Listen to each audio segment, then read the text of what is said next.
Hey everybody. Sorry, I fell back asleep there. Um, must have hit the alarm or whatever. And I just realized the damn ranked queue's always down. As per usual, there is an actual patch tomorrow, but I guess we can play on the fresh patch. Wait, no. Hold on. Wait, what is today? Today's Tuesday, right? Very early in the morning Tuesday? Why is this down? Because the patch doesn't come out until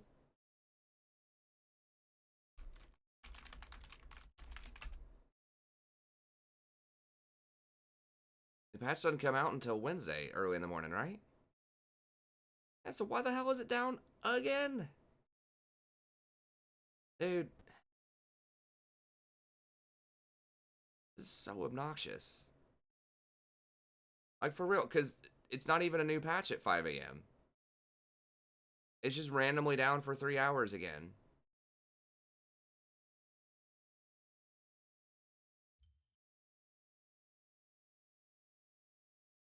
Eh.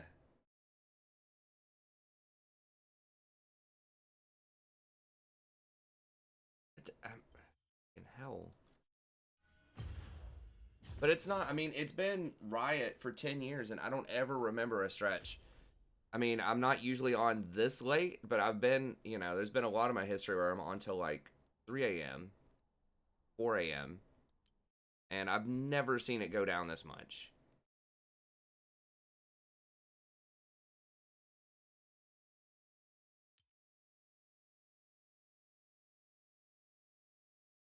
Okay, well, I guess we'll try out a couple of different junglers. I'm out of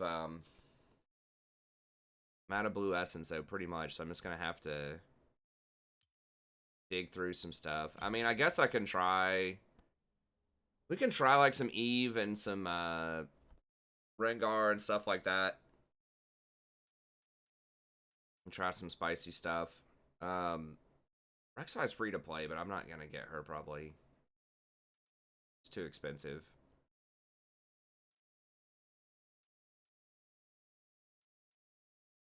Could do a support game too.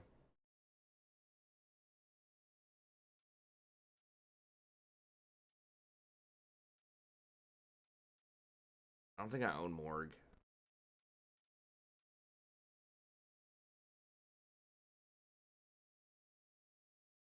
Really don't think she's gonna be my cup of tea. I mean, it's possible. I'm getting a Moo game in there. I mean, I could try Mundo out again too, because I feel like he's really good. I'm messing up something on him.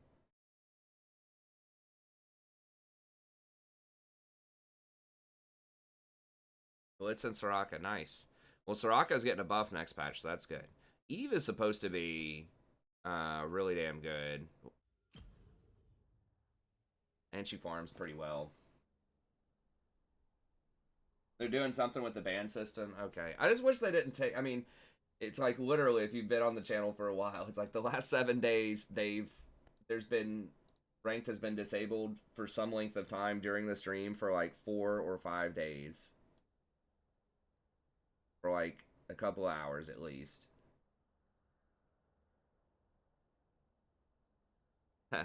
Well, I mean, if they're doing something productive, like actually, I actually did try Cinderhulk Shiv off stream. It was okay.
Try to get my coffee here.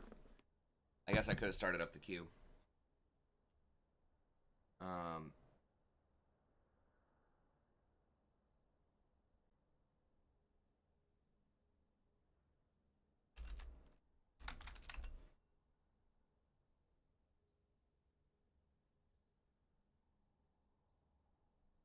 No, I didn't play Shin.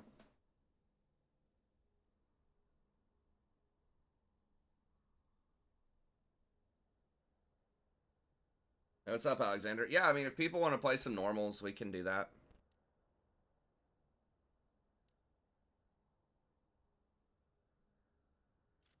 Um, no, I don't think I've played Shin in a while.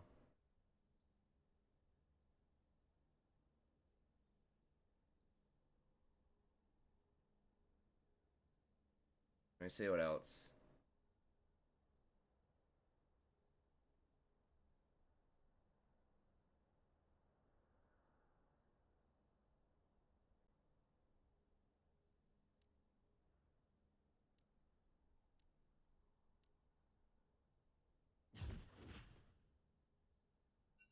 Um,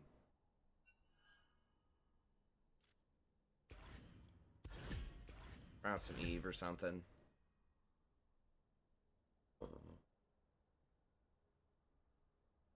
Or Rengar. I mean, I don't know. I feel like Rengar. I don't know.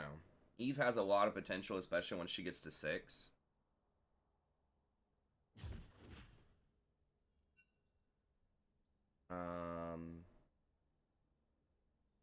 Anyone else? Butter, were you wanting to play? Jellin? Who's Titan Pupil?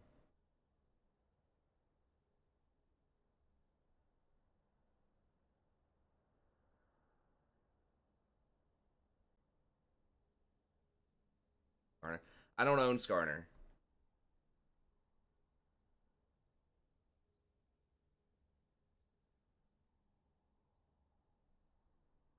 I did get my new mic. As soon as people pick their roles, we'll just go ahead and start.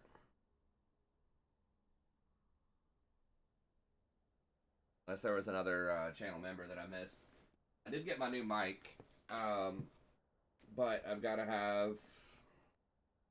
I've got to have my Phantom Power too, and I guess they ship separately.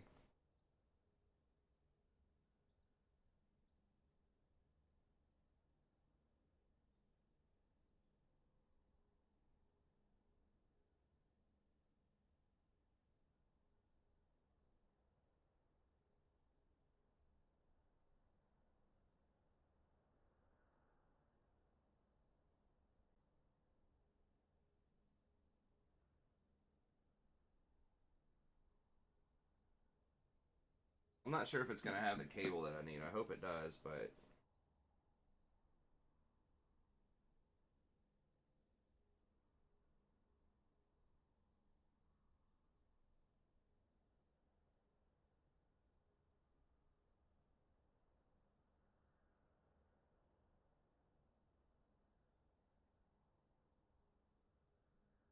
a bunch of different languages.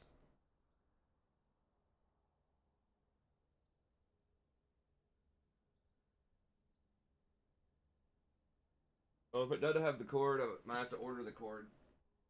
Go into Best Buy or something and just get the cords. Okay.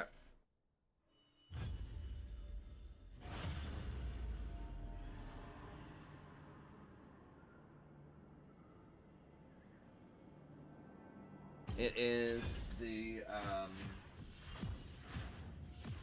Rode NT1. It's one of the better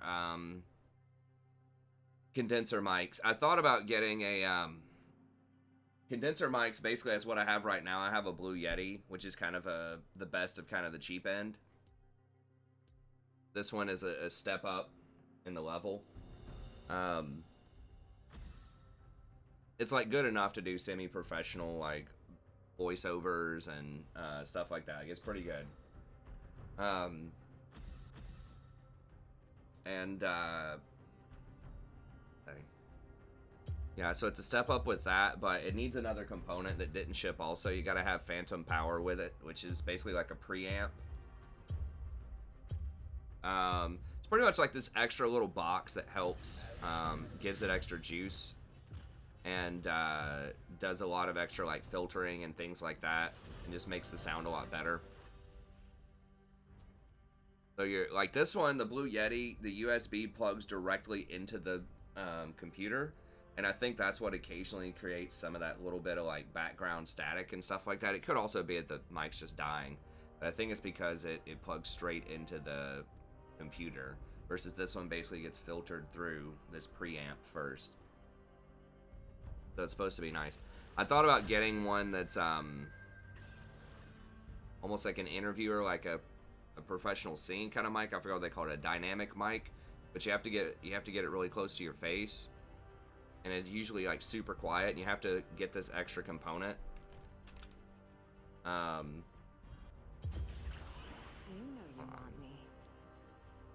To make it to where you don't have to have it literally like in your mouth pretty much, because it's so quiet, but it filters out all the background noise. But that little extra component, the one that I saw that they recommended, was like 150 extra bucks. So, and a lot of places were saying like just get a more expensive condenser mic instead of doing that, which is the kind that I have right here. I kind of like, I mean, the background noise is not that big of a deal, especially during streams. Nobody's awake here. It's like in the middle of the night, so that doesn't matter. But when I'm recording other stuff, I think it's kind of fun to have my daughter show up every now and then. I think we're just electrocute on Eve, right?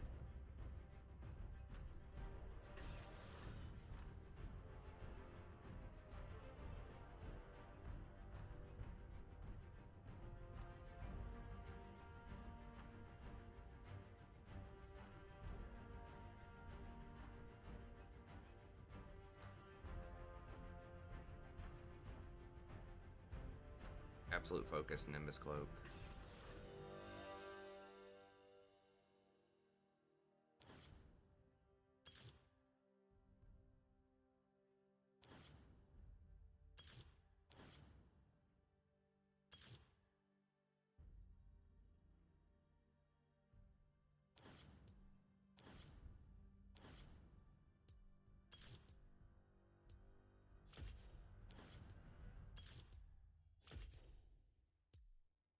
Well, I guess this is what we get, because when you tell it to switch a certain rune, it just switches the other rune randomly.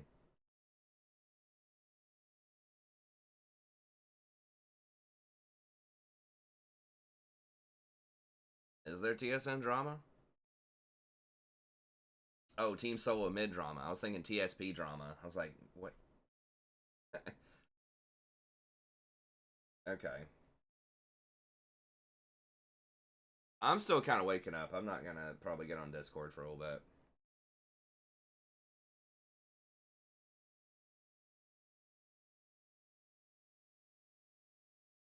And then I think it's what, Echoes, Double Pin. I should watch, if I want to try Eve, I need to watch more King Sticks, because he plays her a lot, and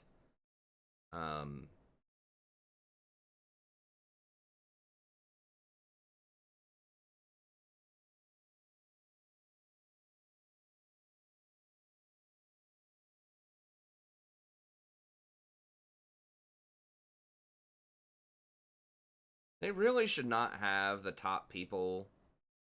I don't know. I mean, I guess that hasn't been that long. Like, when it's showing you these, like, the high-ranked Evelyns, they need to actually play Evelyn sometime. Okay, that was kind of weird. She was super fed that game. Okay.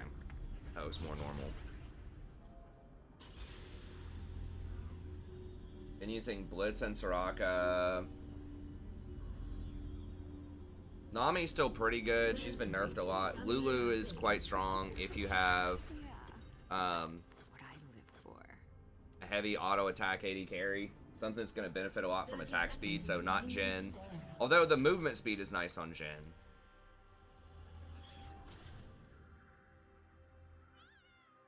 Misery loves whatever I tell it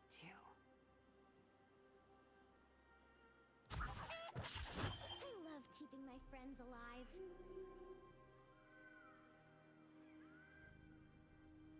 Well, he's also a challenger player in most of his videos at Smurfing. I don't know. Darksteel can be good, but that's like... is the depth of their pain.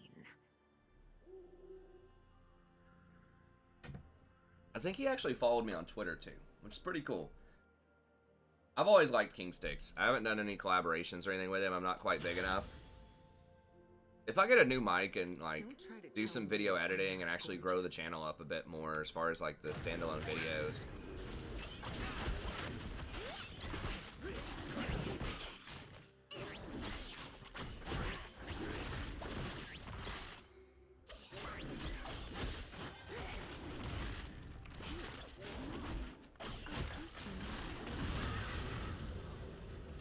I think he does golems.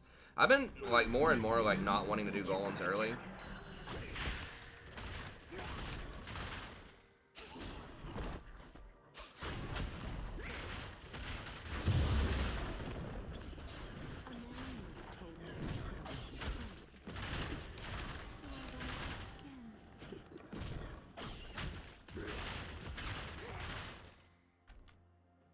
No. Why did those reset? What the fuck? They're supposed to kite behind this little area. I thought, oh my god, it's so slow.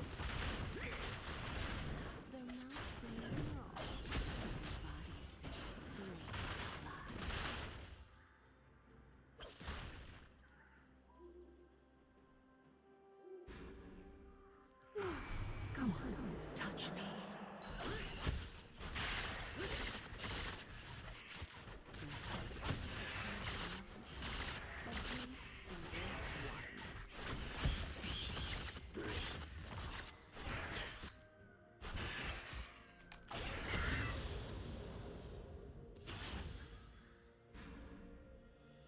Damn, someone even gave me a control ward up here. People have Oh no. too many emotions.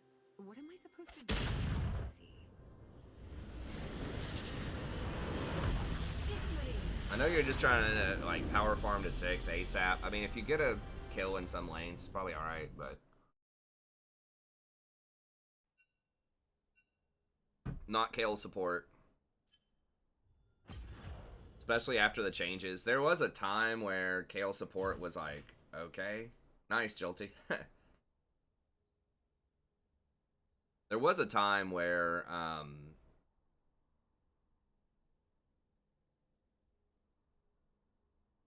it was like sort of kind of okay, but that was when she had a like a really low cooldown on her ult, and she had her heal. Even then, it was pretty questionable, but now, yeah, it's just absolutely untenable. She needs levels. Like, that's... She really powers up when she starts getting a lot of levels.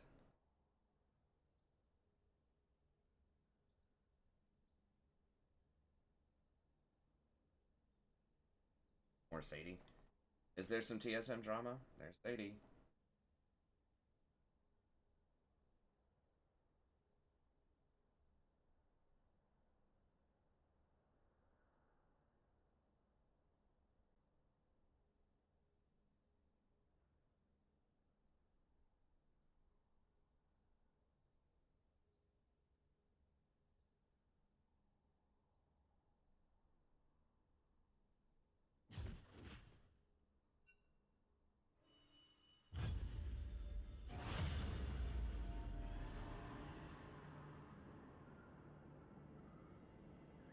Wait, hold on. Let me make sure it was cleanly wanting out. Let me see.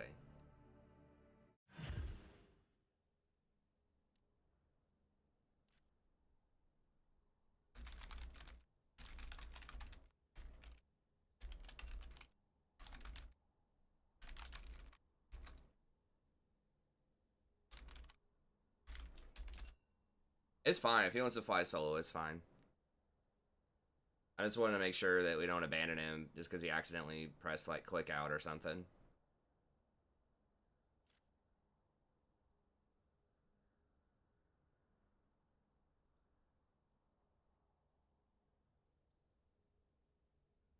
Give him a couple of seconds here. He might have to do something personally too.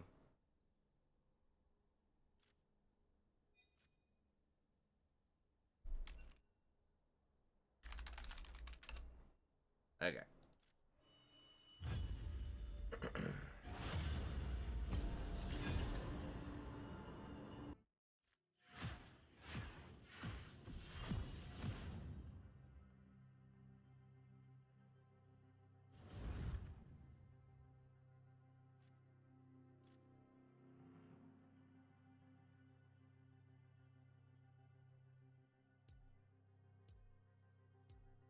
I could try Fiddle a little more too. I mean, I know that like I need like an AP like heavy AP damage jungler.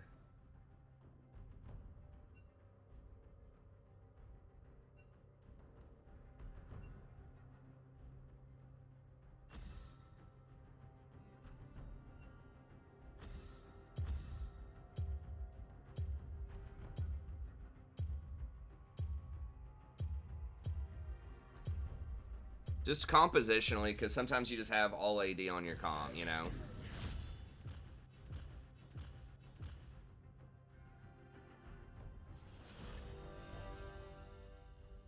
I mean, I guess I could look at Morg. I don't own her. She's pretty cheap, though. Yeah, I don't know. I've just never done very well on Elise. Brand will be interesting. I don't own Brand. This account.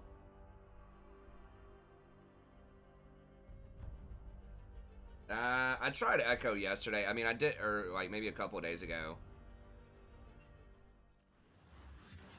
It was on my other account.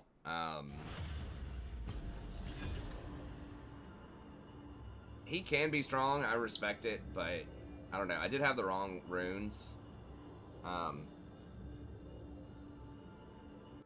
Rammus is interesting because he does take towers really quickly. I feel like Nunu's just a better version of Rammus. I mean, Nunu can go Leandres if you need him. Do it. And put out decent damage. Some people have been talking about Morg. I don't know.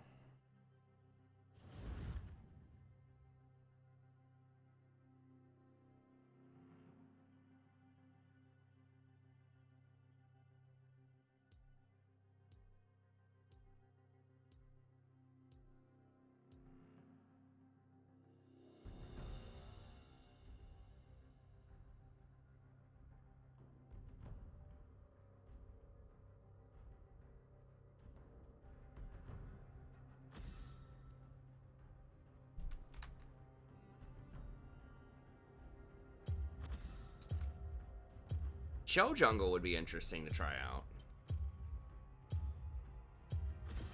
But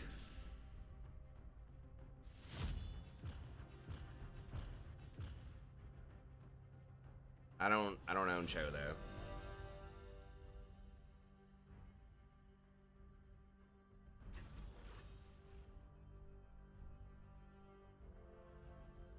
Senna's okay. Like, she's very strong in lane, but her items are kind of expensive. She's pretty good. She's top 10. She's been nerfed a lot. Who bans Yumi in normals? People don't like playing against Yumi, man. I think Yumi, honestly, is probably... Yumi might be the best enchanter, at least. After the nerf to Nami, I don't know, like, I'd tell you Yumi is a terror to deal with late game. Like, from jungler's perspective, just someone who's not playing support, she's very difficult to deal with.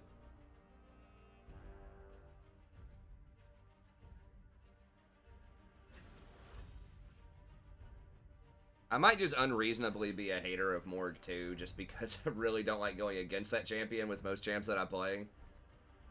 I mean, I've tried her out. I'm probably just an unreasonable hater of Morg, but I think she can be okay.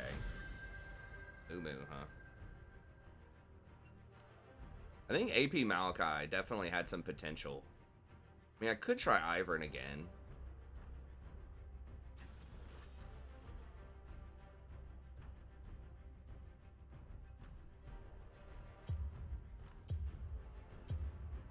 We have enough damage? I think we have enough damage if I go Ivern.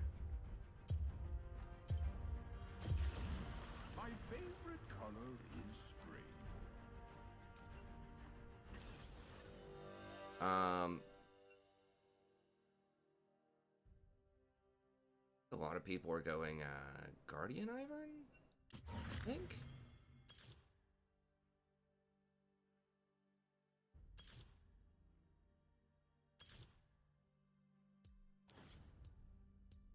I'm wondering if like Unsealed Spellbook Ivern or something.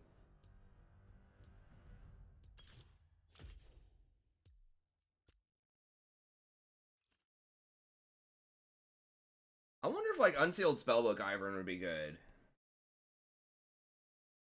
I don't want to try that out. I really want Ivern to work because he's like, I don't know, he's one of my favorites, but it's hard to counter jungle with him. I like his style a lot, but it is hard to, he's the most weird jungler.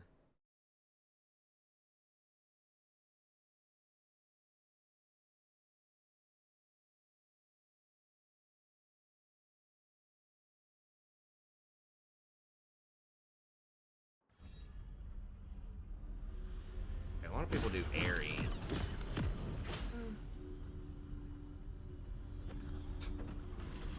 Kid's name. Jesus Christ. I might want to try Unsealed Ivern next time. Unsealed Spellbook. Basically, you get to switch your summoners out every so often on a timer. Now, Ivern requires a lot of pre-planning. 30 seconds until minions. Pretty much, you want to be using Unsealed when one of your summoners is on cooldown. You get another one, so you can get an Ignite, you can get Exhaust. And that's the thing, like, I feel like as a jungler, it could be really good. Because your Smite's almost always on cooldown, so you always have an extra slot. Especially on Ivern, like, you should be using your Smite to go take one of their camps. Pretty much on cooldown. Minions have spawned. I think I'm just gonna try a delayed invade here.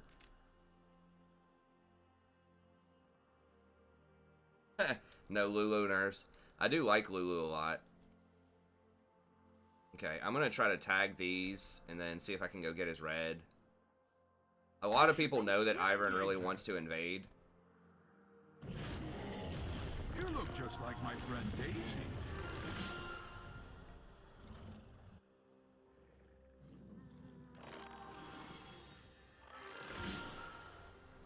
So it is like pretty dang risky to try it out. And you will never twist. That's why I think you got to do a delayed invade. Some of the worst things that have happened to me, in solo queue at least, have been these invades. So you got to be a little careful with them.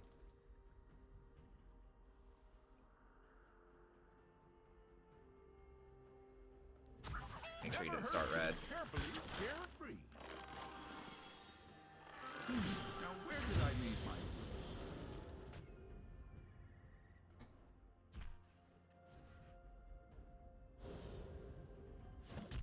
Then get a smite.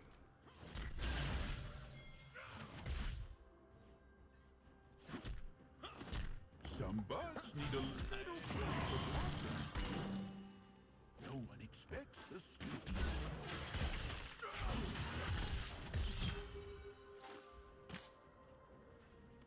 Sometimes I need to treat myself. When a tree hits you, listen. Get him, Nasus. Don't let him get his stuff back.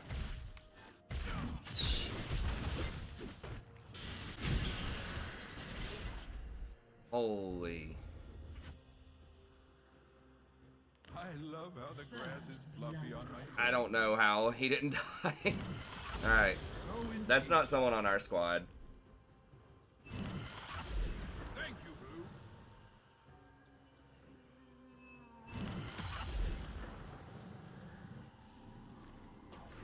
Never trust a butterfly.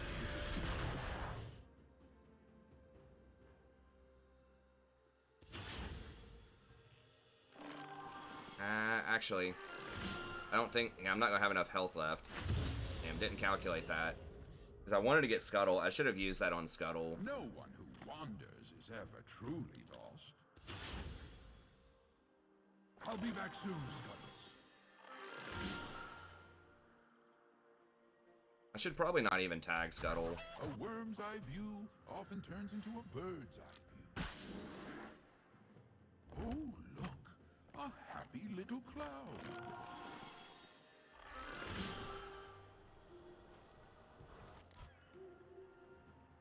By the time I get there, this is warded.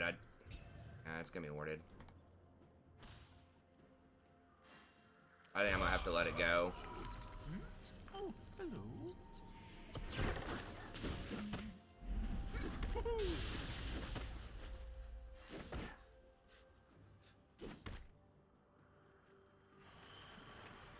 That's it's not good. I'm close. See you later, Red. The pathing I a am little never off. lost in the wilderness, only in conversation.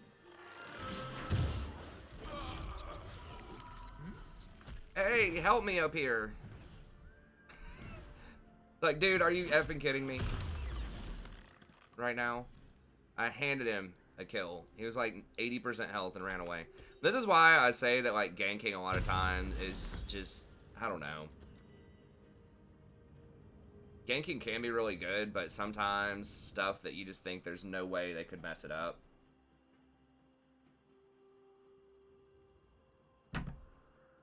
Hey, what's up, Zero Fallen? Sun and rain are the only magic. They'll find ways to surprise you.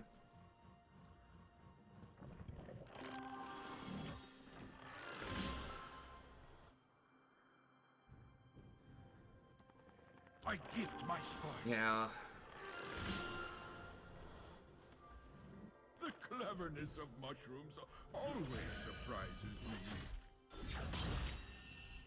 Hello.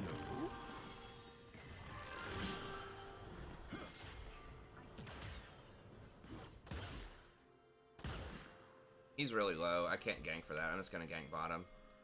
Try.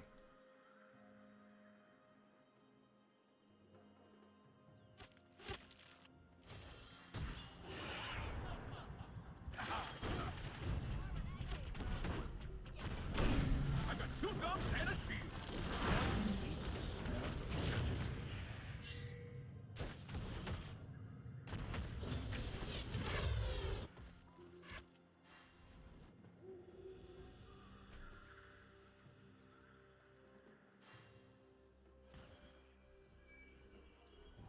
Antheon's not backing, so I just can't ever gank for that. Danger is nigh.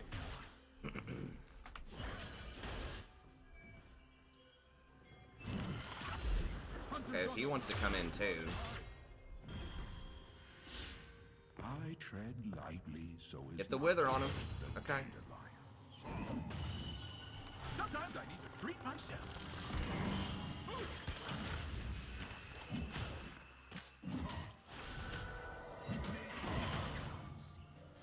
I got 2 thumbs and a shield. Once in a blue leaf, the earthworm will best the rock. I really don't want to use smite on it. Damn it, I should have smited it. Let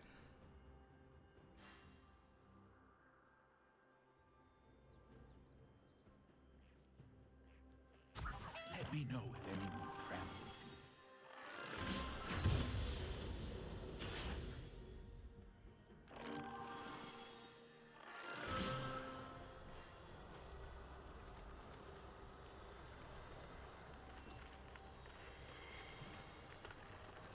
Every river reaches the ocean in its own way.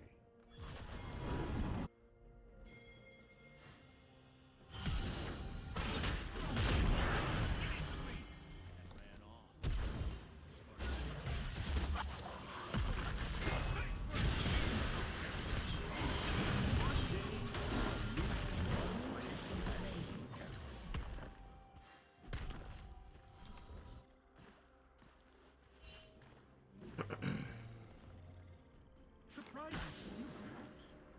Blue stunning as always.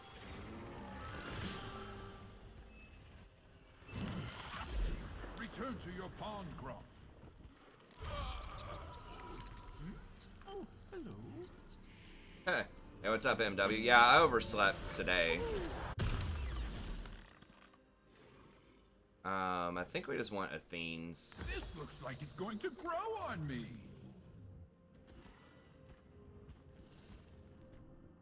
I mean, I like it. You can gank. The thing with Ivern is you can just like power gank with him and not mess up your farm because your farm's basically instantly. You just have to path correctly, and it can get a little funky.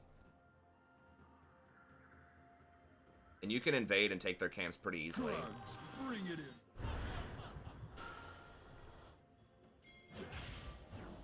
Well, Sometimes I eat the 3 kinds of connected in the strangest way.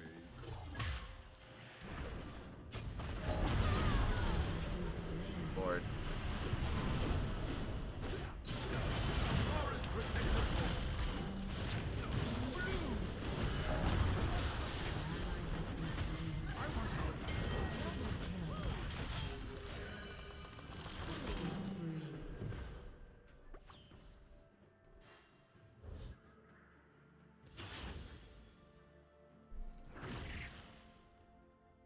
Scuttles, you're a gentle crab. I don't want to do dragon.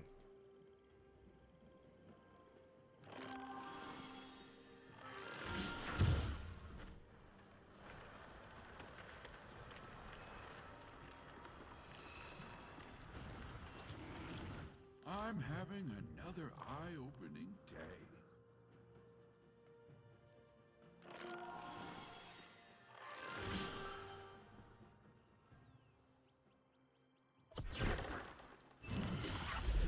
Scuttles, keep an eye on that suspicious interdimensional monstrosity, would you?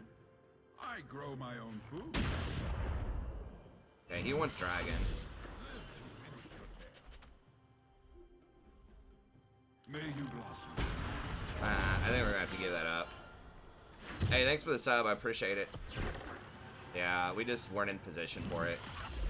I treasure this essence. That's okay. Brush just tickles my fancy. Yeah, thanks for the sub. Yeah, when tower dives go wrong. Wolves, be still.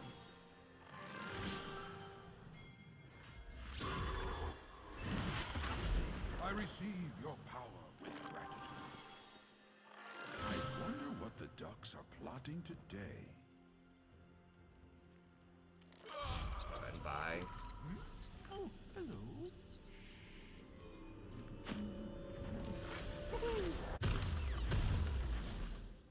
Hey, it's a thingy people use. Thank you. Go ahead and get. Well, Down. I kind of want the wards. I need to be putting these wards down more.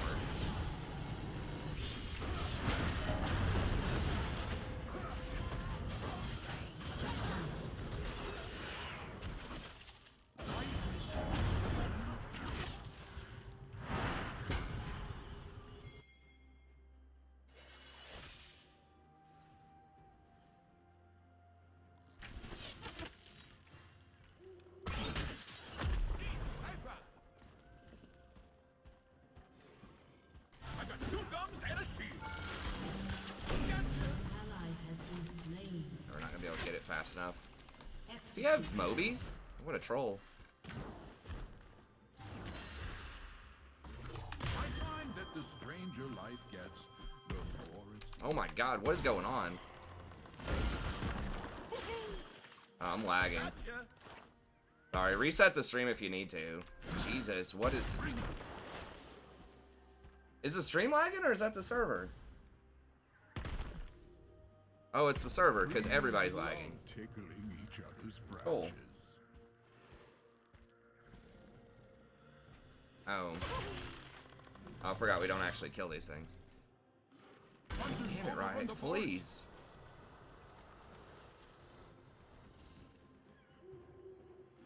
Daisies stampede when no one is watching.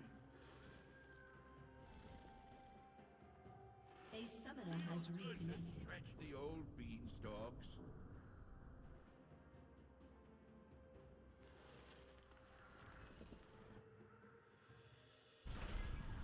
A summoner What has a wonderful reconnected. day. A summoner has reconnected.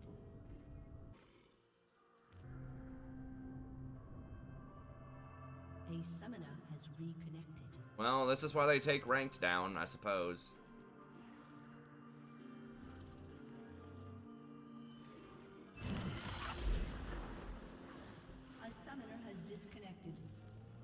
A summoner has reconnected. A summoner has disconnected. A summoner has disconnected. A summoner has disconnected. Live each day A as summoner has reconnected. best. A summoner has reconnected. A summoner has disconnected. A summoner has reconnected. Fine. I'll find you later. A summoner has Oh, that's cool. So that's like the one guy that's not disconnecting. reconnected. What shall I do?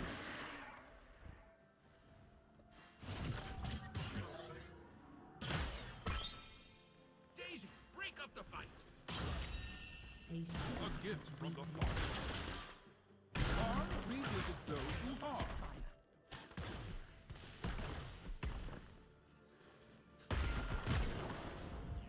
Sometimes I need 3 times. What is happening? A summoner Oh my god. disconnected. You have been slain.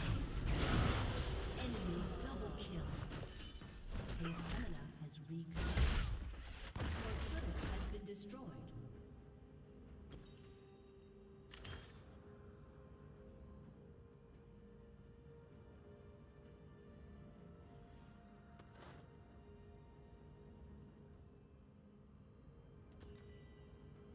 Dying isn't so bad, now that the dying part's over. Take all the gold. I really don't need it.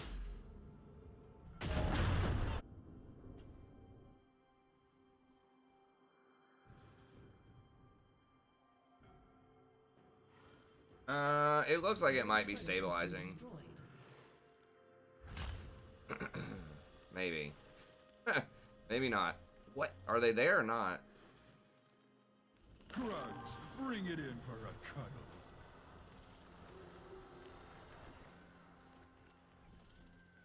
Laugh like a hyena, and friends will gallop to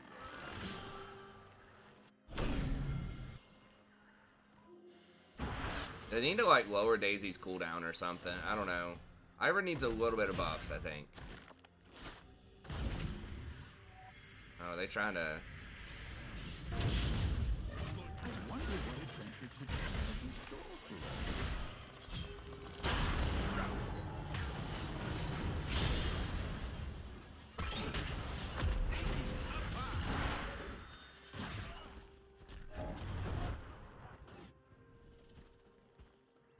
Keep an eye out for new friends.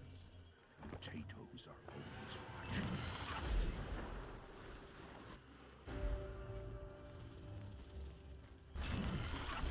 Yeah, the only problem is you can't like push side lanes that well. A summoner has disconnected. Or they need to like maybe buff Ivern's. They don't want solo lane Ivern though, I guess. But like, if he could just like clear waves a little bit, maybe they just give his E like 50% more damage to minions. That would make him a little bit more viable as support too. Animals have more to offer than warm pelts. If they don't want him to do more damage to champs, which is understandable. I mean, you really, you know, you got to be careful. But I think he could do a little bit more damage to minions. But they kind of don't want to. They don't want to encourage junglers to do damage to minions. I follow. Has been destroyed. And sometimes rivers. Wait, where'd he go?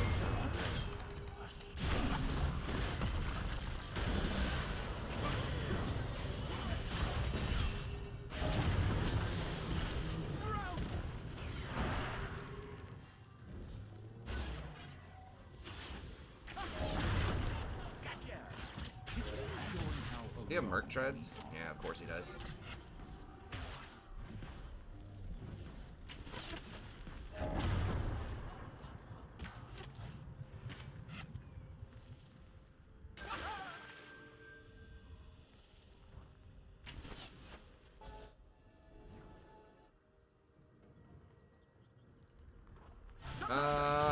The changes are just noob friendly, basically, with Ivern, so you didn't have to like properly, or you like didn't have to use your bushes to get the ranged. It helps you with towers a lot too. It just gave you more flexibility with how you use your bushes. No, he wasn't. He was melee, but if you were standing in a bush, then he became ranged. It actually hurts him with Knight's Vow, though, which is an item that used to be fairly common on him. Oh, a featherbacked caterpillar.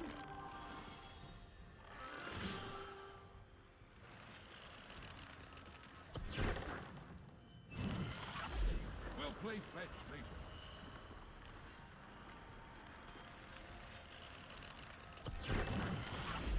You're my boy, boo. Brink like a snare. And you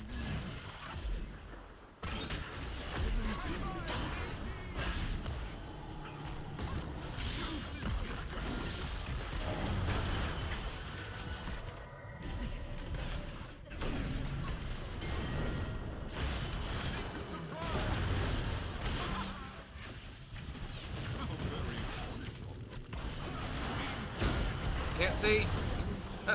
Okay.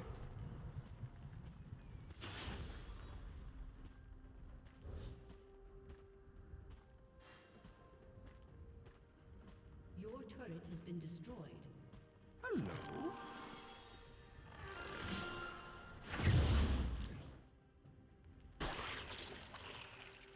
Yeah, Moo-Moo's over there.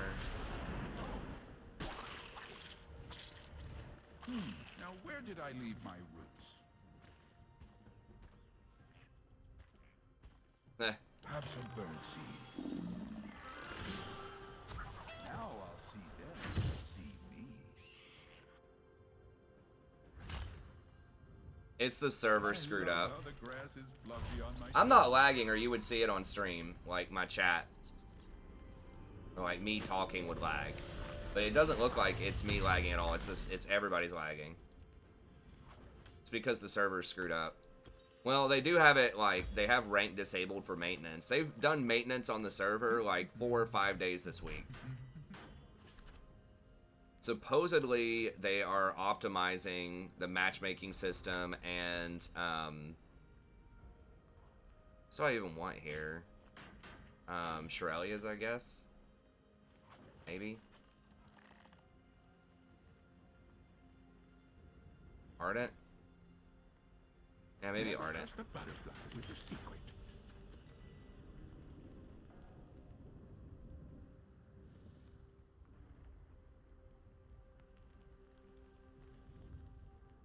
Yeah, it's... Europe's gonna be on a different time frame. When they're doing the maintenance, probably.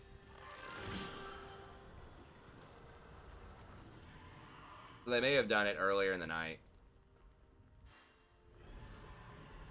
Like in Europe, they probably did it. I mean, I don't know exactly, but they like to do this stuff at like 3 or 4 in the morning, like whenever there's the least amount of people. Sometimes I need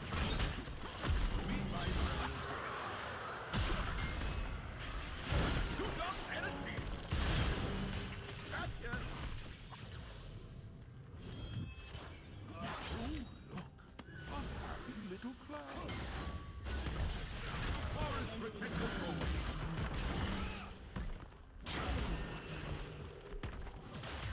Sometimes I need to treat myself.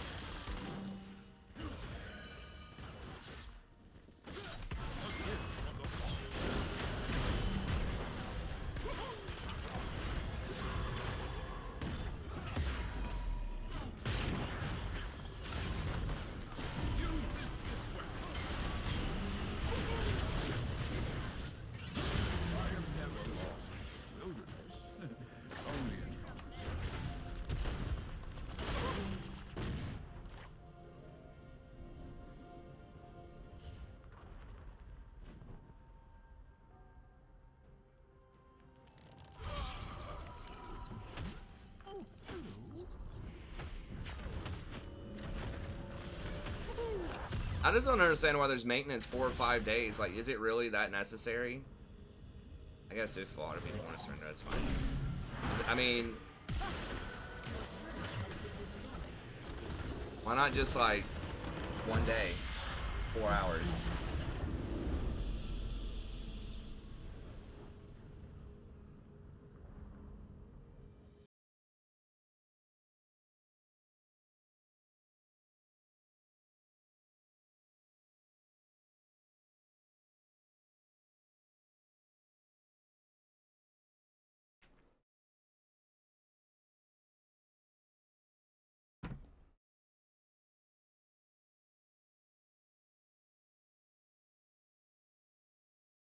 Well, Riot really can't stop one person from AFKing.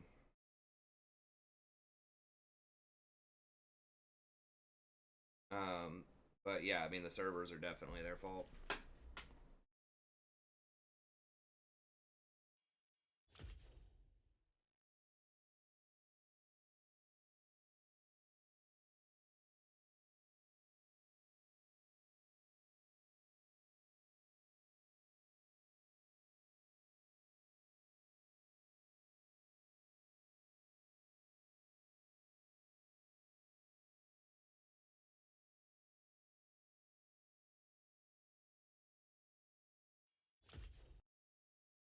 I mean, ranked is supposedly going to be back at 5 a.m., but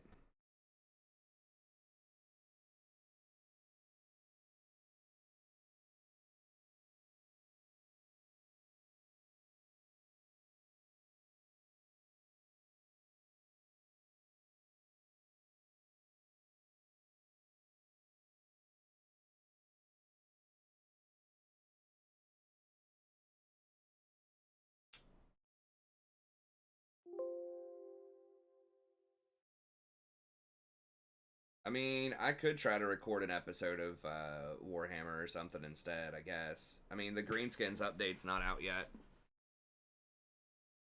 Can't really think of anything else.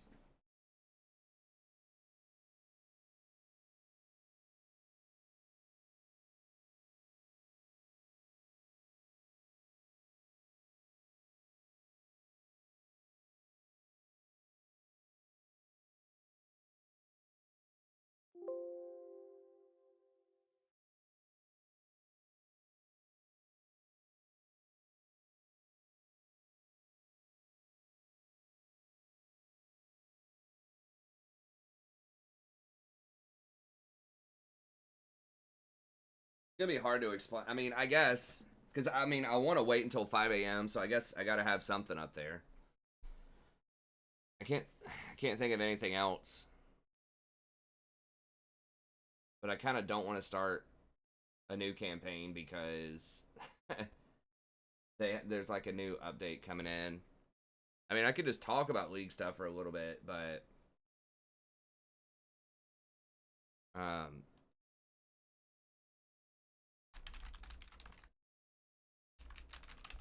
okay, I guess we can do one episode of Warhammer.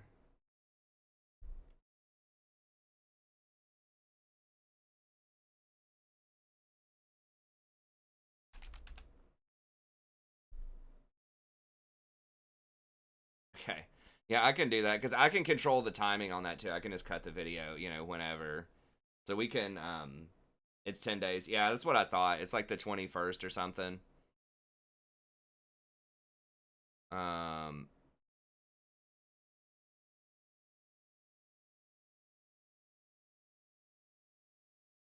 the snake game. 21st. Yeah, 21st. I think I still need to do a few more episodes. Yeah, Warhammer is the best Total War. Okay, whatever. We'll just do one Warhammer. All right, let me change my video settings here. I have to move the box up to a different location.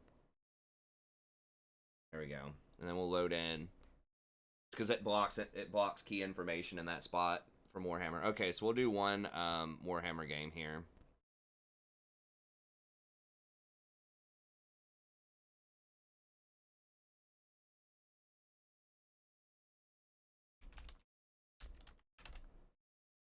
Civ 6 would be cool. I mean, I wouldn't mind playing Civ. I just really hate the art style. I was kind of just holding out for Civ 7, but I mean, why does it take them like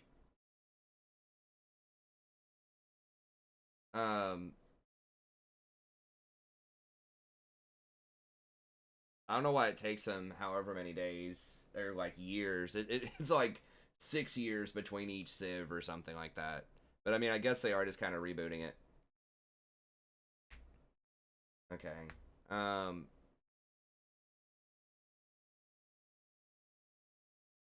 Eh. I'll put up a little announcement on there. Hopefully it won't break the immersion too much. Warhammer's a really cool game. To get all of the DLC is kind of expensive, but I think you can get like the base game. It goes on sale periodically. I just hope they go back to a more realistic art style. Civ 5 was awesome. I liked Civ 5 a lot. That was, I mean, that was one of the best strategy games I played of all time. I mean, I think it's, but I'm not like a strategy game connoisseur. You would think I would be, but I just haven't, for some reason, I just didn't play a lot over the years. We'll see. Hopefully, I mean, if we can keep up viewers, maybe I should try on the weekends to do a, some Total War streams. If we could command the numbers. I know there are people who get large numbers on YouTube, and there are lots of YouTubers growing for Total War Warhammer, so maybe it's possible. A lot of the people that watch this time of night are Sleep Nation, so they'll watch anything. You know? Now, I would not replace League, though.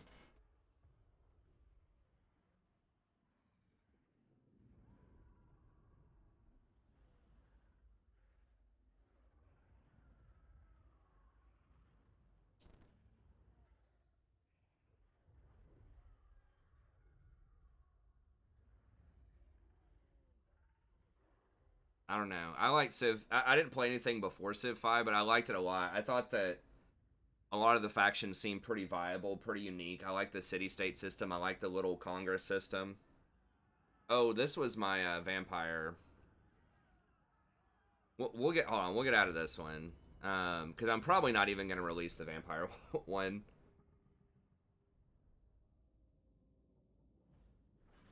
It's just too much domination on SFO. It's a lot of fun, but the vampires are just so OP with SFO. Load campaign. I know I need to get to 15 episodes on Empire, so I still need to do some Empire.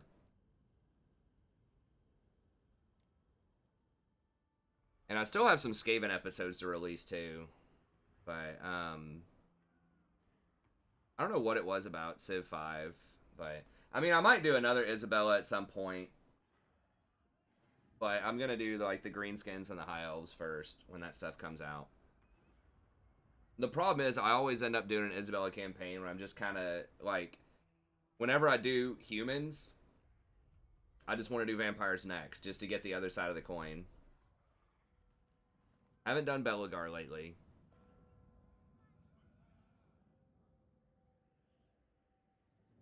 Okay, so I'm gonna go ahead and record this separately, and we are gonna get back to League. Let me. Is there? I don't know if there is an overlay I could put. I don't know where I would put it. I guess I could put it next to here. Y'all can just tell people who joined the chat, or I can change the title too. Hold on.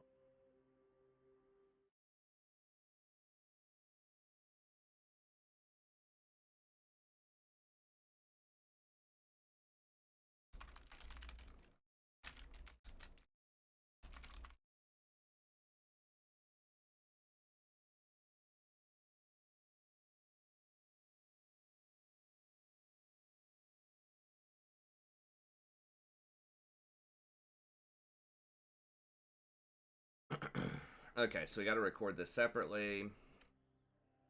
Hello, buddy. Welcome back. I'm the Strategy Professor, and today we're doing another episode in our legendary Karl Franz campaign. And we are streaming this as well, which is a special treat.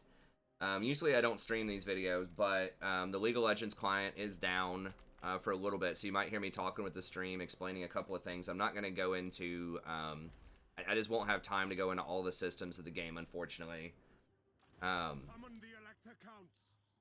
And I haven't actually made a new episode on this for a little bit, so I'm gonna have to catch up on like exactly what we were doing, because sometimes I'll watch the end of the last episode to sort of catch up. But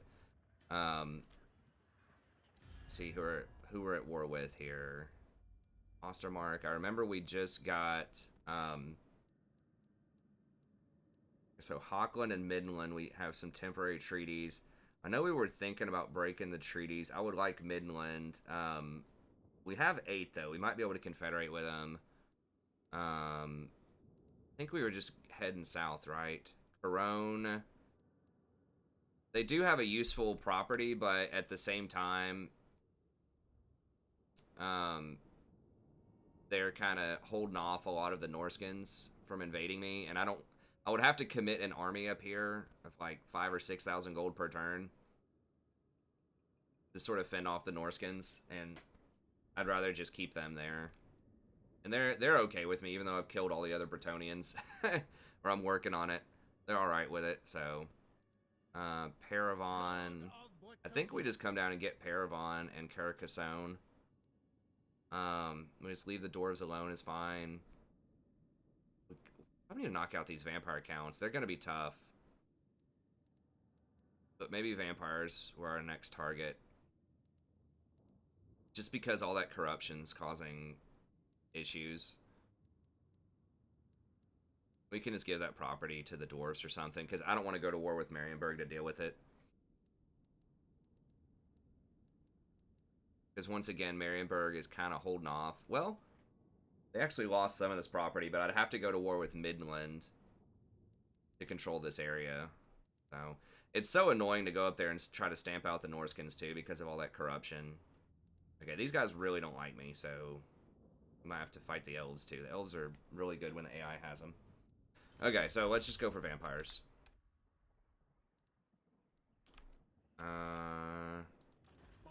Oh, and Gissero still has this last town as a holdout, I guess. That's easy enough. I trust no man. Should have the movement here. Those gates will open. They will be judged. Yeah, I'm not sure why Riot's had such a hard time keeping the servers up this week. I guess we can do ambush success chance.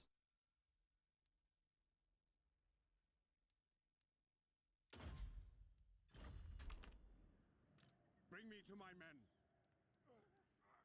No special stances we need. Okay. Is it time? Get a big fight in here. We'll see if we can get at least 2 big fights. Maybe we can get one. The vampire counts. I mean, my replenishment's pretty high, I think. I have one of those priests in my army. I'm just going to auto-resolve this, actually, because we're just going to murder him. And then we'll just move on and knock out the vampire soon. I love when they have your bar filled up like 95% and they call it a close battle and injure a lot of your key units. It's always fun. Like, I could have fought it and had a much cleaner fight, but we'll just move on to something more interesting. Because we were going to slaughter that. Okay, so they're done. We have so much money. I'd rather just have the public order right now. Gissero, we got a farm. We could sell furs. Have any furs right now? No. We could sell the full amount of furs. Yeah, I don't care about the growth. Oh, I was confused. In the vampire counts, it has that same imagery, but it's like a big money building. Okay, yeah, I don't care about the growth, so we'll sell that. We have all the wood making here. I don't remember what all we were gonna get. Just money, probably. Got the big money building.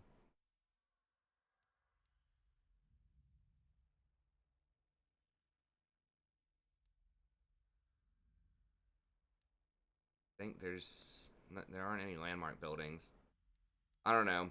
We could eventually get this up and get more demigryphs. Do you have a wizard already? Anything extra here? I guess roads are okay. Just in case we have to run back through. We'll just leave it. It's fine. Okay. This dude...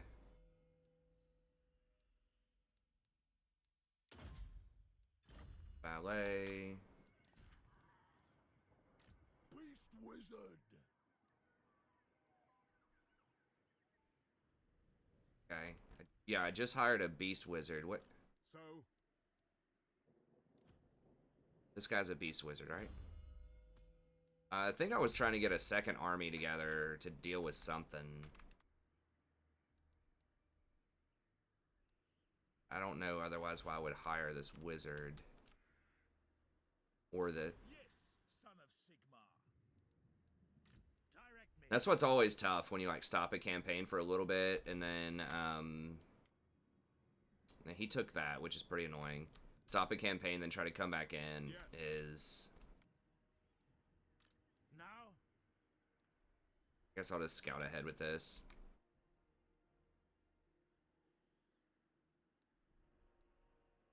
Go scout these guys up.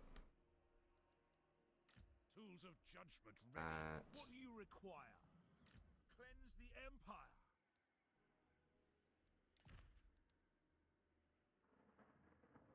Trade agreement with Nordland. I think that Silver Seal fight's pretty hard. But we could do that once we're healed up. Maybe we do that next turn. I thought we were supposed to go somewhere for something. Like, why am I moving this dude over here? Okay. Empires are getting a little bit of property. Come, men, forward. We have a lot of prestige.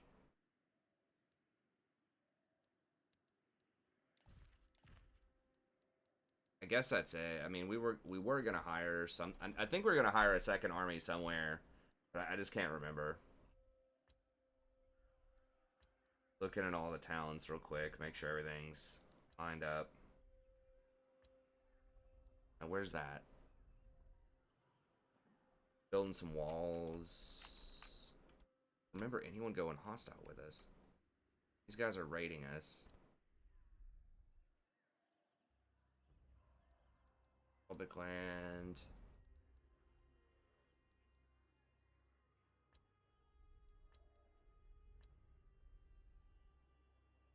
Yeah, that place is gonna go down.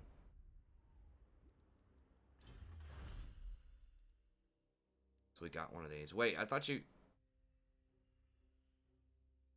can only choose one of these. So I think if I choose another one, it disables. Oh, you get one from each group?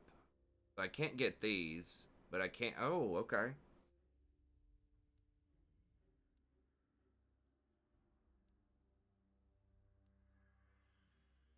Those are pretty bad. These are the good things over here. I mean, the replenishment's pretty good in theory. Not as good as some of the other ones, but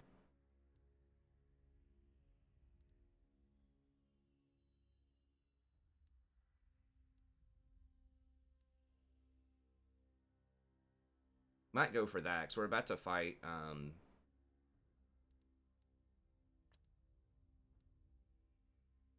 We're about to fight a lot of undead stuff, so let's go with that. Okay, and then I think everything else is moved. I think.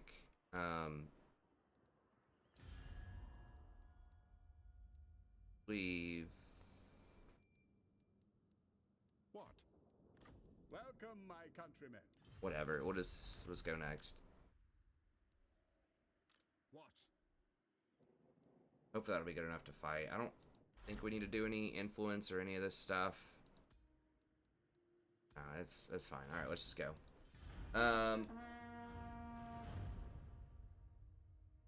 Okay, DM asks in chat, do I generally prefer mortars, hellblaster, or great cannons? Great cannons are terrible. We tried those out on the gates. They just don't have a high arcing shot enough. In general, mortars. I haven't tried the hellblaster. They moved it up, I think, to... Oh, no, I'm thinking the Hellstorm rocket battery. The Hellstorm rocket battery is really good because it has a nice high arcing shot. But they moved that up to tier 5, so that's going to take a while to get those. So I'm not sure about those. Those can be okay. Don't like the Hellblaster. In general, I don't like gunpowder units because they just don't arc.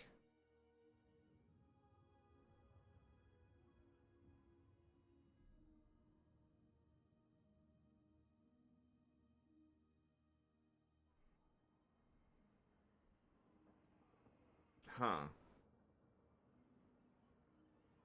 Okay. He's bringing some heat down here. The Norskins, it looks like. I don't think I have Lightning Strike on Carl yet. I need to get that pretty soon.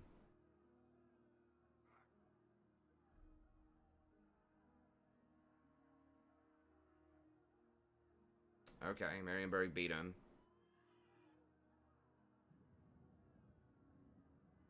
Greetings from Sigma.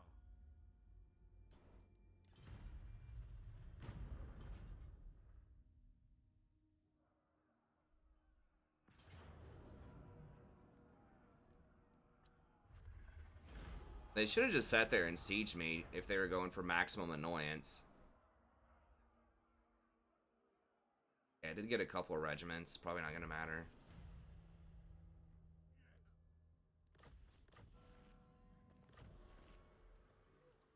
Where's that? Okay.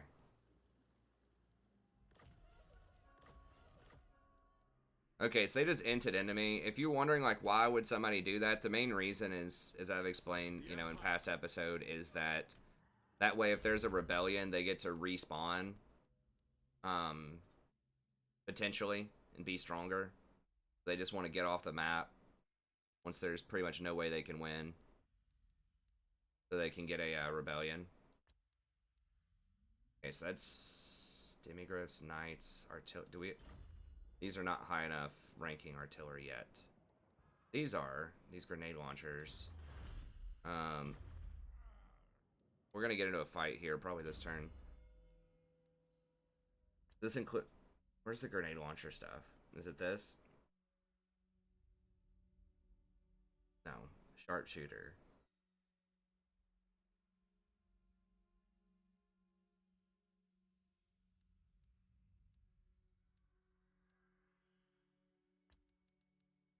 I mean, that's really good for, like, the money. I do need to potentially get to Lightning Strike, though. I mean, my money's pretty strong right now. I think I was going to make a second army just because I'm so rich. Just so I could, like, expedite the game a little bit. But I don't even want to mess with... I don't want to mess with that this episode just because I don't really... I need to go back and just look and try to strategize and figure out what I was thinking last time. I'm just trying to do one quick episode here while the league's down. Are they... Okay, these are high ranked enough. Where's my next quarry?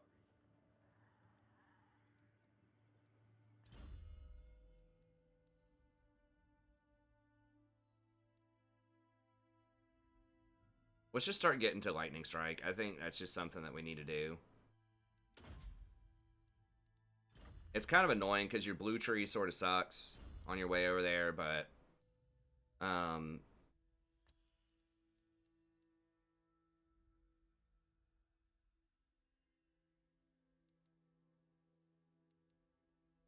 Need to get to Potent, I believe. Blah, blah, blah. Okay, we can't get the Pegasus until 16. Yeah, we'll just do Onslaught. This dude. Ballot. The nation calls. Now, I would like to kill this guy outside of his town if I can. Norska, I assume, is at war with me, right? So they could hit my towns, though. Actually, they're not. Okay. I'm a little worried this guy could, like, sack Isleheart. I mean, Isleheart does have walls, too, though. They can't take Isleheart. I'm gonna try to take out the vampires while they're out of their town. Prince and Emperor. And we don't have Lightning Strike. They are reinforcing each other, but should be able to handle that. Command here. We could do that Silver Seal quest also. Let's do that, because that one should be pretty fun.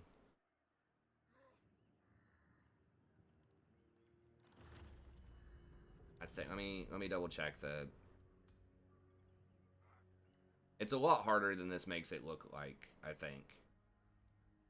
Let's go ahead and do that, since we're not really pressured into fighting one of those things.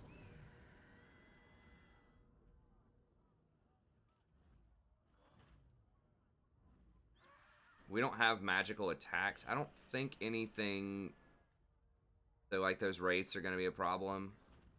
Oh, we can do a Flock of Doom on them though. I think Carl has magical attacks. Okay, so our heroes do. Oh, these guys do. So we need to make sure the Sigmarite disciples go in there. I think with the yeah, League is down for 1 hour. They said rank's gonna be back up at 5 a.m. Eastern Standard Time. So I'm just doing a Warhammer episode just to kill some time here because I didn't want to end the stream, and I want to play some League too. I mean, I love Warhammer also, but obviously during my League stream time, I like to play some League.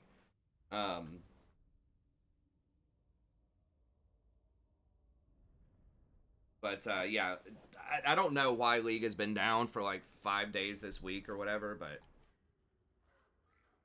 We hunt this day, yet our quarry is neither boar nor deer. No, we pursue the undead. The witch hunters bring word that a vampire crone makes haste for Stirland with the silver seal in her clutches. I charge you, brave men, with not letting that vampiress get to Sylvania. For we know she is a puppet. Her strings are pulled. We gotta by kill that that thing. wretch, Von Karstein. see it. Now, men, chase her down. Return to me what is mine, and send these Von Karstein beasts a message. By taking her head, we have brought her to bay at the center of a forsaken temple, siphoning off ill magics to power her dread spells. Have no doubt. Surround the crone. Come on, Carl, just go Slay kill her, the bro. creature before she can summon her minions. By order of the Grand Theogenist, show no mercy. Okay, nice Dazzle speech. Well, yeah, no, supposedly with League, they're implementing these or like better matchmaking and some kind of like, I will not stand idle. War! some kind of system to try to punish trolls better. Great swords. By Ulrich's Gonna word. make these disciples. We await your orders. Oh, these can Vanguard too. I forgot about that. That's pretty nice. We don't have dogs, I don't think. Okay, so we should be able to mess with them. Actually, We serve friends. then Halberdiers. I don't know why the halberdiers are damaged. Didn't we see that problem earlier? Where it's just like disproportionately looks like it's off a lot. I don't know. I think I might try a normal campaign. Well, I'm gonna have to do a normal campaign once the Grom and the Paunch DLC comes out. I've been a little dissatisfied. I mean, I love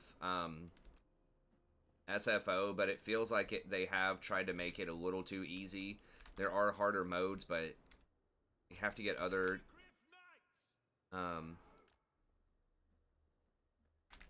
other sort of mods for that. I don't know. It's just kind of annoying, but Amber Wizard. Ready ammunition. hopefully I'm not too rusty here. Yes, sir. Formation march. What's going on? Okay, yeah. I remember they start coming in from a lot of places. Okay, let's just go ahead and move these up. Serve the Emperor. To battle. Halberdiers. Taking position. Great swords. Moving now. Shaman. Halberdiers. Sigma guides us. That's me. Yes, sir. No, what? There's no way those things are gonna catch me, right? Oh my lord! Danny Griff Knights. How do they get caught?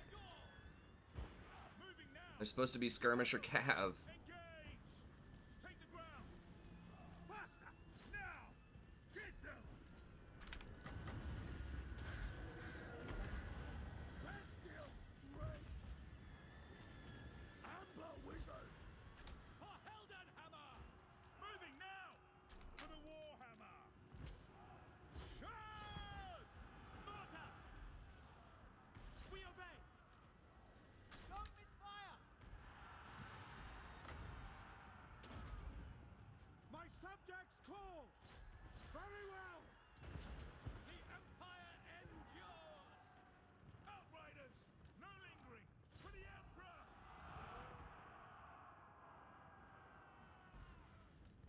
Okay, got all of those. Alright, form up, boys. Where are the Sigmarites? I forgot to use those. Okay, I need them on a... Forgot to bring them up. Okay.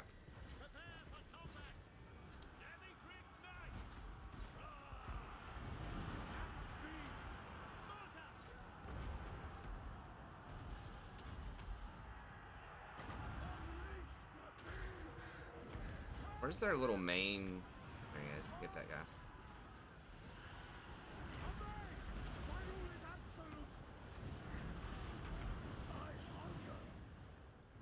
Standing by! Go! Formation march! Yes, sir, quickly! See if I can get around behind these guys. Okay, those dudes are gone. For the Heldenhammer! Where's my dude here? War! Halberdiers! Outriders! Break them down! Our steeds are restless! Attack! We obey!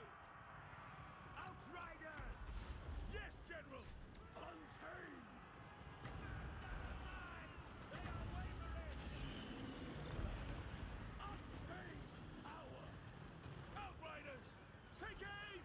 Sigma force! Demigriff Knights! We obey! Quick march!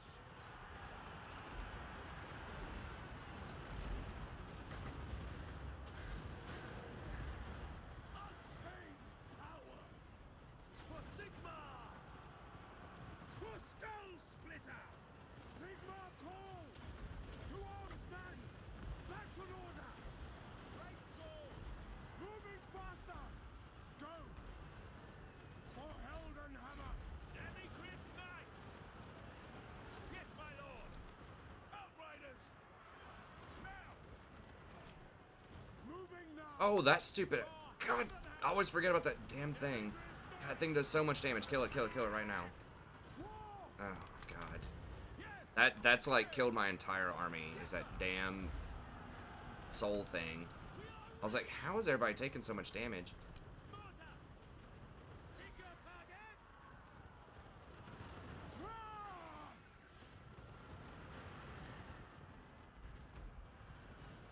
Sir! Yes, sir, quickly! Quick march! To battle! By Ulrich's wrath! To combat!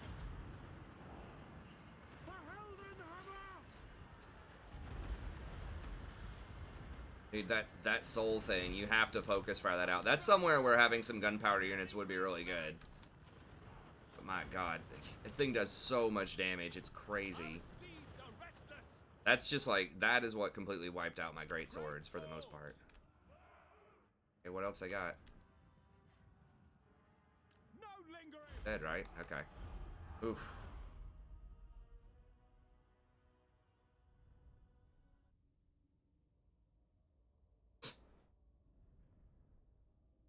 Yeah, I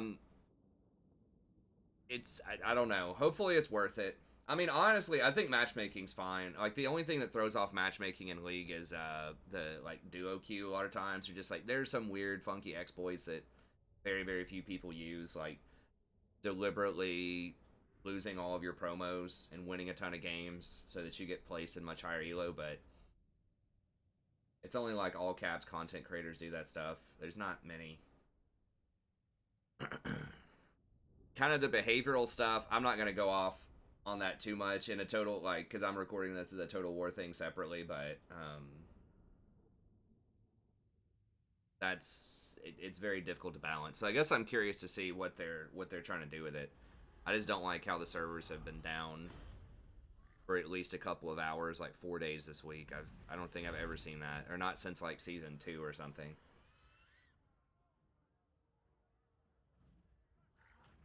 I'm not sure what close victory counts as, honestly. Sometimes it's really unclear what's happening with that. And we lost a great sword, which is annoying. I mean, I knew that was kind of a tough fight. I needed to focus fire that thing down.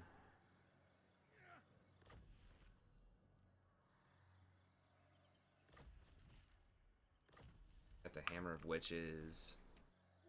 Do we have any... We could bring in, like, these knights or something, or these. These give armor. They have quite a bit of armor themselves. Decent chunk. They're not as good as great swords, but they do give 15% physical resist to the homies. These guys have a lot of armor. They don't have the sweeping attacks of great swords, and they don't have the armor piercing of great swords, but they do give 10 leadership and 10% vigor, so maybe we can just bring in these guys next turn. Hey, thanks for the sub. I appreciate it.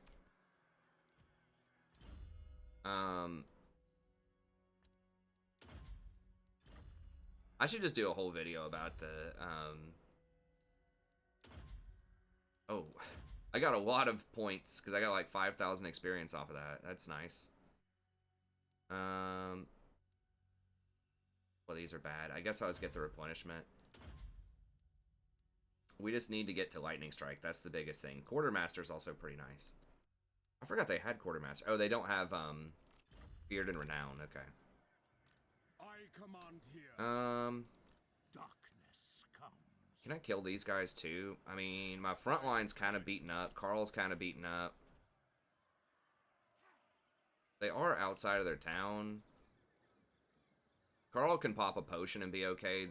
These guys would probably be okay. I don't know. The Demigriffs are kind of banged up too. We probably better just chill on it. Step to it. Conversely, I could just put... Oh, I sent the captain down south. How should we proceed? I could just put the captain in the army. Dude's pretty bad, though. He does have some buffs and things. We'll probably just chill on it. Upgrade that. Gissero. Getting that. Artois. I think we're just going to leave. Oh, we could upgrade and get more Demigriffs, I guess.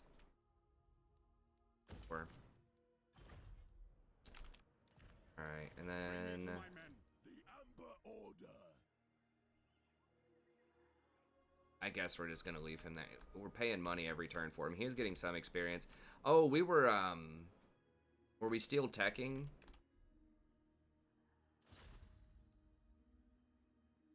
Maybe that's what I was planning on doing. Just power leveling him up through steel tech. I mean, Nolan's not gonna like that. Do they not like us anyways? I should just go over... That's what I can do. Hey, thanks for the sub. I appreciate it. That's what I can do. We can go over to, like, the vampires or something and just spam steel tech and then... Okay, that's what we can do. Then that way we can power level him up, and when we need a second lord, we'll have a high-level wizard ready to go, and that can help me research some technologies a little bit better. Now, we could have this guy also as a secondary... Maybe, because these guys are actually pretty good in combat, because they have these little auras and stuff they can do. So maybe I can just throw him in there instead of one of the great swords. Tools of judgment ready.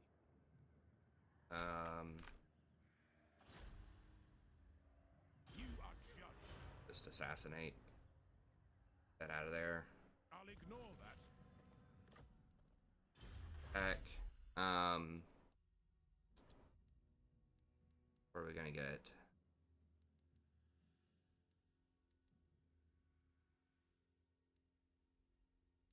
The Demigriffs are really good right now. Oh, what is this? Don't care about that as much. Tithe, rebates, growth, public... Maybe just growth and public order, or industry money.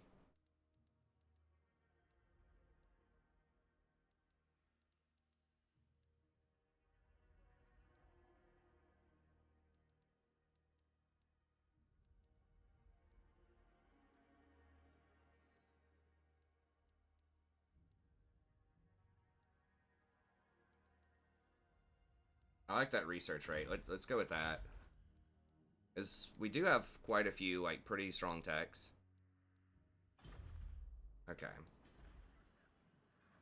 Got that covered. What? Oh, we need to put something here. Okay. Public order, sure. Okay, this, sure. Level that up.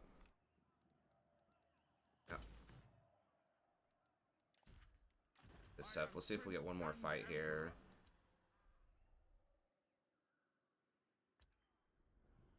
Trying to get everything up to, high public order. Reichland.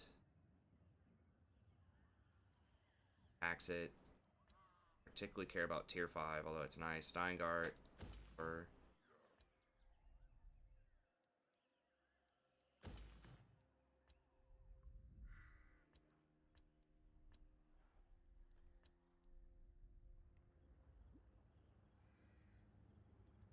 okay. Go decrees. We could do it, but we don't need to do it. We'll just hold on to the prestige for now. Okay.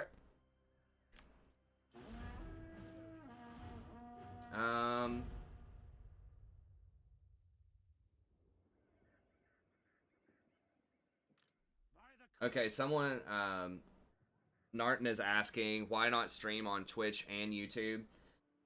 First of all, the easiest answer is Twitch won't allow that. So it's that simple. If you're an affiliate, which means if you're getting any sort of monetization whatsoever, then they won't allow it. YouTube doesn't care. Like, I could stream, as far as I know, like, I could stream on YouTube and Facebook or YouTube and Microsoft's thing if I wanted to. You kind of also split your audience, though. But I probably would dual stream just because, why not? If Twitch didn't care. But Twitch is really, like, not worth. You really want your numbers to be high on one platform. Like, YouTube, for example, if you have, you know, 100 people watching on YouTube and 100 people on Twitch, you'd probably rather just bring those 100 people over to YouTube, because then YouTube's actually going to promote you more. Promotion is a huge thing, and Twitch just doesn't do that very well for small streamers, at least that I've noticed. Maybe they've changed it a little bit in the last year or so, but we tried it last summer, and it was just brutal. Like, I went from, I think I was getting like 125 or something concurrent viewers at the time, and we went down to like 54.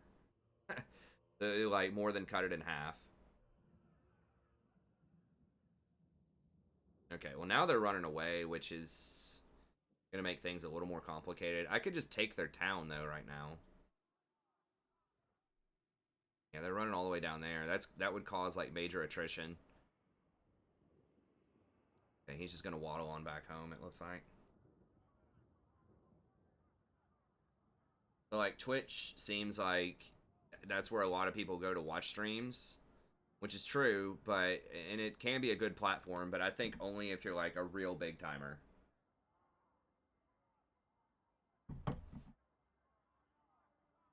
YouTube just does a much better job of promoting, and they just have other policies that I think are just a lot more content creator friendly. Non-aggro, I don't know, man. We might end up killing you.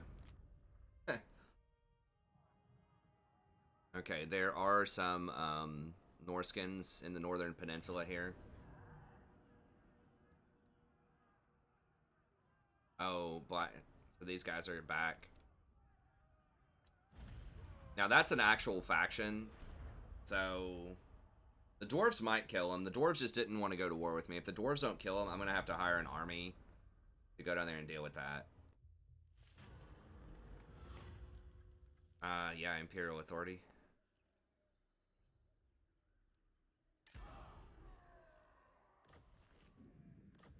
I thought Artois was already dead. Get war with Sylvania. We got some prestige. I don't know about that. Who disturbs me? The Empire almost never can beat up vampire counts before. Hey, thanks for the sub. I appreciate it. We're going to get back to League here in just a little bit. Got about 30 more minutes.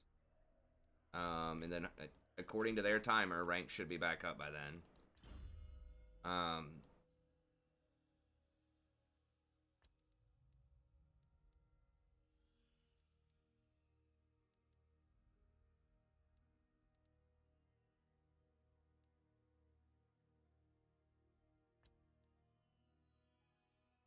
Benediction's pretty dang good. I think we might just try to go for Benediction first.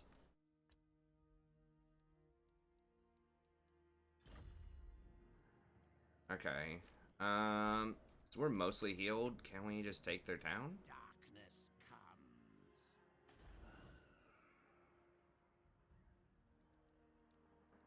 Yeah, I mean, it's a fairly strong town. We should be able to beat it. Will be judged.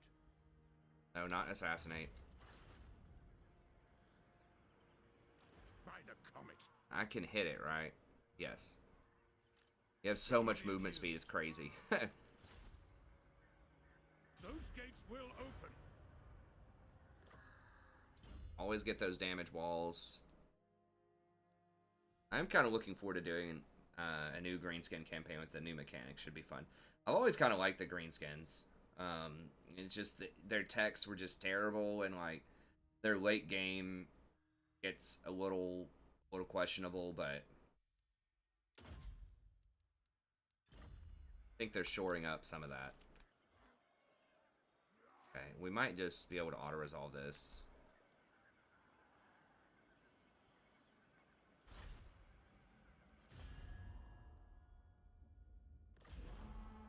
Fight for our nation. Men, we must attack. I'm just gonna auto it and kill it. Now we have a couple of options here.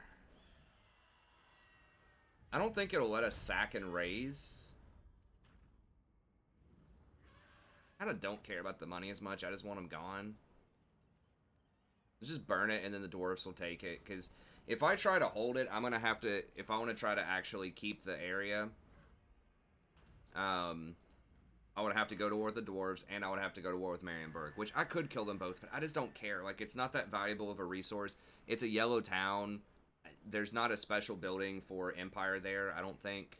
So I'm just gonna burn it. And then the dwarves will probably reoccupy it. To unite the provinces. That is weird and kind of nice how they run away from raising now. Usually you have to stand right on top of it.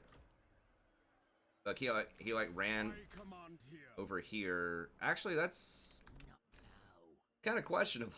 I thought this was my property, but it's Montfort's property, which means I'm trespassing, which they're not gonna like.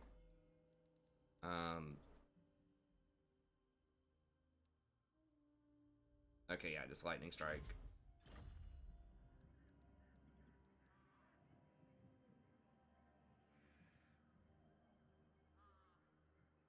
Yeah, I'll take that. Take the extra magic at this point. So they might come back and attack me here. Onwards. Oh, I can't get a regiment here, can't? Oh yeah, I can. Get this guy. 600 gold a turn? I mean, I guess money's not a thing right now, but we'll just run it that way. Then furs. Aquitaine. Money.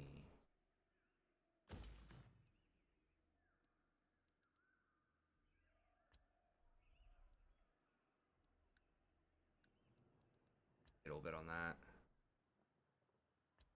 Good.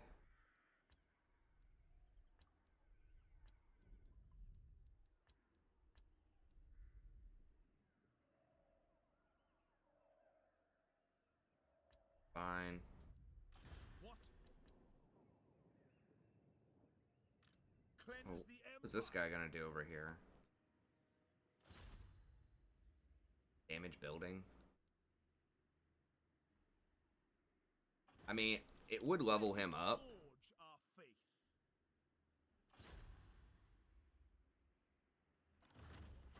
I guess we can just, we'll just sit here and chill.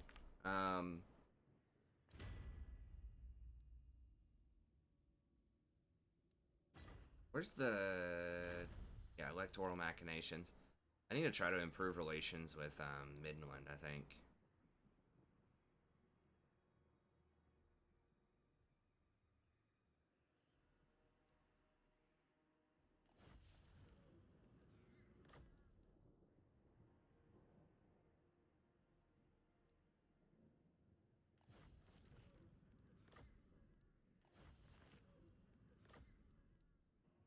They have so much.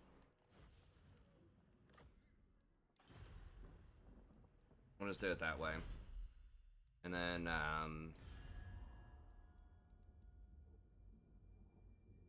So, by Sigma's will, come in peace. so I do want their property now. I'm gonna have to deal with Norskins and definitely have another army ready, but that has a lot of unique buildings.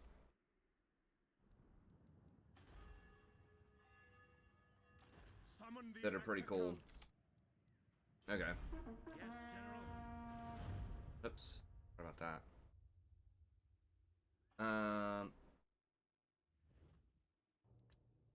Man, that Ivern game was getting pretty fun though. I might want to try him out again. I don't know. I just have a real soft spot for Ivern, but if you can just like power, I'm wondering if Unsealed would be all right on him.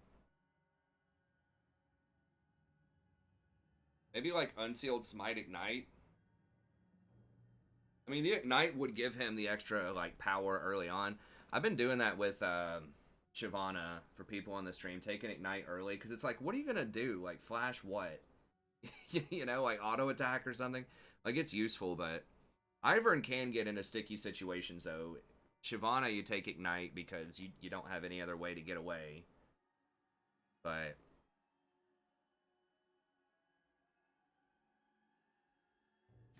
Greetings, countrymen. I welcome your offer.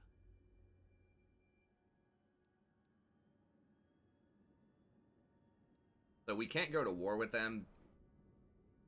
Technically, like we could. I'm gonna say no to that though. We'd have to be invited to the war by somebody else to get around that one treaty. What is it, Sadie? Sadie says, "You know what it is. Don't play dumb, human. To see our allies of the mountains. It's what it always is. We want that food. Defensive alliance. Why do I want that though? No.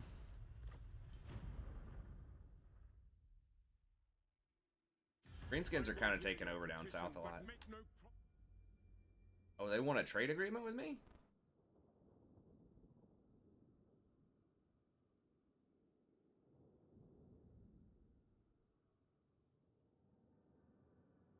This is what I get, and that's what they get.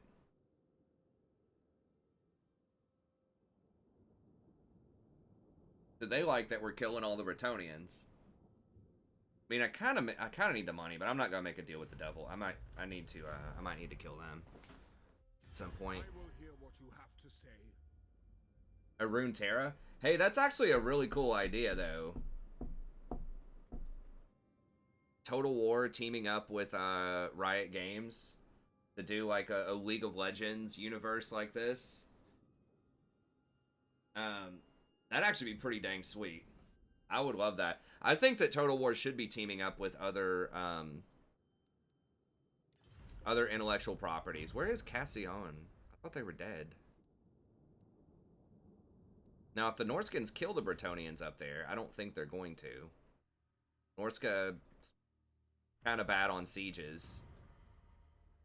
But yeah, I think that they need to do more team ups and do more kind of fantasy type of stuff.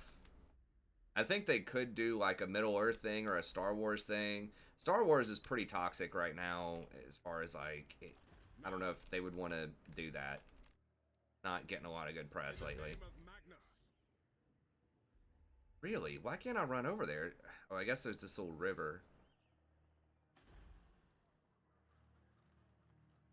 Now they're gonna run around and...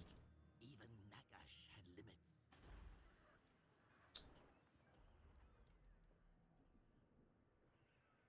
But that would be really cool if they fleshed out that universe and Total War helped them out with it. Do I just dash into... I mean, they're not going to be able to siege this in one turn. Let's just come over here and replenish, I suppose. And then we'll sort of see from there. We do have roads, so we will be able to move pretty fast. I think we have roads in this province, right? Yeah. So we will be able to run out of here pretty fast next turn. Son of Sigma.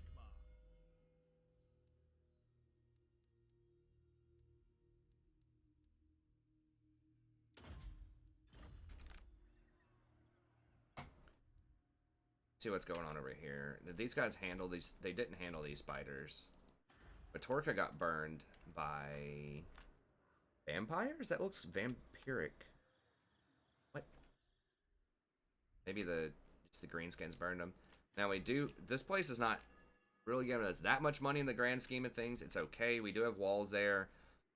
If we have to hire a lord and just a bunch of stuff, we can do that. Calls to me. Going forth. Let's just come over here. The wilderness calls. What do you require? I command here. That's fine. We'll just leave that. Power within prayer.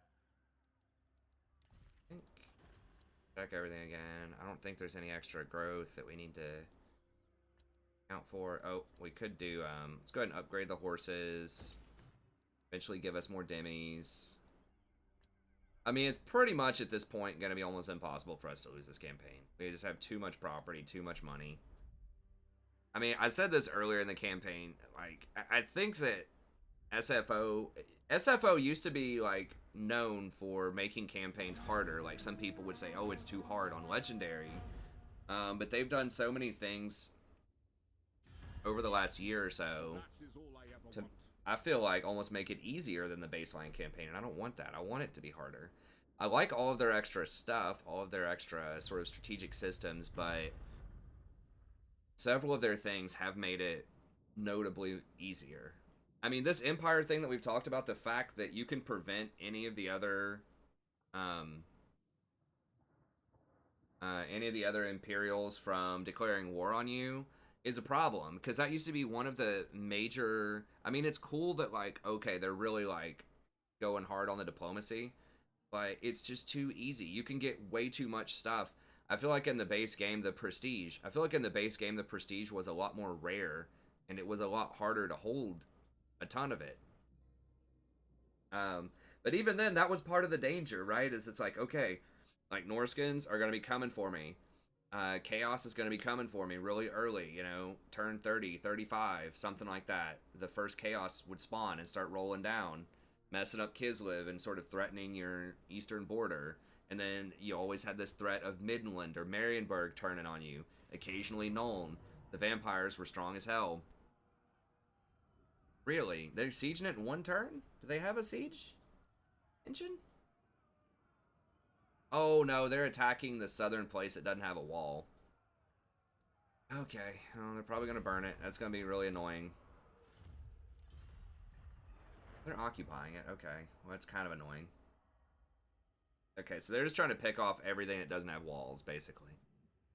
But now that we're healed up, we should be able to beat them. But that used to be one of the major threats, is vampire counts would start taking over. They would almost always beat up Sterling and all that stuff. So in the southeast, you had vampire counts. In the northeast, you had Chaos. And then you had Norska coming down from the north, and Midland, and Marienburg.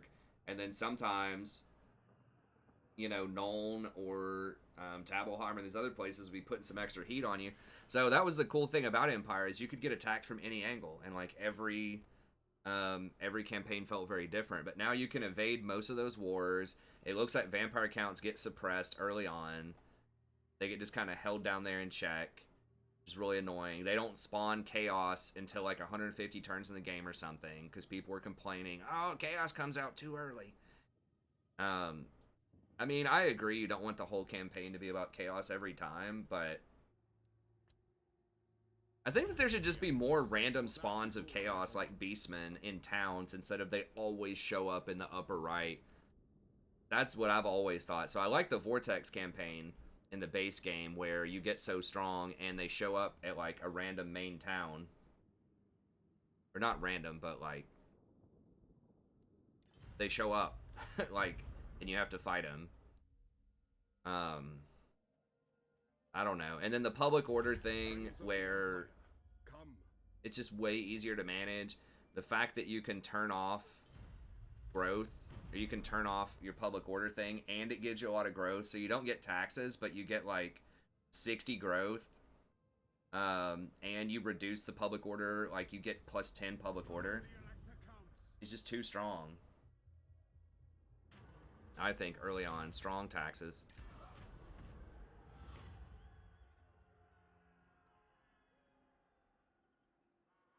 Hawkland. If I could spend 3 and grab Hawkland. What do they even have anything? I haven't been keeping up. I really want Midland. I think they have these two. I think they still have 2 properties up here. Okay, fine. I'm not 100% sure that's worth. But yeah, we get these 2. Okay, I mean, it's a tier 5 with Luminarch and this. So anyway, so it'll be interesting to play vanilla again, try it out. Great swords and great cannons. Okay, 1 less turn to recruit. I mean, that is pretty nice.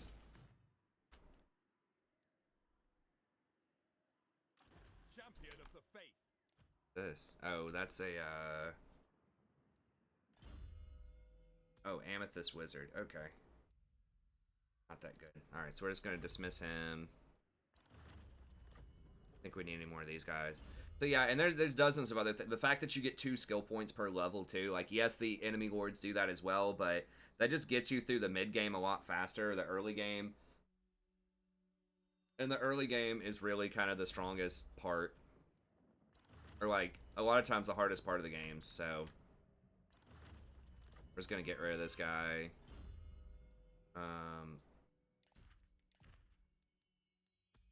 The Archlectors just aren't really that great, I think. Per gig, okay. Oh, this has the Grand Devotion to Ulrich too, which is nice. Wood Chopper. This place is pretty dang good.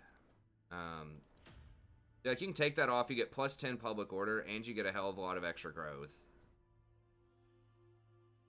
It's too much, especially for some factions. It just really accelerates them like very quickly. Some factions that are supposed to have low growth, like vampire counts, dwarfs, it gets them up to their higher tech stuff and just sort of circumvents what's intended to be a weakness. We want to get rid of that and get the dies. We might want to get walls there eventually, but Azir is fun. Is this the good one? Yes, this is actually the good one. 1 of 4 faction-wide army abilities. Post-battle loot, bigger loss reduction. Yeah, that's awesome. Super expensive, but whatever. I'm rich.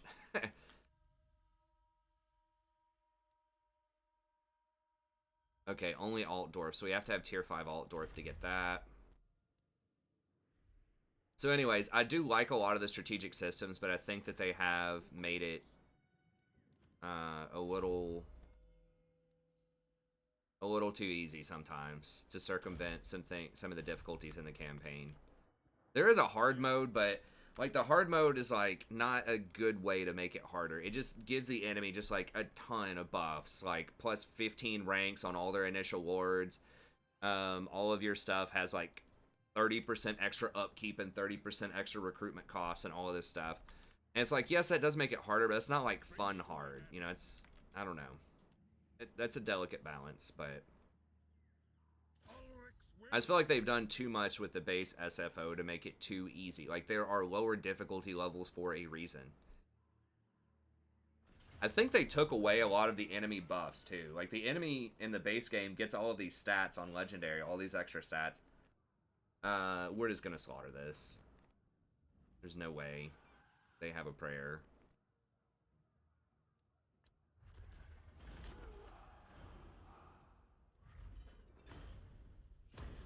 So we'll see. So I am looking forward to trying the base game again with the greenskins. As much as I love SFO, like I do like the extra units are really cool. Extra regiments of renown. Some of like the way they've redone a lot of the tech trees, and rebalance some of it is fun. I do like the two skill points is really fun. I mean, who doesn't like skill points? I like being able to do more stuff, have more options, but realistically, it is a little strong in the early game. Because you, in theory, most of the time are going to be leveling up a lot faster than the AI is. When they hire new lords, they do get them at like level 7, but they're not going to make... Their decision making is not as smart as a competent human player's decision making. So they're not going to use those skill points as well as you can. They've made it's like better than it used to be, but I think I might just get roads here. Let's just get rid of this and just get roads.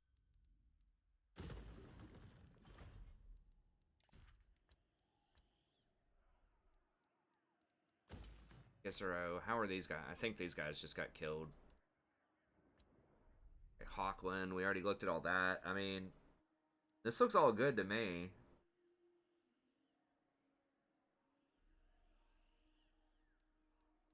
I mean, maybe a little more money. That would allow us to get steam tanks and Hellblaster volley guns if we want to try those out, which we probably do at some point.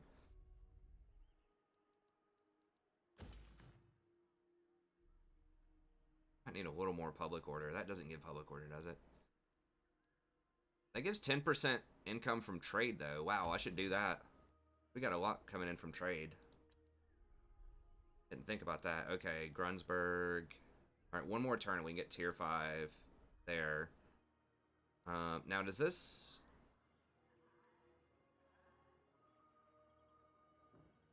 Okay. I thought it gave adjacent public order to all provinces, but that's something else. That's all good.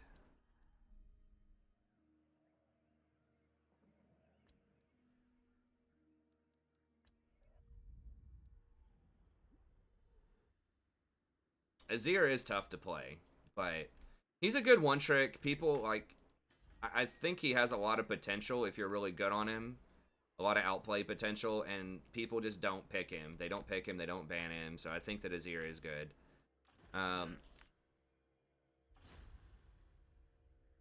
Wait, where? No, we want the these towns. There we go, Steel Tech. He may not get it all the time, but it's just mostly to level him up, and if we get some extra technology is good. Where is this guy? Oh, this dude. I don't know, man, just...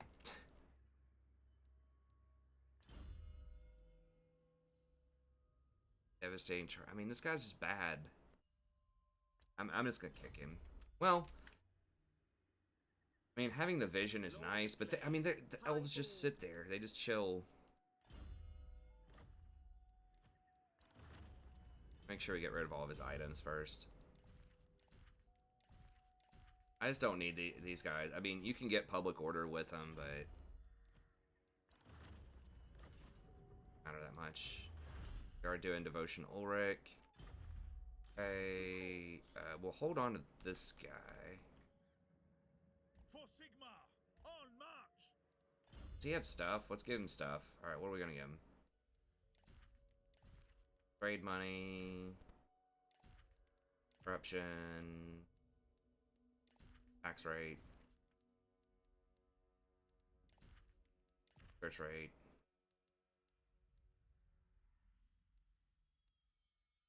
Wound recovery time, sure.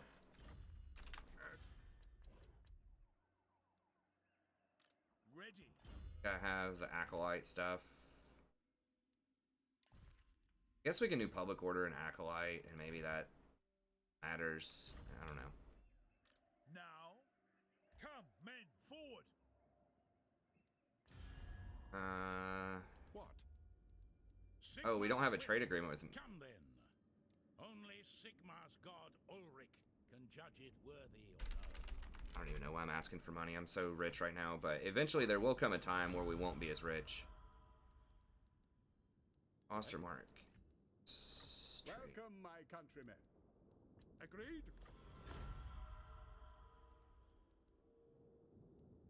Can I kill kill those two. Trade agreements yet. Black Venom we are at war with.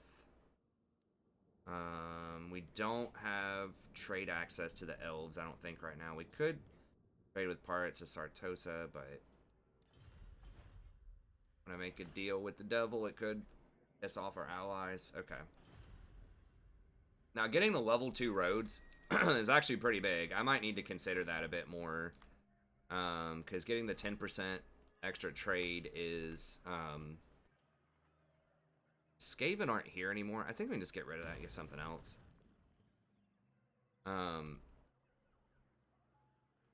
Yeah, you can only do that in a tier 4 town, but the 10% extra trade money is pretty big, especially once I start trading with the elves. Get rid of any of these, though.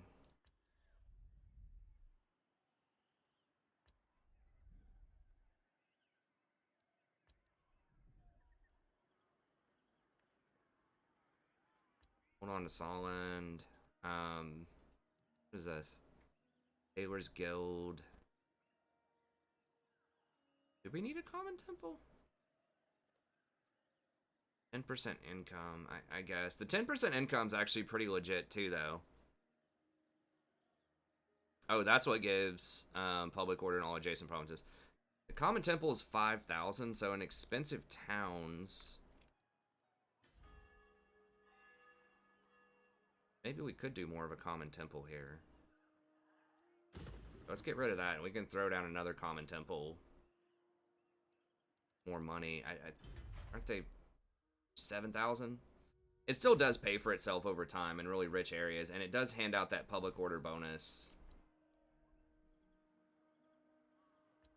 Yeah, I just feel like maybe the balance team at SFO has kind of dropped the ball a little bit recently. What is Krugenheim?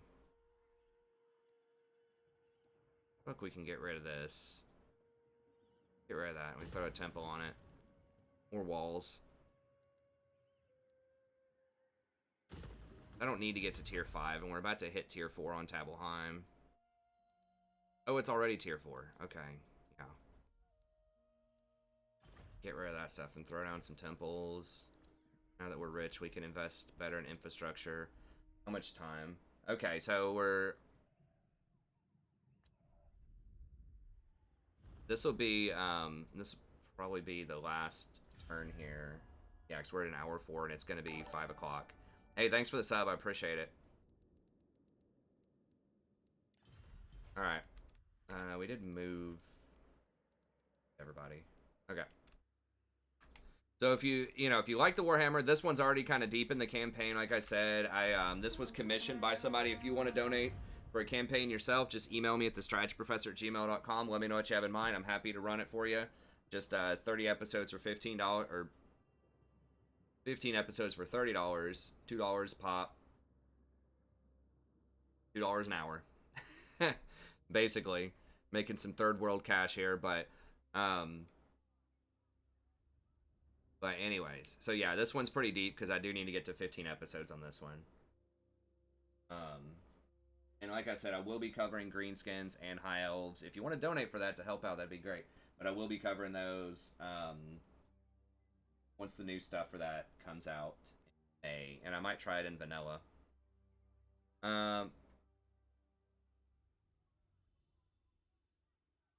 Nice. The Black Orc boss would be good. But the cat saying they have that in SFO, but I'm not sure how you get access it.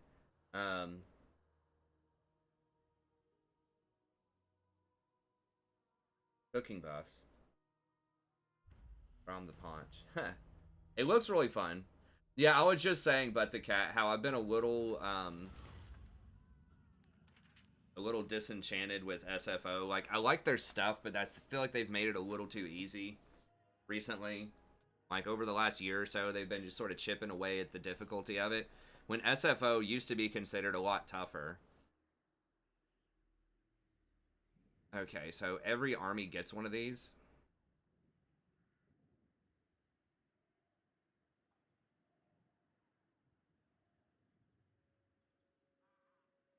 Okay, so you can target one ally.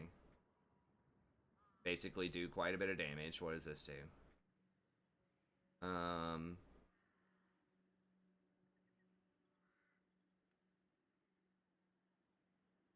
Okay, so it's a vortex.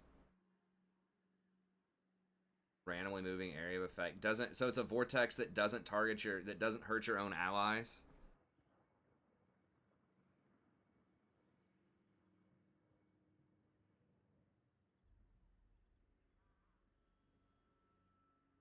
What? Summon the White Wolf aspect of Ulrich that deals massive damage to single entities in melee. Attack aura for allies. Okay. Or everybody gets rampage and melee attack for 60 seconds. I think the storm seems pretty OP. Go with the storm. Grave news, my lord. Word is spreading across the land of a dark power rising in the northern wastes. The armies of chaos are on the move. They surely plan to invade the world of mortals once again. Prepare your defenses well, for the forces of chaos spare no one in their quest for bloodshed. Okay, so now chaos is coming out on turn 60. That's earlier than usual. I think they do that based on your Imperial power.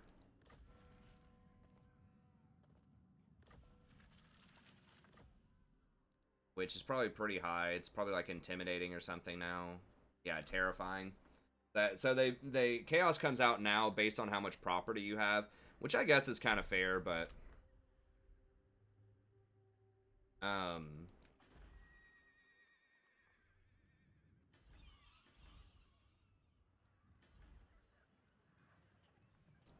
anyways, okay, we'll figure it out next episode. So that's probably because I just confederated with those guys. We have 9 now on the fealty. We just need to get 1 more with them. But yeah, we'll figure this out next episode. So we're a little bit stronger. We're going to come down, clean out these guys. We should be able to kill them like this turn. Well, the first right off the bat on the next episode. And then I guess we'll just keep going south. And just try to clean out Paravon and the last Bretonnians here. And then we'll probably go down and knock out the Skaven. And then we'll just sort of see what's going on over here. It looks like these guys might be able to hold off the those greenskins there. And everything, it looks like these guys are still just kind of gridlocked over here. So, anyways, we'll continue to power up, but that's going to be it. Stream's going to continue. We're going to try to go get some League, but that's it for Total War, so thank you very much. Stay tuned for the next episode, and we'll see you next time. Okay, so hopefully League is back.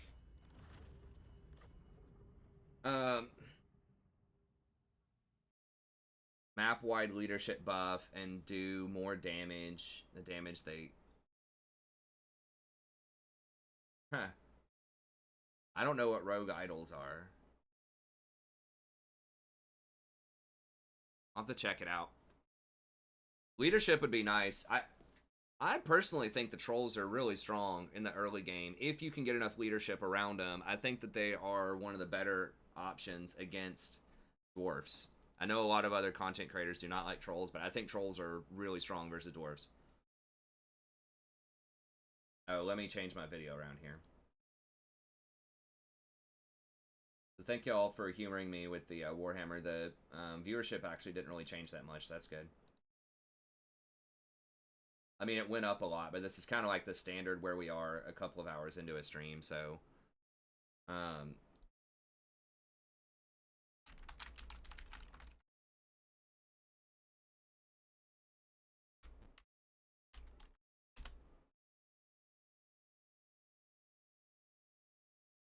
Okay. That looks cool, though. But yeah, I thought the troll... I mean, they have regeneration. They do a lot of armor-piercing damage, sweeping strikes. Like, everything about them is really strong, except for the leadership. So, with Azog, the last Azog campaign that I did...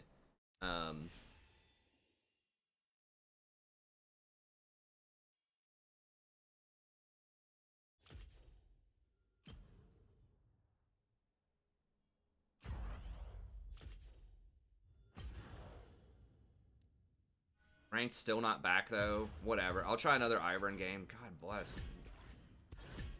Rito, get your shit straight. I mean, I know most people aren't playing on North America at this time of day, man, but I'm a person, too. I have feelings. I have viewers.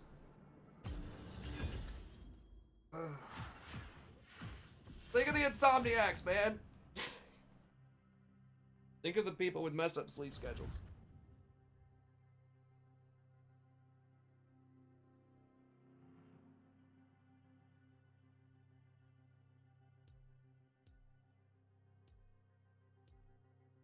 Oh, is there something going on with Dardoch? Oh, was that the TSM drama people were talking about earlier? Okay, well, I'm excited for Greenskins. Trolls level 2 is... A lot of people thought that the dwarfs were heavily favored early on against the Greenskins in sort of the battle for the Barrens. Or the battle for the Badlands, but... I don't think that's the case. I mean, I could win it either way. I feel like the Greenskin were a lot stronger than people thought.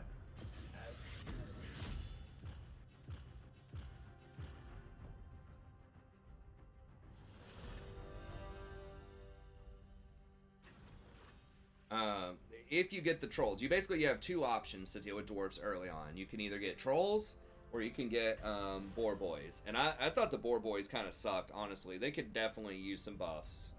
The stats, I mean, it's ridiculous. Like, their melee attack is like 24 or something. It's like less than goblins.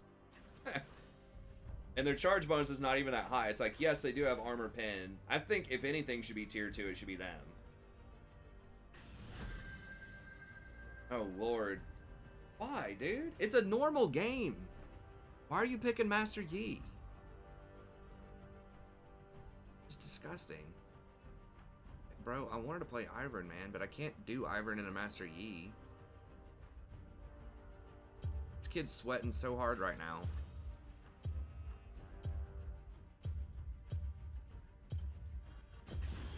Our rage is beyond your control. He needs to grab a Gatorade or something, man. I don't...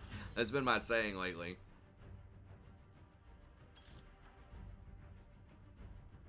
Needs to change his undershirt. Gonna have some pit stains.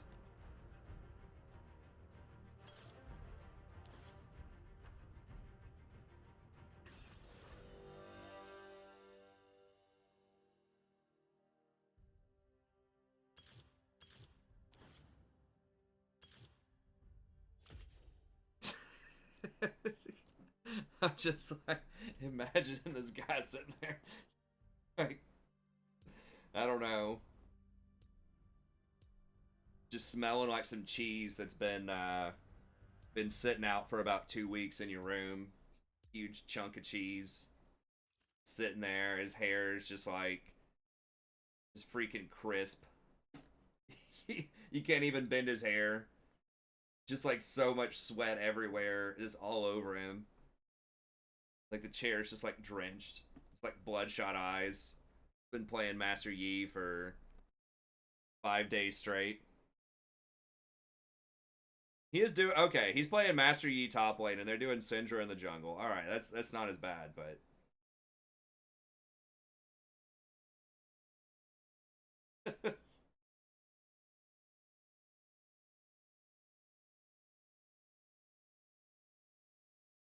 we need to get the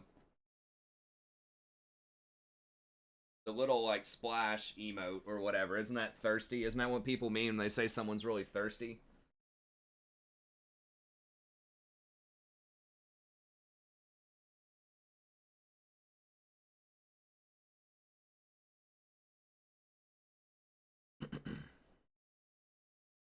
Okay, well, we're gonna try the like maximum abuse here. We're gonna be the sweaty ones. We'll see who can sweat more.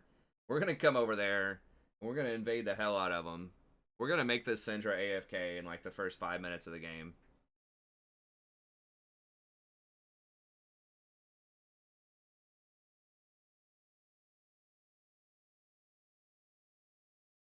Master Yeet. That's right.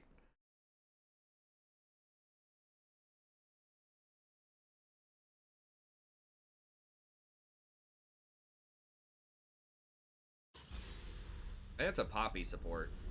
Your instinct, summoner.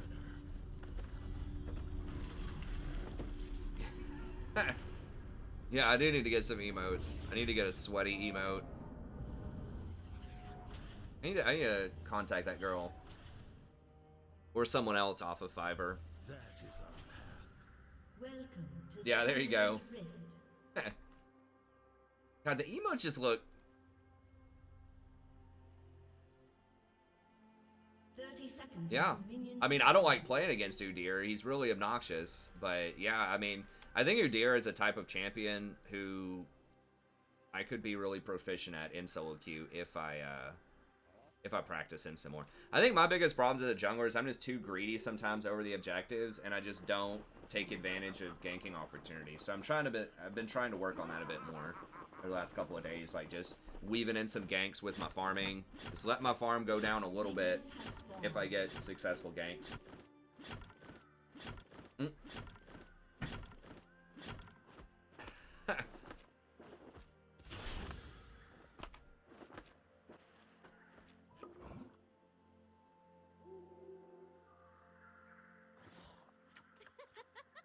Yeah, I think I think Udyr could use a little bit.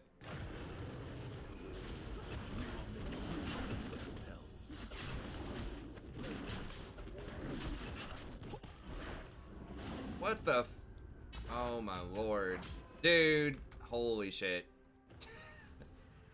This bitch. Oh my god. Okay. Our Okay. instincts are razor sharp.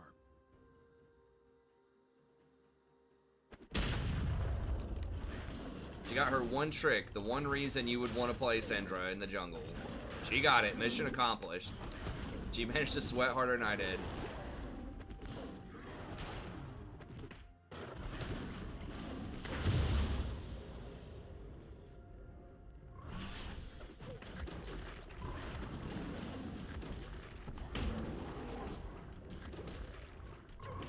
We're doing barracks, we're gonna go invader.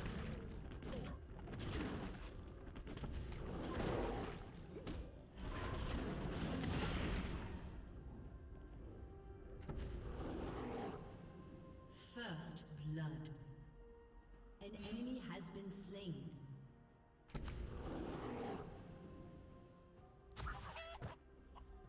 We An will ally has been slain.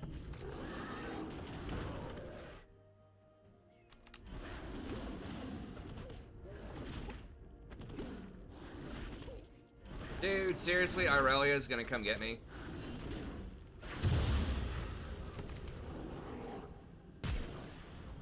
These kids... People try this shit so hard. Like, whenever I jungle for some reason, just everybody, like, wards, invades, just does all this crazy shit constantly.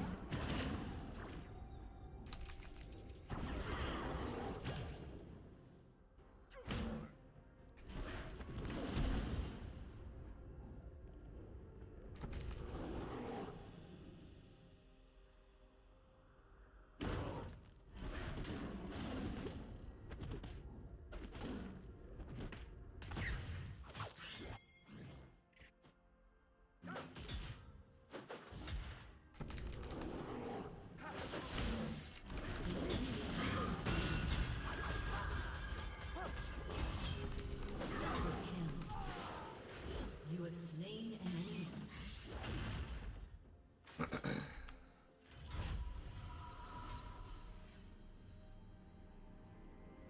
Well, Yi took Ignite Ghost. I mean, these kids are cheesing hard. Our Alright. rage is beyond your control. Okay, so we got Syndra's Flash at 9 minutes. Should probably try to go for bottom scuttle.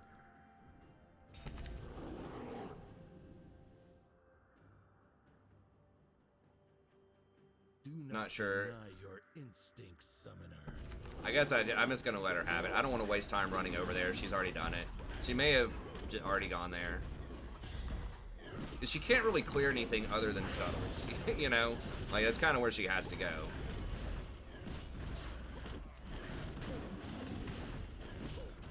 We'll go check it out after this. I just want to get this cleared first.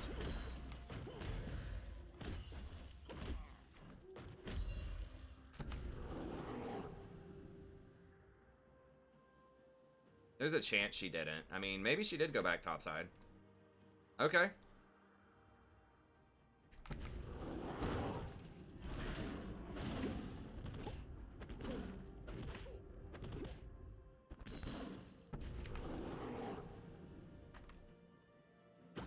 Rampage. Pop that.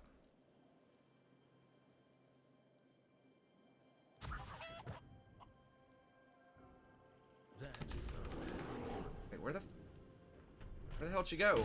Huh? Did she go for wolves?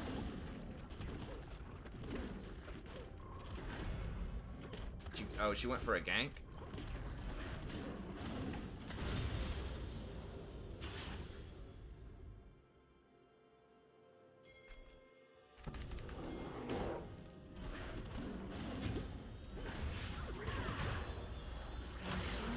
What's up, bro?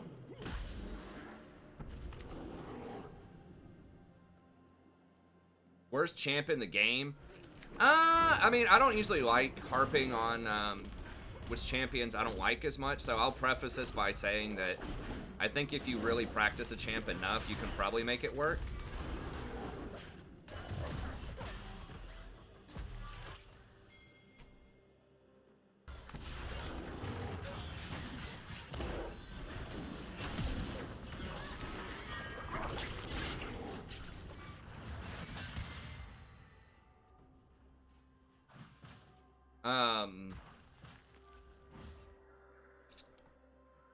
In solo queue, under Diamond, it depends on which, like, elo bracket. I think Tom Kench's pretty bad. I mean, he does have, like, some clear use cases, I guess. Also depends on the role. But Has been slain.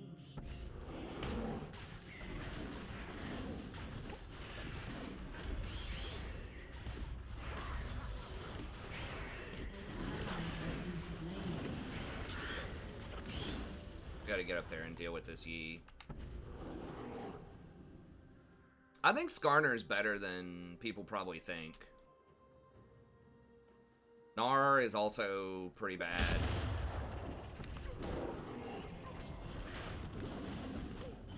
I don't know. I have seen some good Gnars, though.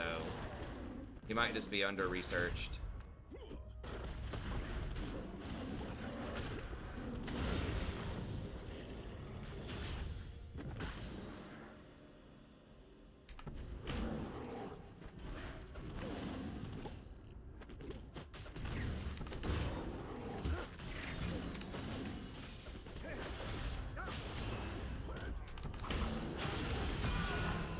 Okay.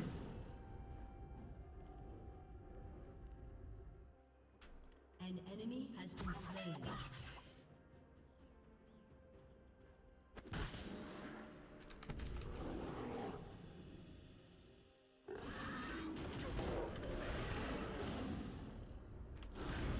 Yeah, Jace. Jace is a good one. Jace might actually be... Nidalee and Jace are both good. Good calls. Probably Jace, honestly.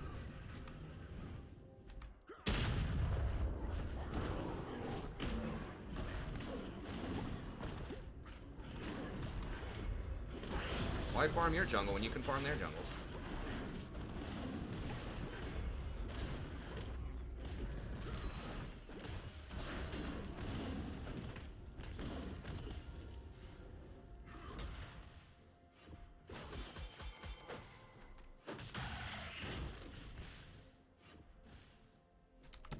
We'll go do Rift and then we'll go top maybe.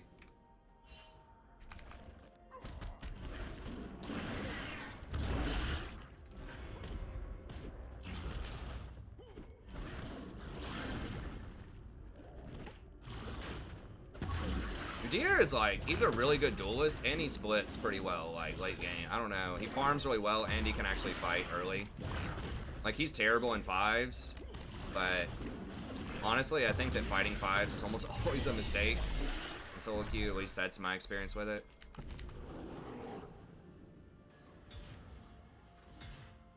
Where'd he go?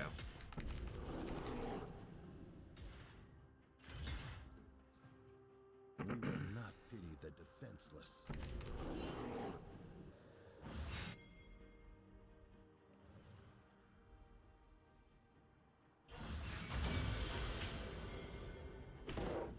It's annoying.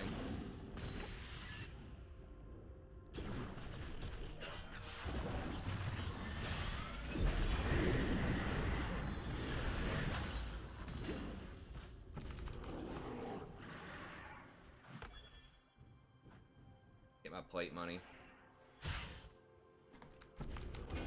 my god, dude, these kids, like, they're warding hard. Alright, bot has priority. Syndra wants to come over here, I'll just kill her. Skarner has a very low pick rate. He's just kind of like, he's just not really that unique. Like, there are some things, I guess.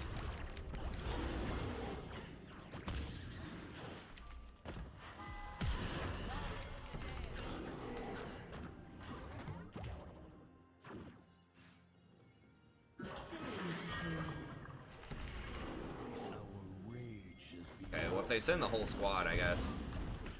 An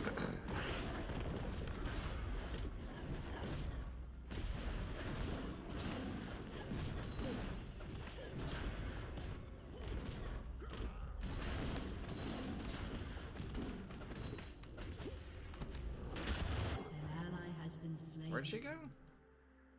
I need to go buy. I'm so rich. We gotta stop Yi. Like, Yi is their only thing, like, on their team that's scary.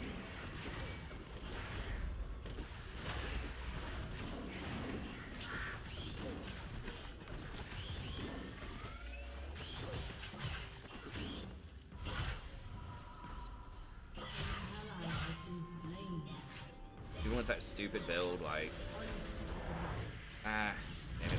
I got baited. I was like, maybe we can kill him, but I need to buy.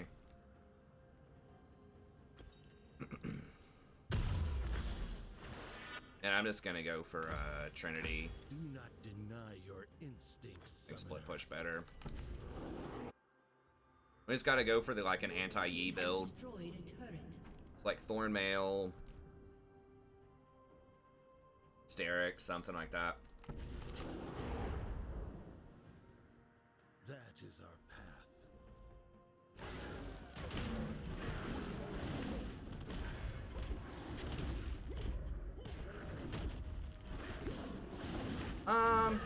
I mean, you'd be surprised if you play any other competitive online game. I think you'll find that League is not that much more toxic, and there's not that much less trolling than something like Overwatch. I mean, unless you play like a solo player, basically like first-person shooter. Oh my god, dude, these kids are sweating so hard.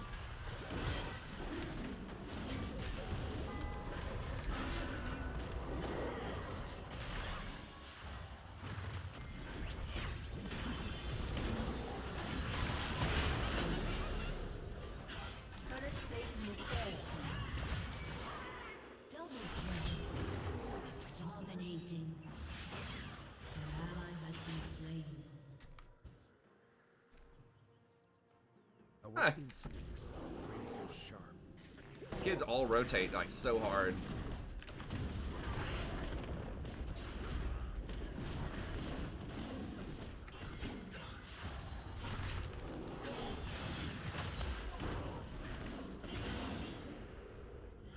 Killing spree.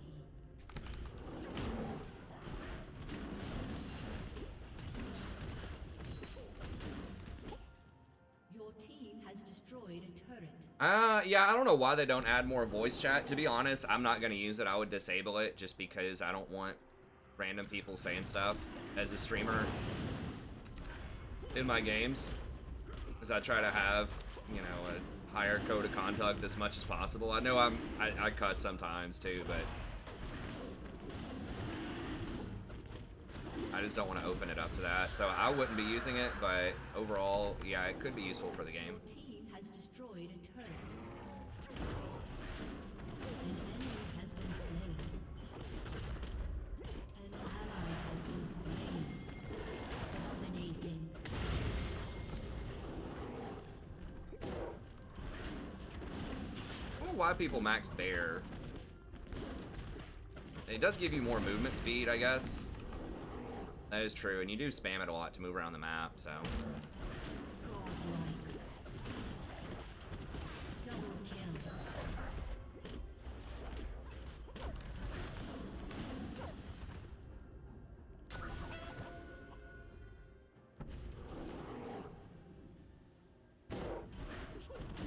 Legendary. One thing is, if you don't go Cinder Hulk, like, your wave clear is a little bit weaker, but your tower taking is much faster if you have Trinity.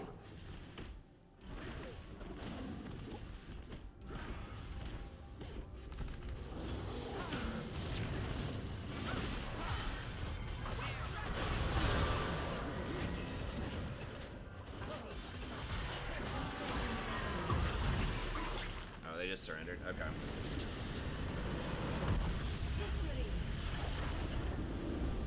Different languages, lots of flaming.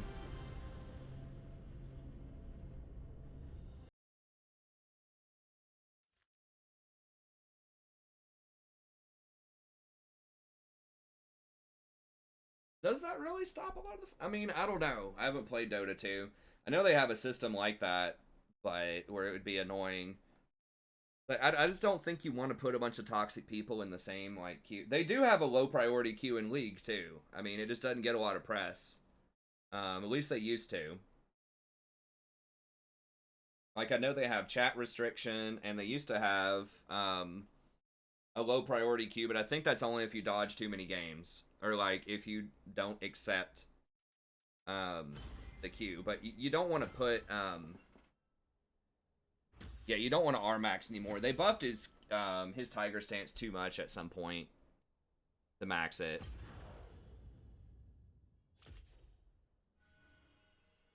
Okay, we'll do one more. What I do want to try an Iron game here.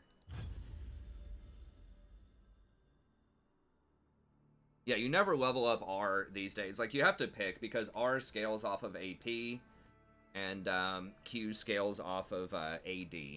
So most people pick him as a duelist with Q. I mean...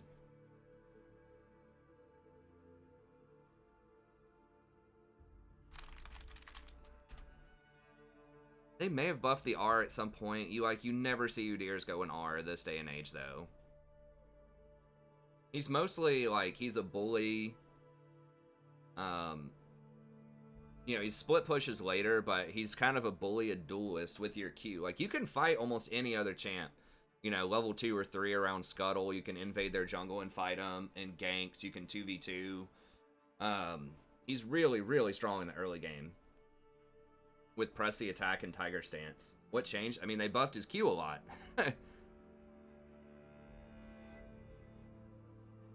I don't remember when that was. Okay, so 913. Base damage increased by 30 on the Q, 5% extra scaling, and 10% extra attack speed. Bonus movement speed increased on bear stance. Duration went up a little bit.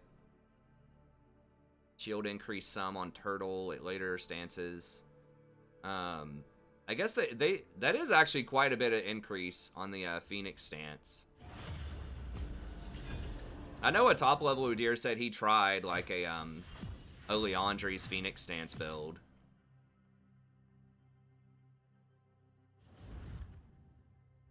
I mean, that would wave clear really quickly. Seems like something didn't change. Like patch 7, they changed the AD scaling. Pretty much everybody goes Tiger stance on him, but I don't know. Maybe R is underutilized. I mean, a lot of it is the itemization right now. Like with Sterax, gives you extra AD. That's a very good core item on him. Death's Dance could potentially be a good item. Like Blade of the Ruined King could be a good item. Trinity Force. Does that give AP anymore? I don't think it gives AP. I think it's attack speed and AD. So they changed Trinity Force where it doesn't have AP on it anymore. I just feel like AP items just kind of suck right now in the jungle a lot of times for most champs. Unless you can get like Proto Belt Hourglass. But maybe you could just go like all tank stuff with Leandri's.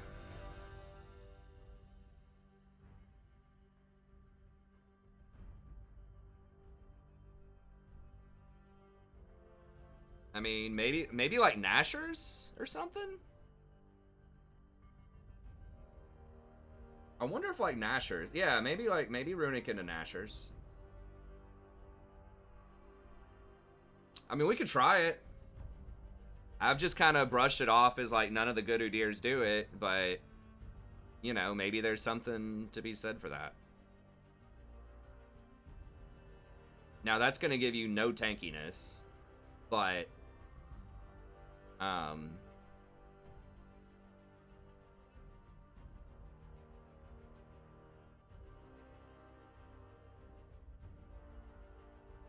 would Leon? I guess Leandries would trigger off of your magic damage. Okay, I want to try that out now that we've been talking about it. I did want to try out some other stuff, but now you're not gonna you're gonna lose a lot of attack speed though, so you don't have the 80% attack speed. They're all 6-second cooldown, I think, right? Or the big ones are. Yeah. This scales with health. Oh, this actually, I mean, your shield does scale with AP also.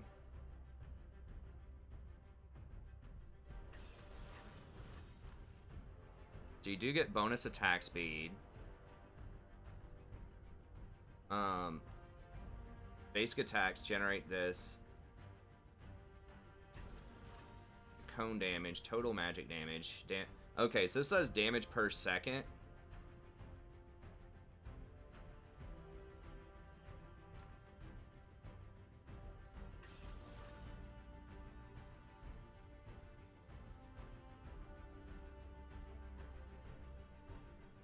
So it just does magic damage per second instead of attack speed. I mean, that would be good in like AoE team fights, I guess.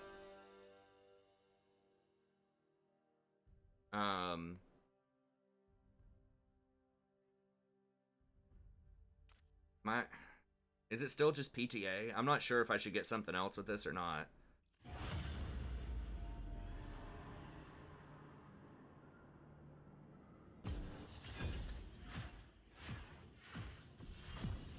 Hold on, I'll talk about my stance on the toxicity thing here in a second. Let me make sure I get this build right. What else is possible? Okay, so PTA is kind of standard. Conquer. I think you need PTA early. Like, that gives you that burst damage if you're gonna invade. But Conquer would be better later.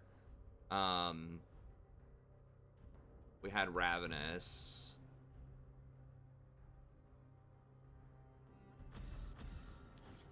I wonder if, like, Hail of Blades on Udyr. Like, Hail of Blades with Tiger Stance? We're not gonna do that this game, but,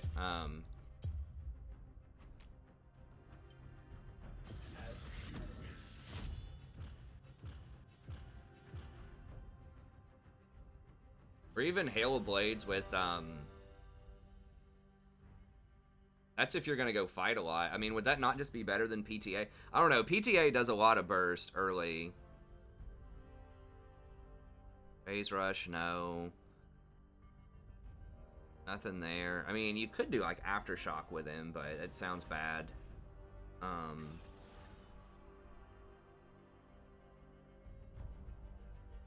you need to buy boots early. I guess we'll just stick... It's either Conquer or, PTA.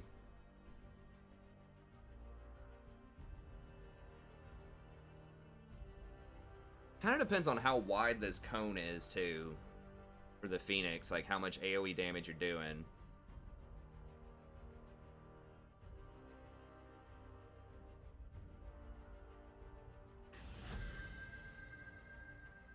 Fiora is going to be hard to split against.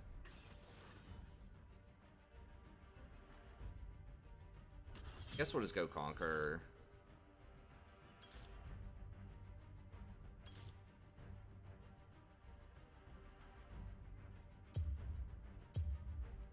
Because we are going to get a bigger shield also.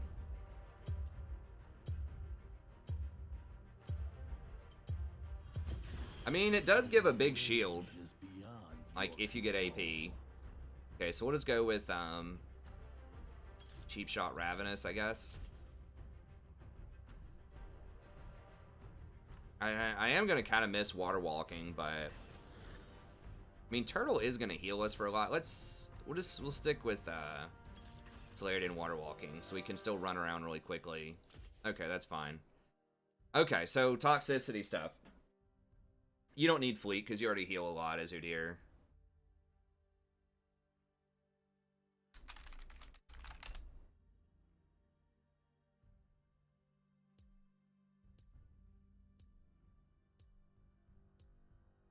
Hopefully she changes that. I mean, I'm not going to dodge in a normal game, though. I just want to try this out. Yeah, we're just going to get trolled.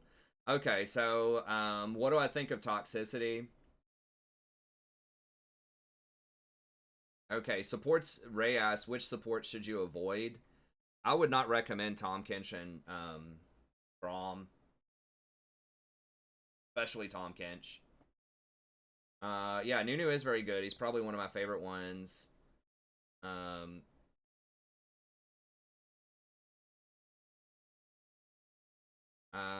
Let's see. Who asked about the toxicity? Pargo. What do I think about toxicity? Well, okay, here's the thing. Toxicity gets conflated, right? So there are a lot of different things that people call toxic that are separate things, some of which are easier to deal with than others. So one is chat toxicity, just people talking trash to you in chat, whatever. I mean, if somebody's saying something like really racist, I guess, you know, you can punish that. But in general, you just turn off chat. It's fine. I have chat turned off. Who cares? Someone on the internet said something mean to you, whatever. But another part of toxicity is the gameplay, and this is where it gets a little bit trickier to discern what's toxic, right? So, this guy's just completely running it down, or what? It's like someone completely running it down middle and just like super obviously throwing the game is toxic, and that in theory should be relatively easy to spot and should be punishable.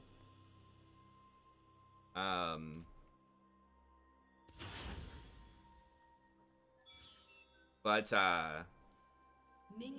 other types of toxicity, you know, some people would consider it being toxic to pick something that's just not that good. Well, I guess one scale down from that would just be someone just underperforming in a game but honestly trying. And these kind of get mixed up together too. So let's say that someone just picks Teemo top. They're trying to play, but they go 0-12 in an honest effort to try to win the game.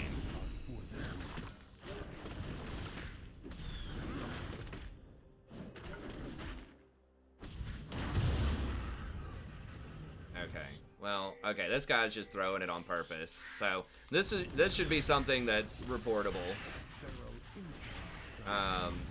And we will report him.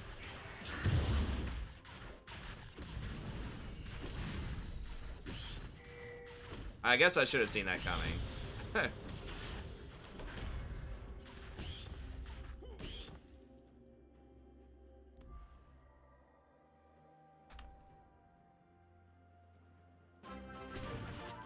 But, like, someone just having a bad game or just picking...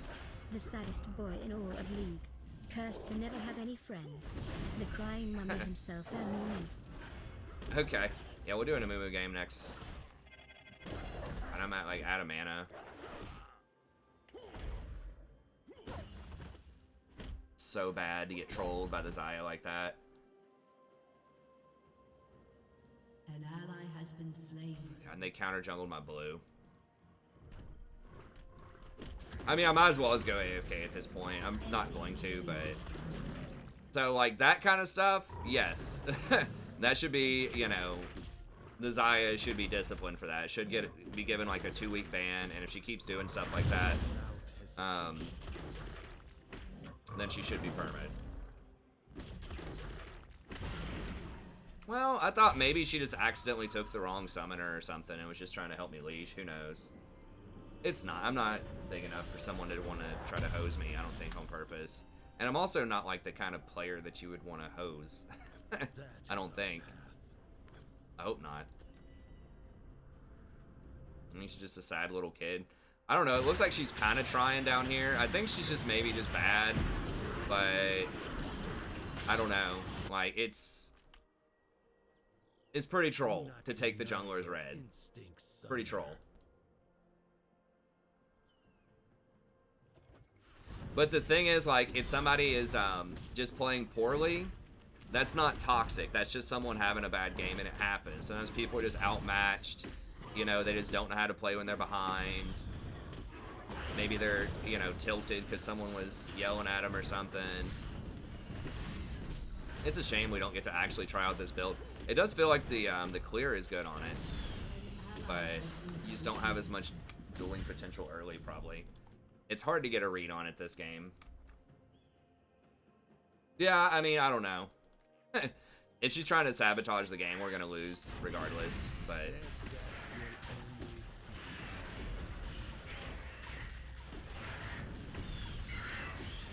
So sometimes people, like, I don't think people should be perma'd, even just for, like, inting one game. Like, maybe they're just having a bad day, their girlfriend broke up with them, they got fired, they got the Rona, you know, something like that. But I do think that if it happens, like, fairly regularly, and I don't know what the number should be, then there should be discipline for that. But a lot of what, it is hard on Riot's side to detect. Like, this one would be fairly easy to detect, I think. And people do get banned all the time. I mean, if you go to any, like, forums or whatever, people are like, I was unfairly banned, you know, such and such.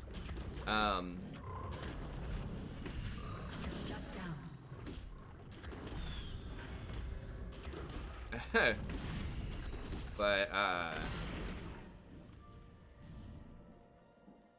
you know, I like the tribunal system, man. I don't know, like, they were saying there's a lot of false positives. I'm like, but is there, though?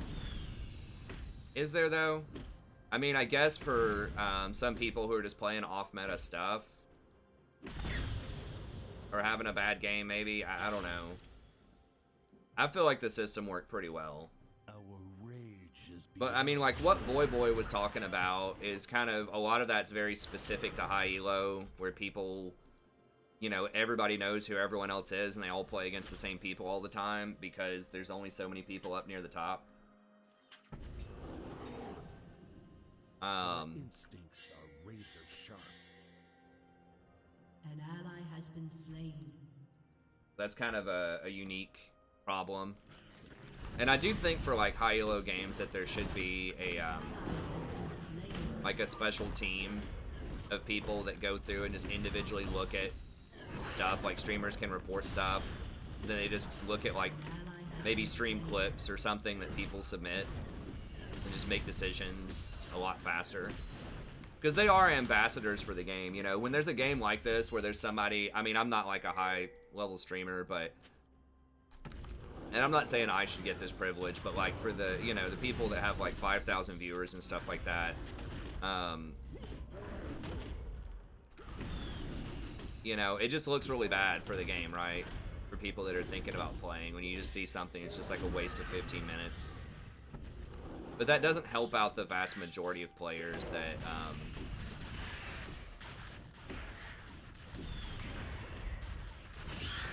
are just trying to play normal games in League.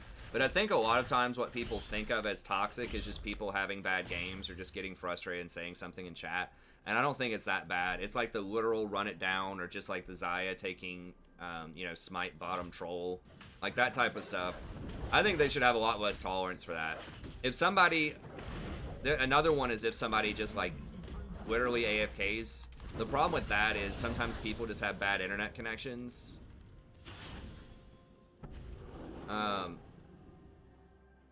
that's just how it is. Like, maybe there's a storm at their house or something. But if it's like they're AFKing a lot, you know, you shouldn't be playing with bad internet connections, I think. So I don't know. Once again, I don't know what the number is. You should be given, like, you know, maybe a couple of games, 1 or 2 a month, or something like that, where you get DC'd. But other than that, you would start getting punished. So AFKs, they do have Lever Buster to try to help with AFKs. But like the most insidious stuff, just people trying to deliberately throw games that are just doing weird crap like the Zaya. Oh my god.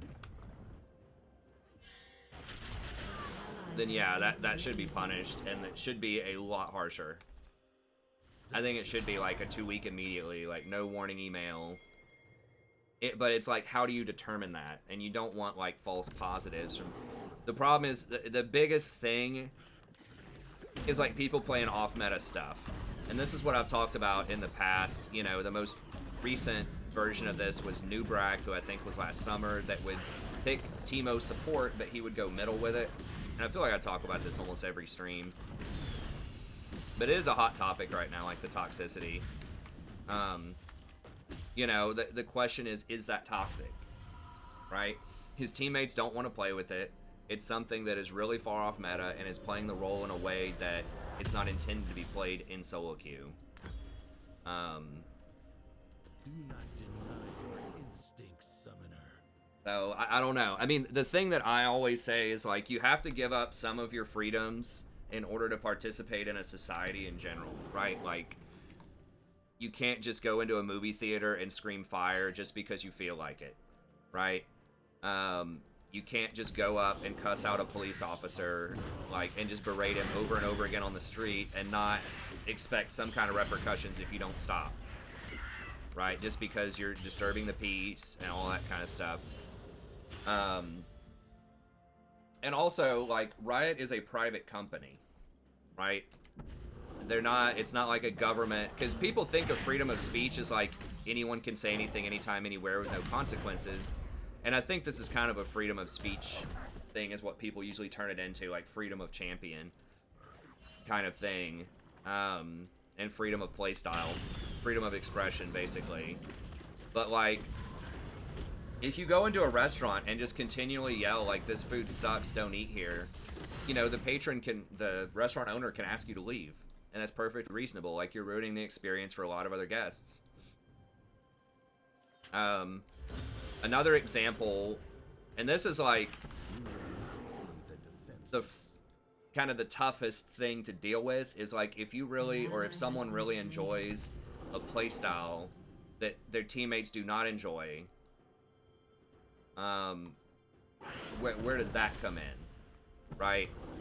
So and the example that I use with that is,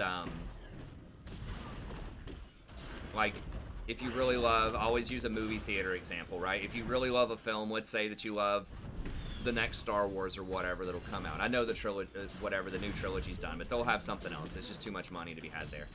But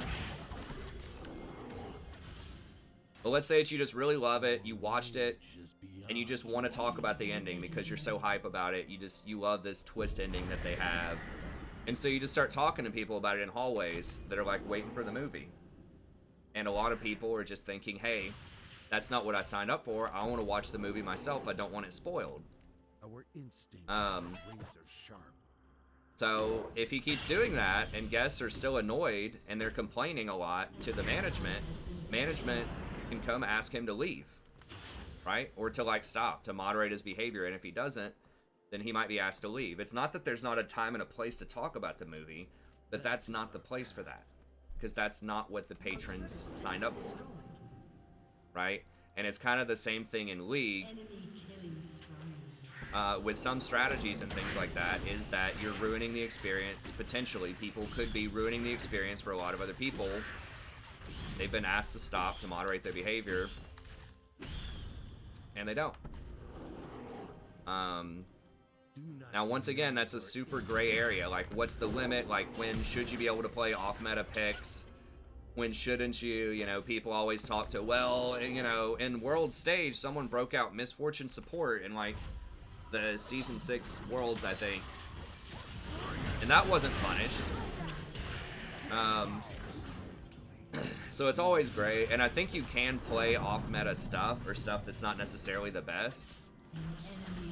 But it's like, when you're playing off-meta stuff, you know it's annoying your teammates, and you're not playing your role the way it's intended to be played, like Teemo support or the roaming Cinch support. That can create a problem. So that's the most difficult thing to legislate, I think. And there's not a good answer for that. The community is always really split on it. There were a ton of people defending Nubrak, even though pretty much every high elo player that played with him hated it. Did not like it. Nobody was standing up to defend him hardly. It was a bunch of people that were not in high elo. It was like a bunch of silver, bronze, you know, people that were defending his right to play something weird.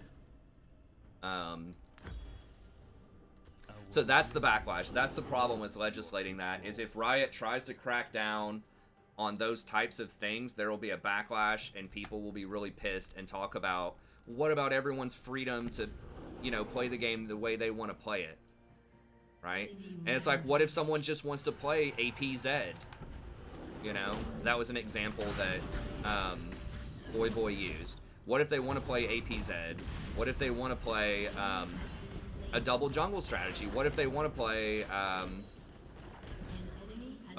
Soraka double jungle, where Soraka just follows you around in your jungle the whole game? She picks Soraka mid, follows you around in the jungle the whole game, and, you know, calls it a strategy, right? There is a funnel strategy with Master Yi and Taric that does something like that. So it's like, why can't someone just pick any champion they want mid lane and just follow you around in the jungle and share experience with you? Like, there's a precedent for that. So it's like people that try to lawyer this stuff and just say, well, that person shouldn't be banned for following you around in the jungle, you know?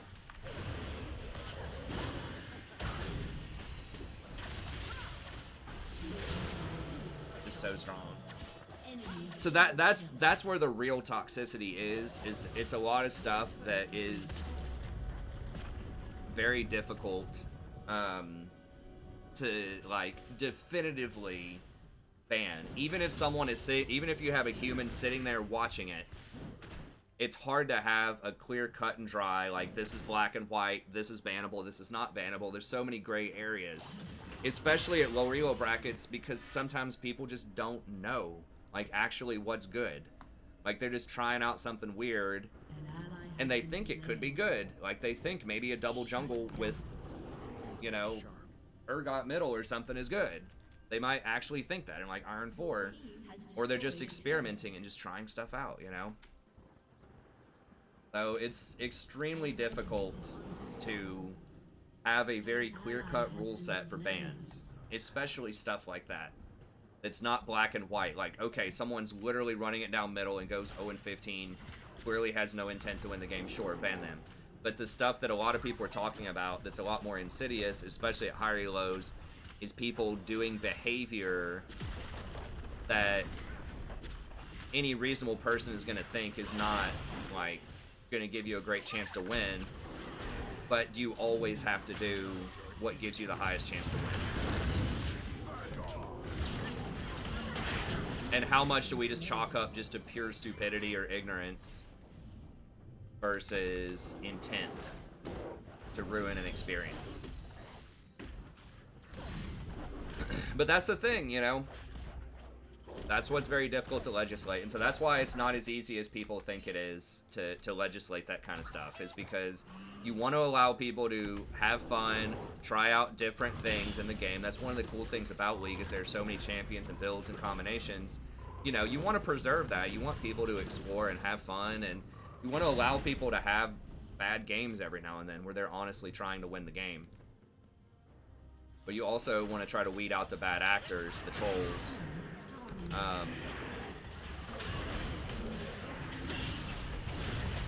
Your burst damage is way, way lower with this build, though. That's the thing, is, like, your ganks are just way worse. Like, your clear's pretty good, but I could see Phoenix being, like, better in team fights, but the thing is, you never want a team fight with Udyr.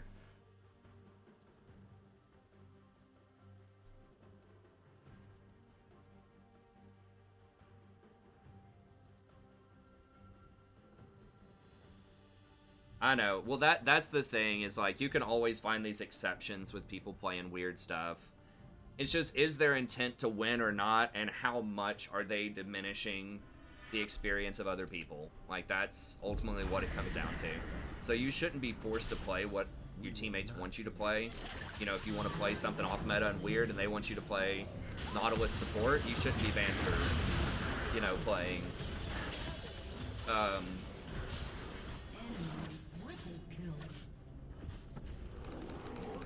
You know, you shouldn't be banned for playing like I don't know, Syndra support. If you really like Syndra support and your team wants you to play a tank like Nautilus support, you shouldn't be getting banned for that.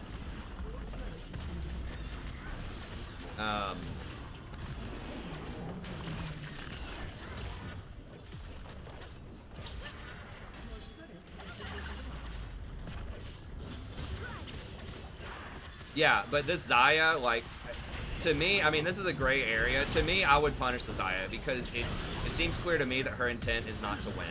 Like, a reasonable person, even a low-level person, is going to understand that taking Smite and deliberately taking, like, your first camp away from your jungler is throwing. And going 0-14 on top of that is inting.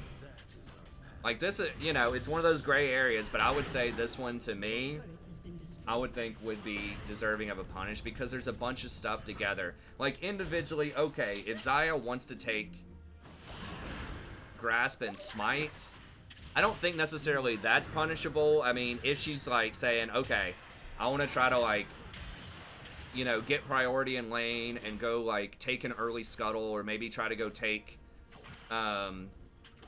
their golem, and I want to build into warrior because warrior is really cost efficient.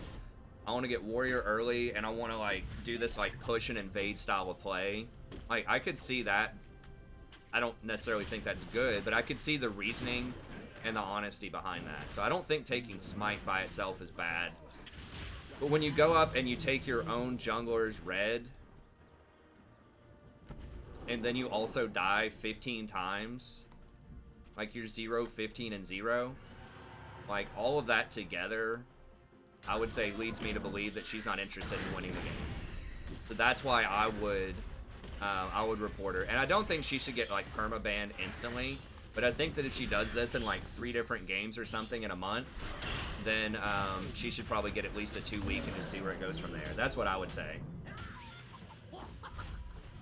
So if she had, like, a normal build and not Smite, and she just honestly went 0-15 in like a 40-minute game, had some assists, maybe she was 0-15 and 15 or something, she just wasn't getting last hits, you know, she's just bad at positioning. I don't think that's reportable if someone just has like a really bad game.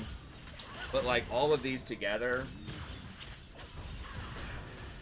indicate that she's not interested in trying to win. If they accidentally steal the buff, like just with an auto attack or just like some kind of dot, you know, that I don't think that's reportable. That's just could be an honest mistake. It depends. I mean, the problem is everything is contextual.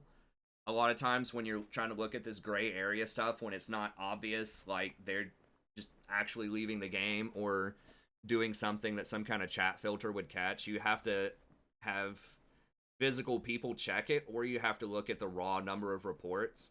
But you have to be careful with raw numbers of reports because if people are just playing like off-meta stuff, they could get reported a disproportionate amount of times. I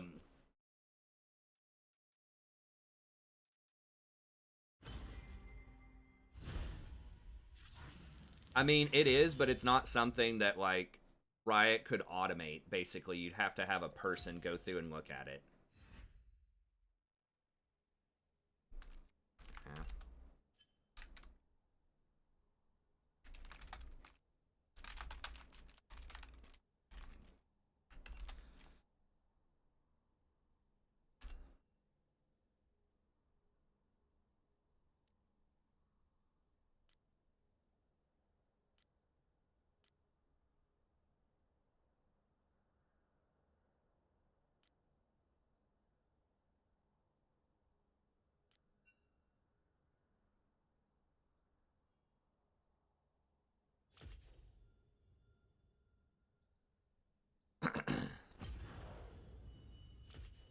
Okay, what we're doing an Amumu game? Is that it? Okay, thanks, Colton. All right, we'll do an Amumu game. So yeah, I mean, I liked the tribunal system. Just like, here's the thing, just get the community. Like, people in the community don't like trolls, and they don't want people wasting their games. You know, 99.9% of people. to just get the community to review it. They used to have this system back until 2014 where a large portion of the reports, you could log into this thing called the tribunal, and you would just evaluate games. You would just say, should this person be punished or pardoned? You could click punish or pardon, and it went to, I don't know how many people, but like a lot of people saw the same report, at least probably like 3 to 5 people saw the report, and maybe it was like 5 people, and if like 4 people said punish it, they punished them. So they would just send them like a warning via email, or something like that, and then if they kept going and they got punished again, it'd be 2 weeks. But they never did a perma unless it was actually reviewed by a Riot staff member. They may have not have done a 2-week unless it was reviewed by a Riot staff member. But that helped weed out a lot of the bulk data. Just the random like influx of reports that people gave out helped narrow down the field. So now instead of, you know, Riot having to hire people to read, you know, 100,000 reports a day, they could just get the community to do it. They gave out a very small amount of blue essence. It would take you 15 minutes to go through like 15 reports, and you would get rewarded with like 2 games worth of blue essence or something like that. Like it was a more efficient way to get blue essence than playing games, but you could only do so many per day. You could only do up to 15 per day.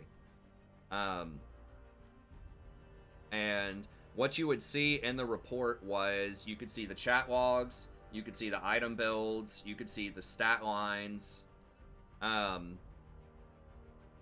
I don't remember if you could see the person's like history or something like that, but I know you could see items, chat logs, and stat lines from everybody. So just build around that. You know, the reason that they got rid of that was they were saying there were too many false positives. People were just going in there pushing punish all the time.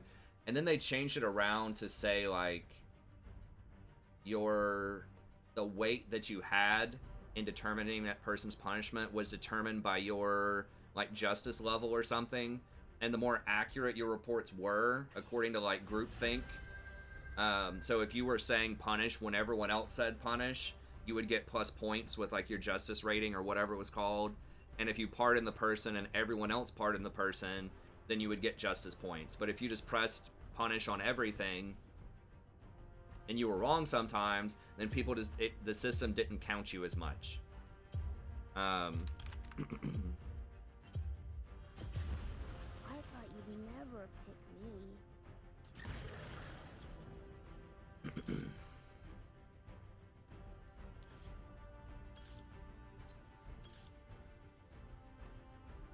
Multi-Hunter is very good. I think you need Ravenous, though.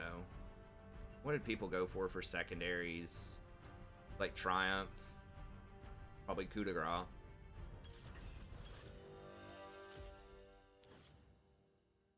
I think they should refine that. Like, what's wrong with that? Like, all you're doing is you're weeding out a lot of the reports. Like, you're trying to figure out who needs to be punished, who's not.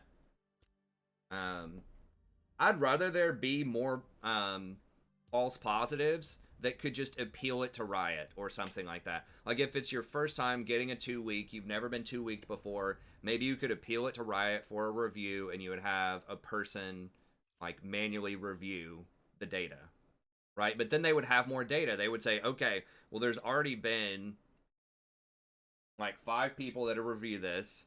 You know, they have the justice rating average is like 80 or something. So they could basically say like, these are highly rated, justice people. So we know that. So we're going to go back and look at something in this game or in these games. But yeah, I'd rather there be like some sort of like just overdo it on the punishments and then allow there to be an appeals process for people that are like first time offenders.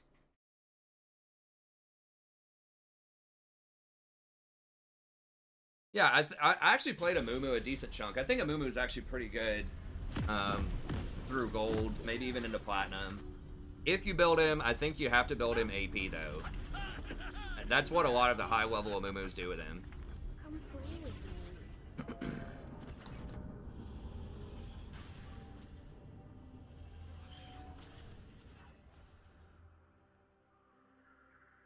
Welcome to Summoner's Rift. It's not the people in your game that look over it. No, they don't ban you. They report you. Getting reported is not for ban. Yeah, I mean, that's why they have people that weren't in the game looking at it. At least 5 people. Maybe they could make 10 people look at it. But, you can read what people, type in the report, too. Type in their reports.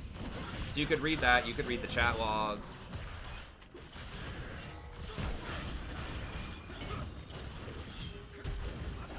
We don't have Irelia.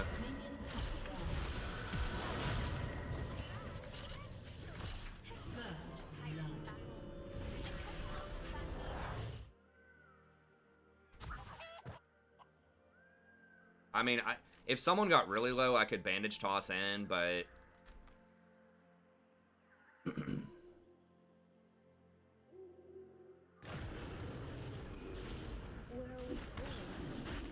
Well, I mean, we just talked about, like, I'm talking, like, actual people that where their intent is not to win the game. I don't think that's 40% of the time. I think people have bad games and people make a lot of mistakes, but I don't think that's inting or trolling. Like, if someone picks an off-meta support, but they're actually trying, I'm just gonna smite that. I probably should have smited it earlier. Like, what people call trolling and inting is usually just people having a bad game.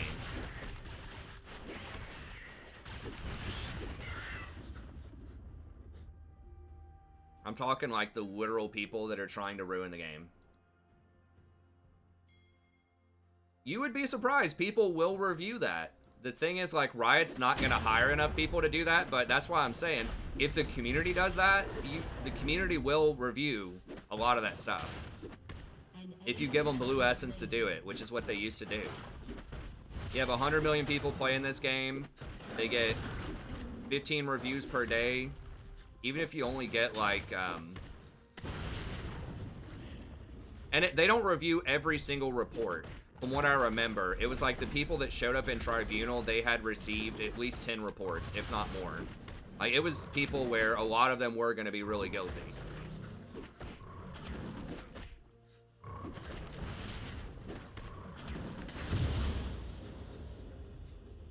It was people that had received like 10 or 15 reports in the last like week or so.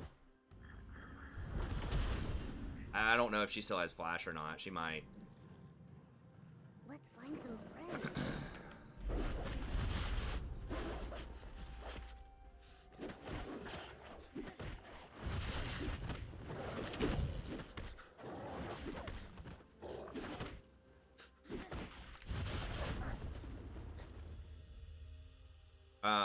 So it was people who had 10 to 15 reports, and even if you only have, you know, 100,000 people or something doing the Tribunal every day, that would still cover 1.5 million cases. Like, it covered a lot of stuff. I'm not saying it would be perfect, but I'm saying it's better than nothing. And I just don't think Riot is going to be able to hire enough people to manually review all of those games. It's either automated, where you try to come up with an algorithm, or you have actual people look at it. And I think that there might be some false positives with actual people, but there's going to be false positives with algorithms too. And I'd rather just have actual people look at it. And if there are false positives, fine. Just allow people to review it. Like, that's what I think the most fair way to do it is.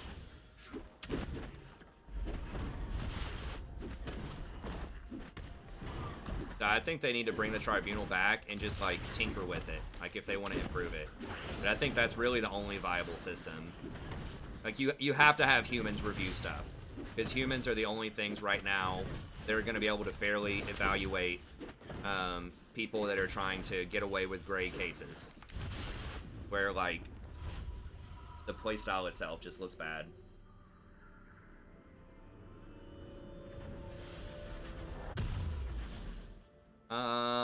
I would not ban somebody's pick, like, ever. If you don't like it, I would just dodge, because, first of all, they're probably going to be better on that than almost anything else they play, if they're, like, one-tricking it, or if they play it a lot.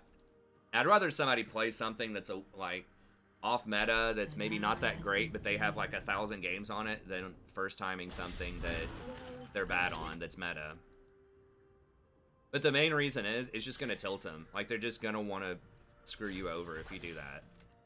So, like, I think at that point, if you just don't want to play the game, just dodge it. It's fine. Just wait a few minutes and get into another game. I would just dodge. I would never ban an ally's pick. Because, like, the only thing it's gonna do is piss them off. And they're probably just gonna play something else that's off meta or weird. Like, just because you ban them from playing whatever weird pick they want to pick, that doesn't mean they're all of a sudden gonna play a meta pick and they're all of a sudden gonna be really good on it, you know?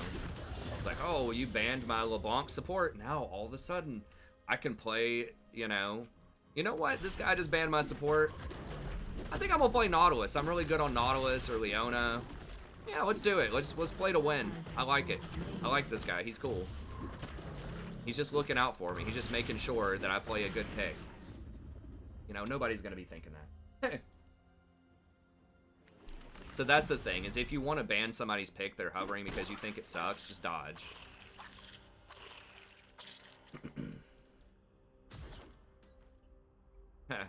I don't think people are gonna... I mean, maybe they would want to see some tribunal stuff. I think people would like it. I mean, I think people like it when trolls get punished, man. Like, they're trying to protect the trolls. They're trying to protect, like, the 1% or less of people that are just, like, hard-inting games.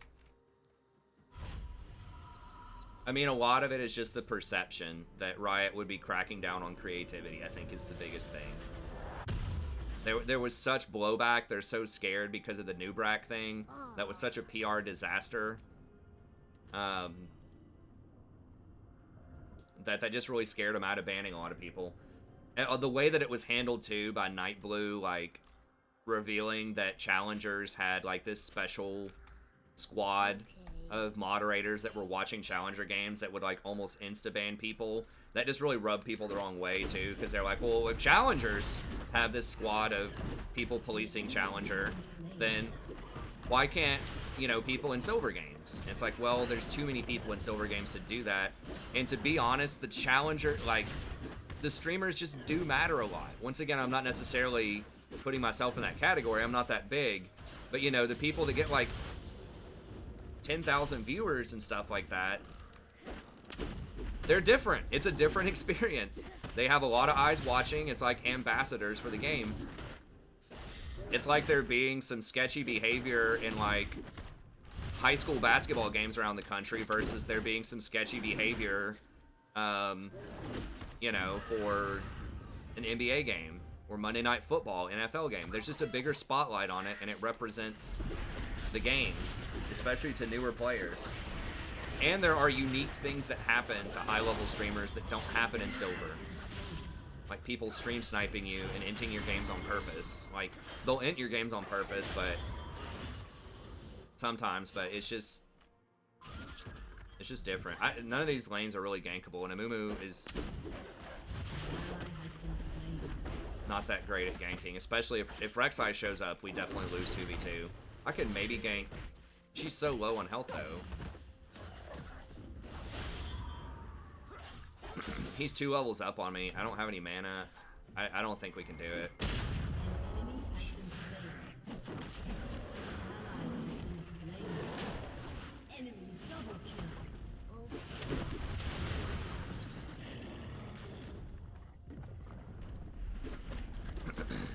Amumu is pretty blue dependent early on until you get your runic echoes. But yeah, so I don't remember where I was going with that, but I know. But the thing is, like, it just all depends. I mean, so much of it comes back to a lot of the community just thinks that, like, what Nubrak was doing was okay, but then they complain when people do stuff like that in their game. Like, there's just a huge amount of hypocrisy. Like, people like the idea of complete freedom and anarchy, but then they don't like it in their games. They're like, yeah, it sounds good, freedom. And then it's like, oh, well, you know, this person last game just picked Xayah with Smite and trolled my game.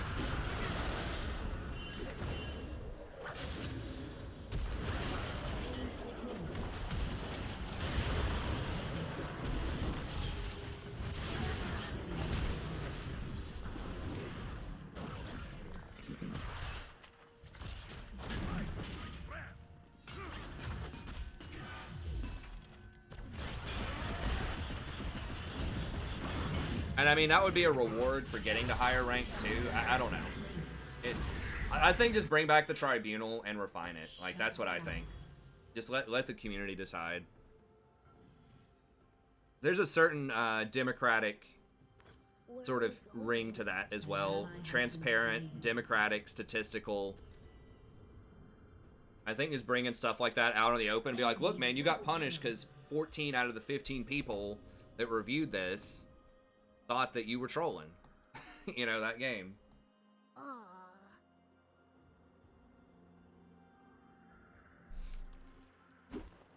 But yeah, I mean, you know, the big thing is you don't want to normalize the meta, right? Where you can't have anybody doing any innovation. So you'd have to wade through that. But I know that I personally took it pretty seriously. Especially, they were giving, like, some special rewards for people that did the tribunal, honestly. People that had a high tribunal rating. I don't remember what it was. I feel like it was a skin or something, but maybe it was just a title. But just give people a reward who want to do the tribunal that are doing it fairly and accurately. Give them some kind of special skin, or give them an emote or something. Just some kind of special recognition that says, you know, hey, you're doing your part to help make this community a cleaner place. I think that would actually be pretty cool. Just make it fun to go through and, like, weed out the trolls. Just like a troll getting bashed with a hammer or something as an emote. For, like, once you get to a certain rank in the tribunal. Just, you know, have fun with it. I think that would be really cool.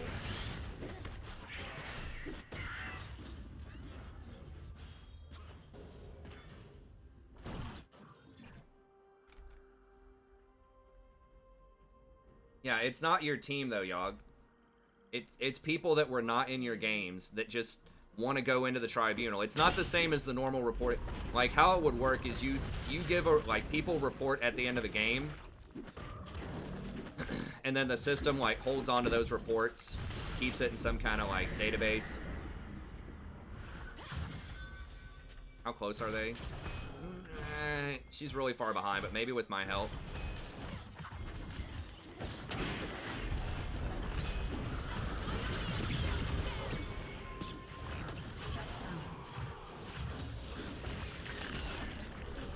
And then when you get a certain threshold of reports, right? So when you get, I don't know what the number would be, 15 reports in a week or something like that, it would go to tribunal.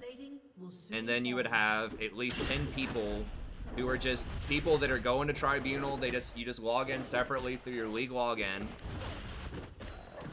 And you're just looking at random cases. You don't get to pick the cases. You just get 15 cases per day they give you.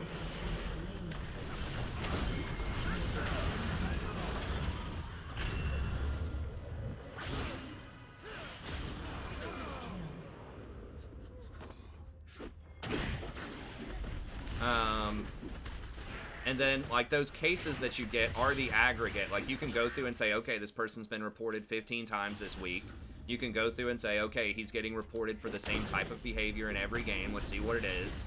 Okay. You know, and you go through and you look at it and you're like, okay, 10 of these reports were people saying that he AFK'd in the fountain, writing it in. They're all different people. You can see the usernames of who reported. It's not just the same people reporting them every time. It's, you know, 10 different people typing, this person just ran around in circles in the fountain. Okay, I'll choose to punish. And then, you know, there's 10 people that look at it. The 10 people looking at these 10 cases, passing judgment on it. And then if these people find this person guilty of trolling, then, you know, Riot might send them a warning email. And then, if they keep doing it over and over again, maybe it gets recommended for a 2-week ban. If it gets recommended for a 2-week ban, then you have an actual rioter look at the data, make a determination. Come play with me. Say, hey, this deserves punishment or not. And then if it does, then they give them a 2-week ban. So you're just, like, lowering the games, like, you're doing a lot of the grunt work early on with just the huge bulk of data from the games to try to figure out what needs to be reviewed by Riot, like what deserves to be reviewed for a 2-week ban. Has been slain. That's it. So then they don't have to look at millions and millions of games every day. Maybe they just look at 1,000 or something like that. Probably even less than that if you weed it out that far. I mean, I think that's what they need to do. I think that would help a ton. Your turret has been destroyed. Damn it, I thought people were coming.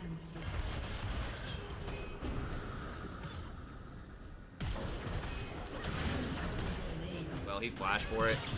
Please tell me you can beat him. Jesus Christ. I guess I could have flashed out.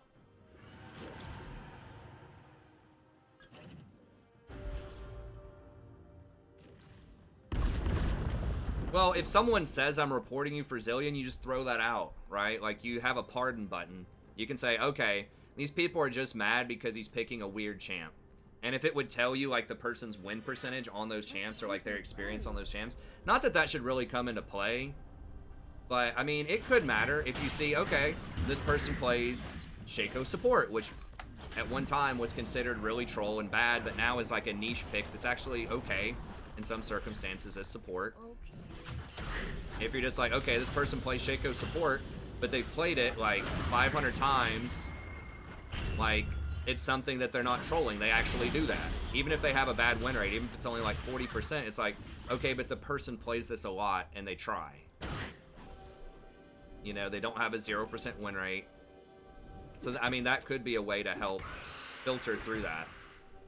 And once again, you would want to have, like, incentivize people for making accurate reports. Now, the only way you could define accurate, though, is through, like, groupthink.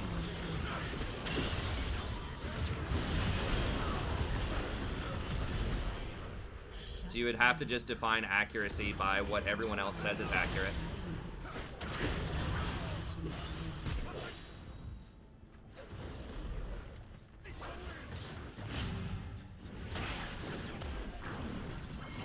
Which is kind of problematic. I mean, that is normalizing what accuracy is, but I mean, that's just the best that it could be. I would love to see it if they would show pregame and postgame chat and allow you to report for pregame. Not for someone's pick, but for someone, you know, just holding the queue hostage with something that's obviously troll. Okay, so one member of the team in half your games reports you. How do you know the rest of your team?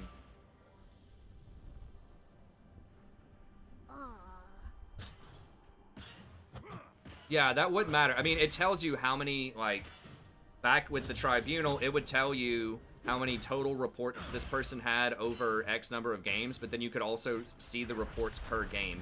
And that would be common, where you'd see one person who's just mad about something that reported them, and you're like, okay, that was just one report that game. He was, you know, there was an argument with that person, like, you could see the chat, you're like, okay.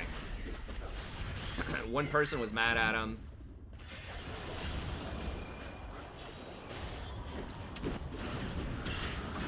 Oh god, the ult of destiny, is that him?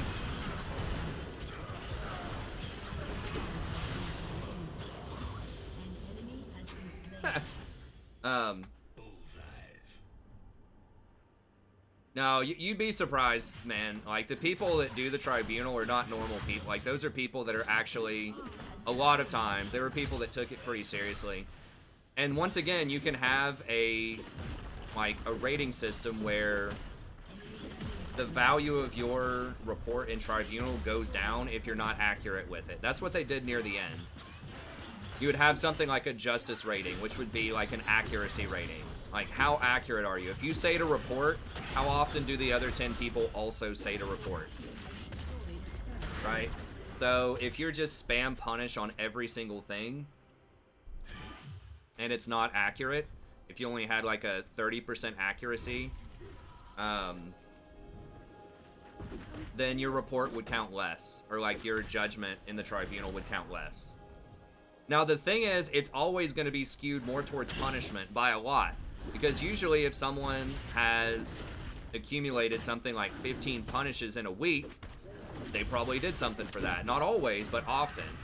So I mean, I would do it as fairly as I could, and I would say, you know, I would probably pick punish 80% of the time. But it's because a lot of the people there, like, there's a reason they're there. It's not just because they got one report, you know what I mean? Oh my god, why did she get to finish that? Dude, that is so obnoxious. She got to finish her jump through my ult.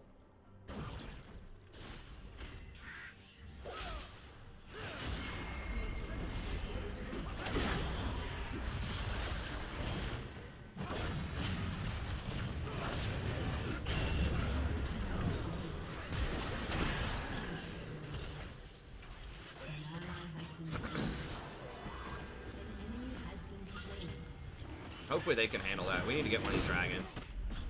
But I think tinkering with that is the best way to do it. And ultimately, a Riot person would make the call on that. Oh my god, I missed it. So it wouldn't just be people spamming punish, you know, in the tribunal. Ultimately, if it was a ban, a Rioter would physically take a look at it. And once again, the goal is not to completely replace, you know, a professional quality control Rioter person. It's to lower the amount of stuff they have to look at. It's to lower their workload to something that's manageable, because they can't look at millions of games every day. So they're just doing a little bit of the legwork, because it is extremely unlikely that someone would get through. It's a lot less likely that they're going to get through all of the people in the tribunal as pardoned when they actually deserved punish. Like, there's not going to be a lot of people getting away with it. Let's just say there would be a lot less people getting away with questionable stuff in that system than there would be without that system. Like, the real threat there would be false positive, people getting punished for stuff they don't deserve to get punished for. But I think that you could weed that out. No, we don't have Braum. Can we fight? Who's our... Well, we don't have Kiana either. She's splitting. I mean, I think that's their best shot. Is it going to be perfect? No, but I think it's better than what we have now. And I think it's one of the best sort of compromises that's available. So... You're never going to find something that's absolutely perfect.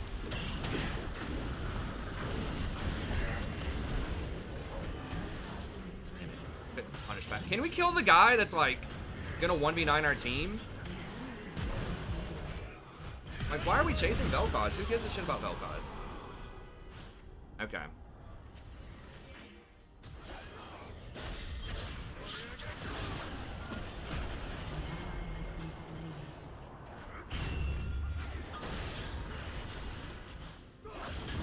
I mean, yeah, they could tell you more stats, too, about how many times you get reported and what you got reported for.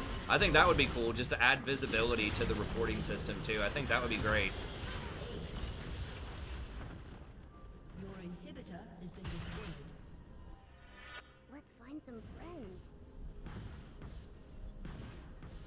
I don't think... I wouldn't... I think there would be a lot of backlash if it was only high elo people that got... Because just because you're high elo... doesn't mean you're ethical about doling out punishments, right? Like, there could be someone who's a challenger that would just say, yeah, punish everybody no matter what. But then there could also be someone in bronze who would actually take a fair look at stuff. So I don't think it would have to be high elo. Because you're not identifying good gameplay. Like, you don't have to understand what good gameplay is, right? Like, you're just identifying whether someone has the intent to win or not, is playing with intention to win or not. And I think that that would make a lot of people that were, like, silver and stuff mad. And they're gonna kind of know, like, you'll know, like, what standard silver play. Okay, this person's just playing something that's not, like, that great, but they think it's good, you know? I don't know. That's what I would do. I would bring back Tribunal. And once again, tinker with it to deal with false positives. Have a Rioter look at anything that's gonna be a ban. Have a ton of people look at the reports before it gets to the Rioter. You know, provide as much data as you can. Give, like, match histories, stuff like that.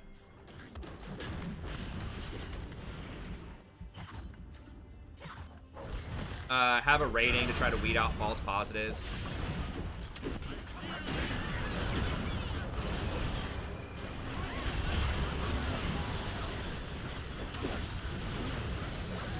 just trying to keep Yasuo busy for as long as I can, because they're all like chasing supports instead of, you know, getting the Yasuo.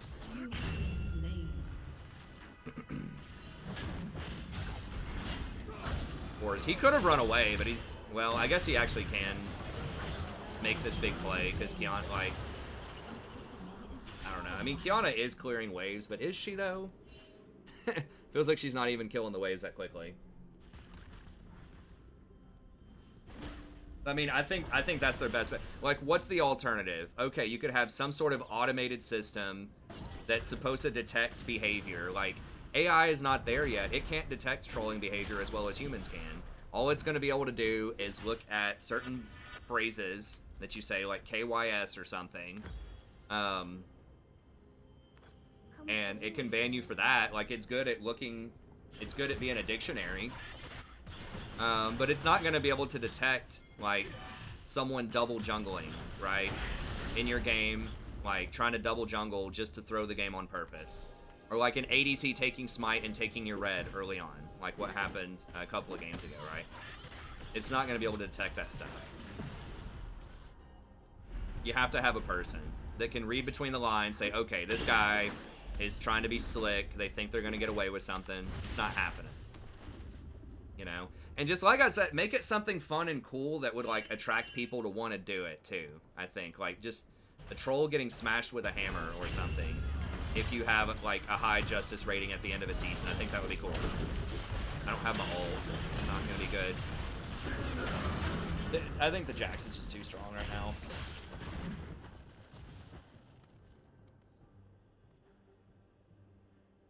I mean, that's a good idea, too. They could use the honor system. Maybe Tribunal only unlocks at a certain honor level, or maybe you have more weight if you have an honor level. That would be cool. That would make the honor system, like, tie the Tribunal with the honor system a little bit more. I think that would be cool.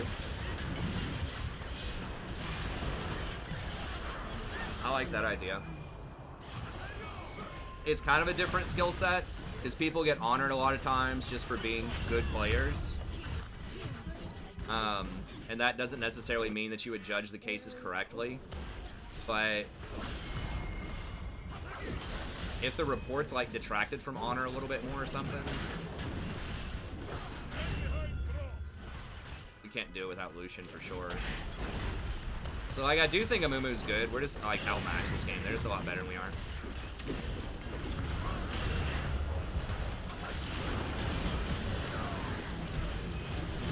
The Jax is just way too strong right now. It takes so many people to kill Jax, and then Yasuo is pretty strong, and then Vel'Koz actually does a lot of damage too.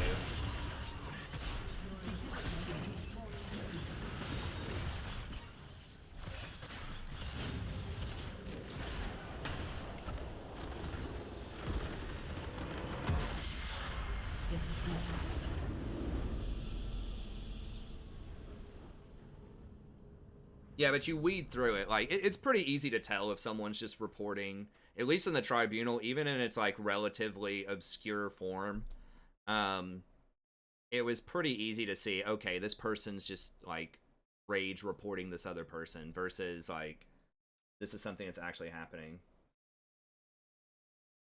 I know, but it's not going to be able to, like, playing the game and then making judgment calls on people's behavior. Like, playing the game to make the game, like, to be efficient in the game as an AI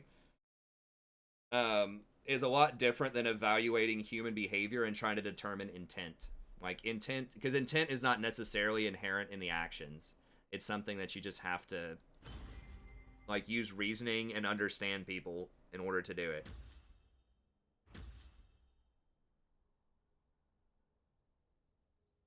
This guy's trying to blame me.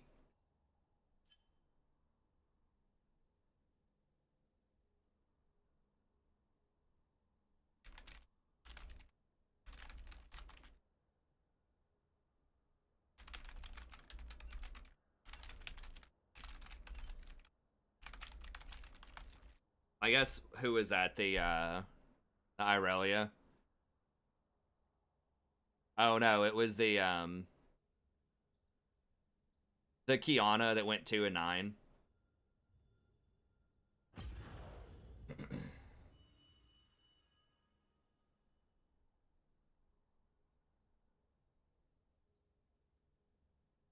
Yeah, you're gonna get reviewed, but it doesn't matter if you get reviewed. Like, if you play off-meta picks that are weird, like, there's no punishment if you get reviewed. If the rioter doesn't determine that you deserve the punishment, then you're not gonna get reviewed. I mean, that's just, like, you're just gonna take a lot more heat in general from the community if you play weird stuff. Like, that's just how it is. You just gotta be willing to, like, you know, deal with that. I'm sure if I could look, I'd probably get way more reports as jungle than I do as support. And I'm sure junglers would, because everyone just hates the jungler and flames the jungler. Like, that Kiana got completely blasted. I even helped her out in her lane several times. She just got destroyed, and it's like, blame jungle, you know? But that's just what you sign up for if you're playing jungle a lot of times. Like, this is kind of what it looked like.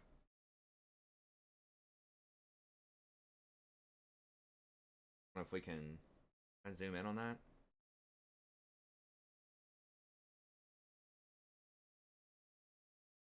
Yeah, they did used to have a rating. This is what it used to be, something like this. Like, it would show you 3 games. Game 1, Game 2, Game 3. It would show you their score. And then most common, it said 1 ally. Total reports this game, 1. So you could see it's just 1 person who reported them. It would tell you champion level, minions killed, game outcome, total damage dealt per second. So you could kind of see, like, are they AFK or not? Minutes played. And then you could see how many... And if you saw, like, enemies reported the person, that's usually really bad. Like, if you saw, like, 3 allies reported them and 3 enemies reported them, that's pretty rough. And it would tell you over here specifically what you're supposed to be looking for, right? It would tell you the chat may contain some colorful language. Try to distinguish between offensive speech and playful ribbing. If you can't understand the written language, don't consider it. Make sure to read through at least a few games to get an accurate picture of the player. So you would see, like, 3 different games that would have this, and then it would have the chat log down here. And then it would tell you, okay, this is the person who got reported, and this is them talking to everybody else. So, I mean, it was fairly thorough, even though it was, like, as you can see, it looks really primitive. And then you would just choose, like, pardon or punish, or if you didn't want to evaluate, if you couldn't tell, you could just press skip. What was this one? Yeah, I guess you could do 20 per day.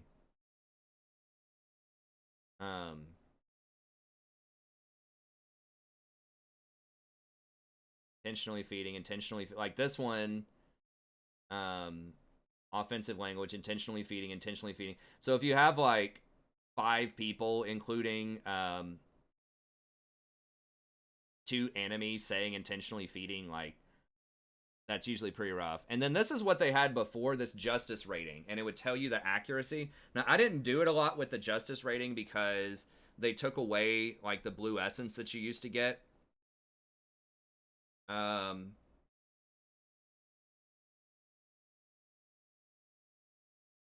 And then it would tell you, it would, like, kind of highlight the cases that you looked at. The 6 cases correct. It would tell you the longest winning streak. And it would tell you, like, toxic days prevented or something like that. So I don't know how they came up with that number. But it would say, your vote, punish, community agreement, strong majority, warning, punish, majority, time ban, punish, strong majority, warning. So that was kind of cool. So I don't know why they abandoned this. They should have just done, like, just added some more rewards to it. Because at the end of the day, just, like, no one cared about their justice rating. It didn't show up in the client. I don't think. This is another one where you could just see, like, the chat log.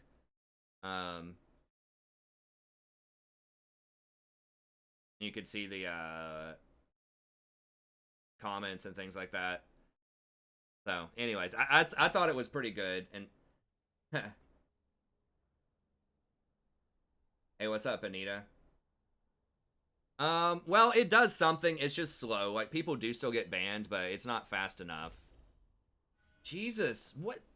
When is ranked coming back? I mean, I'm having fun trying out this different stuff, but holy... 7 o'clock? Okay, so one more game. I want to see if we can get an Ivern game, if it looks good.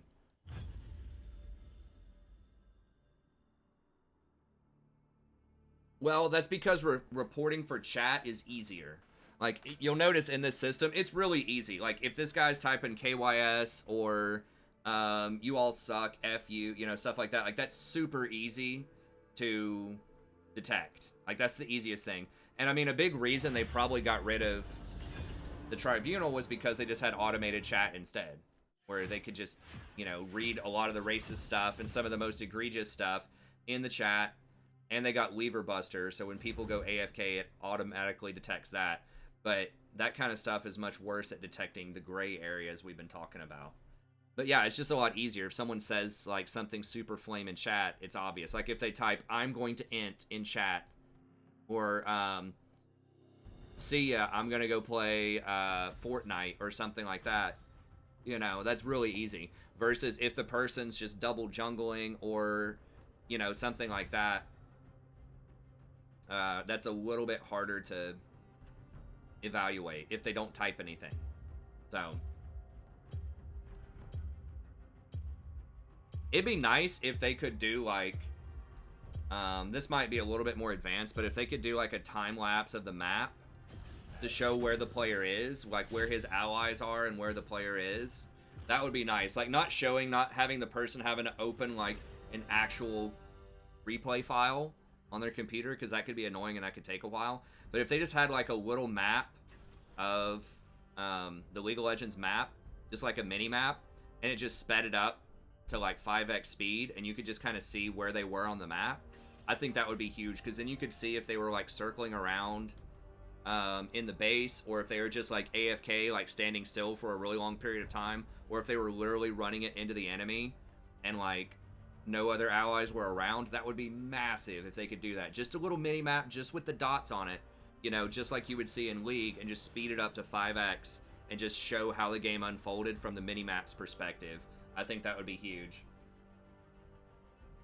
But anyways, I would bring back something like Tribunal. Make it cool, make it fun, you know, have an emote or a skin if you participate in it, have an accuracy rating, you know, maybe limit it to people that are honor level 4 or higher. I don't know, people suggested that in chat, that could be cool. But they're just gonna have to do something like that. Okay, anyways, let me see. So Anita asks,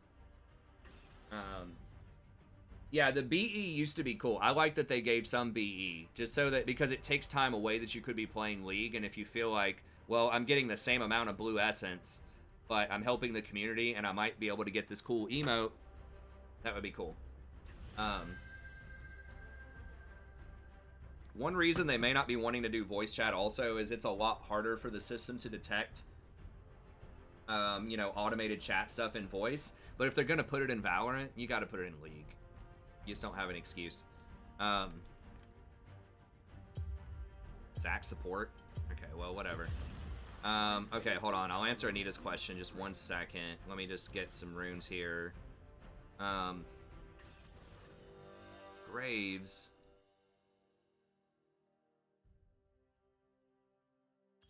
I want to try out Unsealed. Thing is, he needs boots early. What did I even get with perfect timing?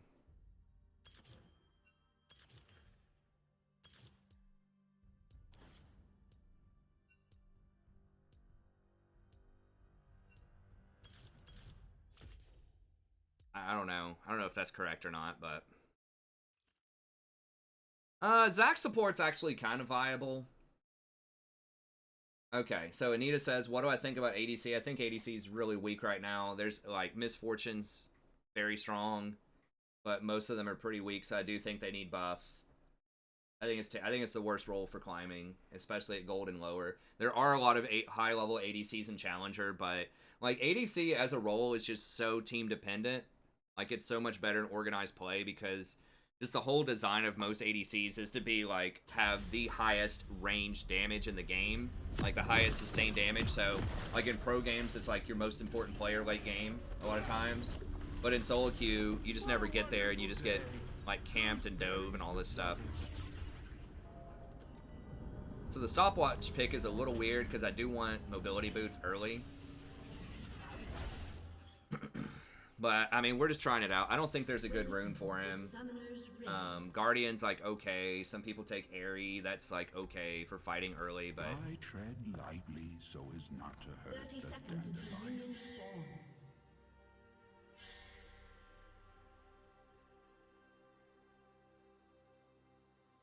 Okay, what were some of the other questions? Let me see.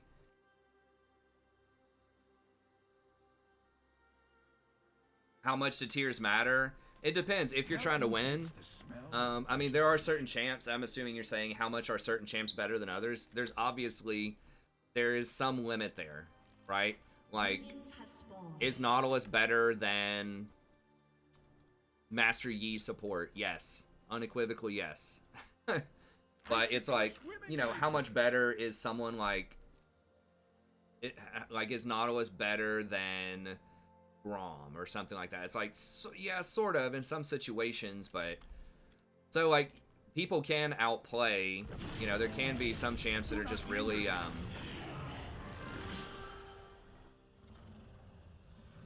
I forgot Gromp doesn't spawn for a little bit. So I think that the tiers matter, but you know, it like within each tier I don't think matters as much. It's like, okay, is something rank 1 or rank 5? I want to put my toes in the river. Doesn't matter like as much, but it's like, is something just like really far out there? Yeah, that matters. I mean, yeah, she is getting a buff. I mean, so it just depends on how competitive you're being. It's like, yes, someone can be really good on some obscure champion and higher elo, but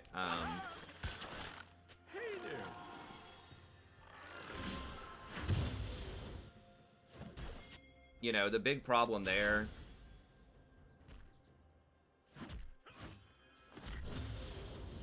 Never trust a butterfly.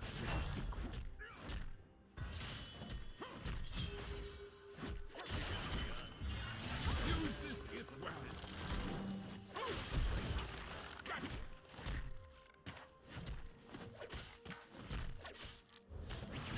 So this is how this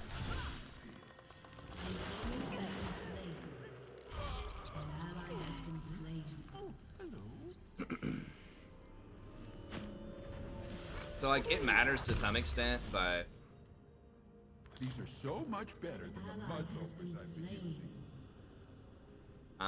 you know, you can overcome it, but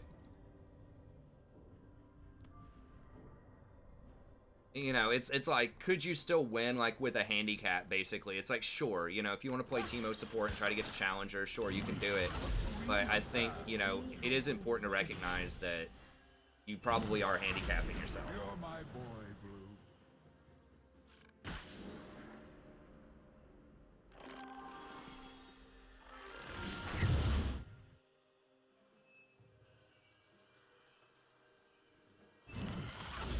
So I think it's important not to look at the exceptions and think they're the rule. Oh, okay, yeah, my bad, DM. I'll change it after this. I don't know if Graves probably took my bottom side jungles. I haven't seen him on top side at all. And sometimes a river. This one time. Otherwise, I don't know what he's doing. Wow. I don't know what he's doing then.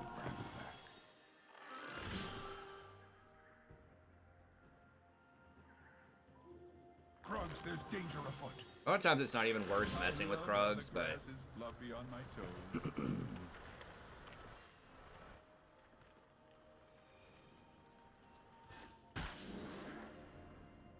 holy.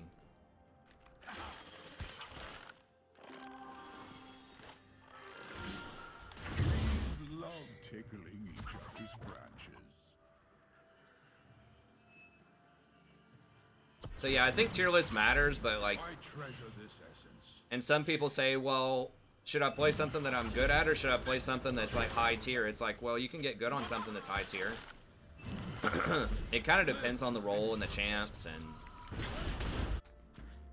you know, stuff like that too.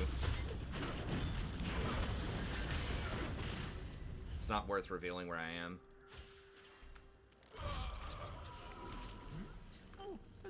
Yeah, I think that support probably is easier to climb than ADC. Like, if you get Misfortune, or you're really good on, like, Draven or Lucian or something else that can, like, start crushing people early, you know, I think that's good, but... Hey, it's a thingy people I get it. use. Thank you. Don't I have enough for a control word? I guess not. An ally has been slain.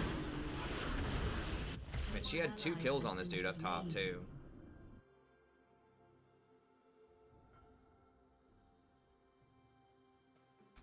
Yeah, it depends. But yeah, usually one-tricks are not going to be as good when their main is picked. But if it's like a challenger one-trick playing in, like, Platinum, it probably doesn't matter that much. Yeah, I mean, they're definitely worse. Sun and rain are the only magic I need. An ally has been slain. I got 2 thumbs and a shield. Once in a blue Oops. Well, now I don't have Smite. I should have put it on Flash instead. Guess I can just run by and, like, ignite Azir or something.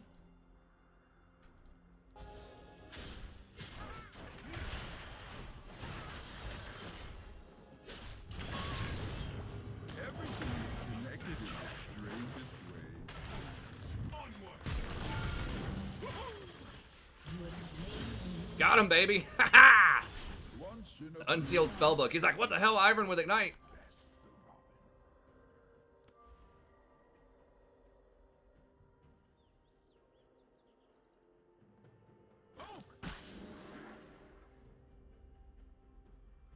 Scuttles, relax. I am never lost in the wilderness. Oh, give me some leaf. A gift from the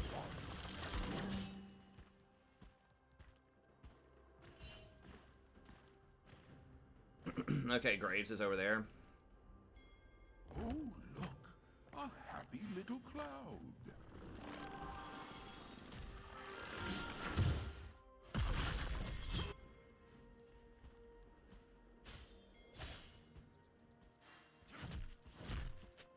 Sometimes I need to treat myself. One day, I'll move to one place.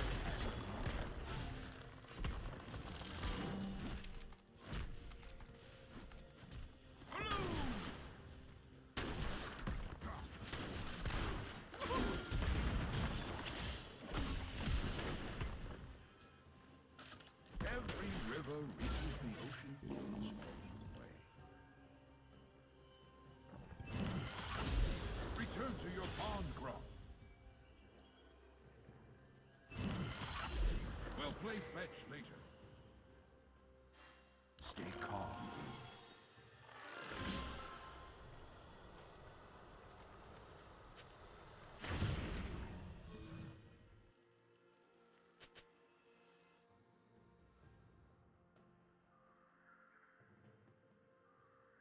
I'm having another. Yeah, top is like day. a lot of 1v1.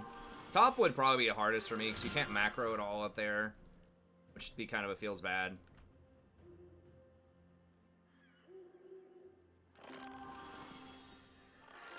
Ivern is kind of a gank machine early on.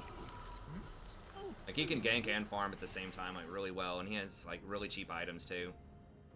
This looks like it's going to grow on me. I guess we'll just come, like, camp top again. Like, perma camp top. We can grab this first.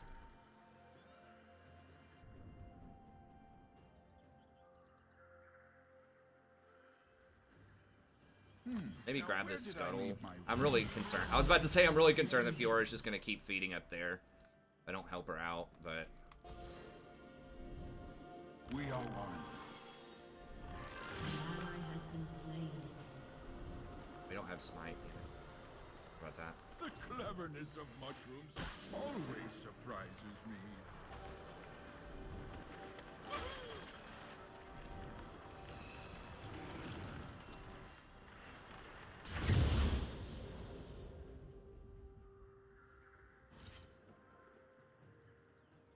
Alright, we'll just hold on to that for a little bit.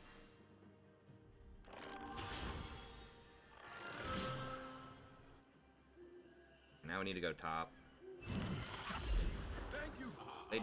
I don't know if they're doing this or not. Well, our bot lane's back, so... Laugh like a hyena, and friends will gallop to your side. Bro, just wait. Okay, she got him.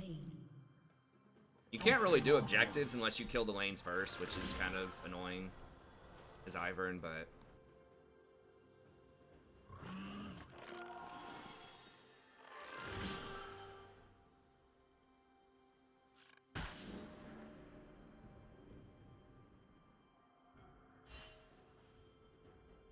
Pretty sure Graves on the bottom side of the map.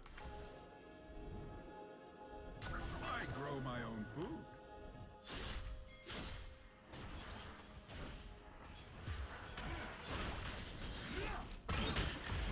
High five, Daisy!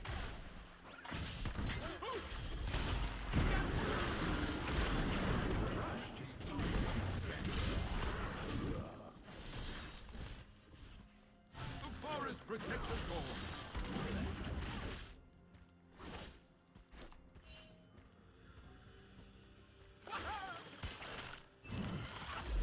Red! It's the Kamungu affair all over again.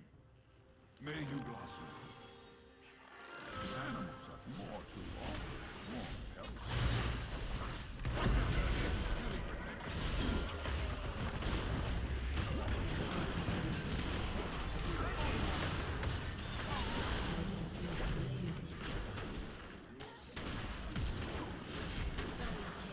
I got 2 guns and a shield.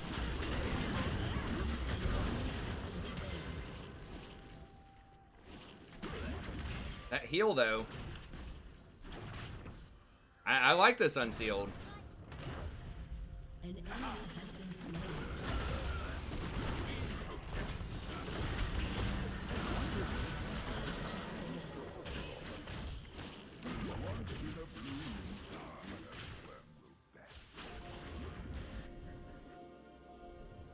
Yeah, unsealed Ivern, baby. Digging it. Hello.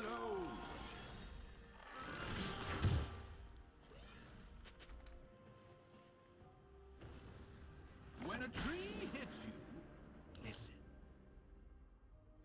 You know me, Scuttle.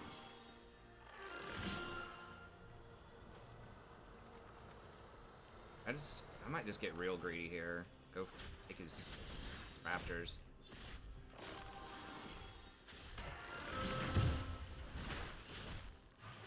You always want to take their camps if you can, if it's not too risky, but...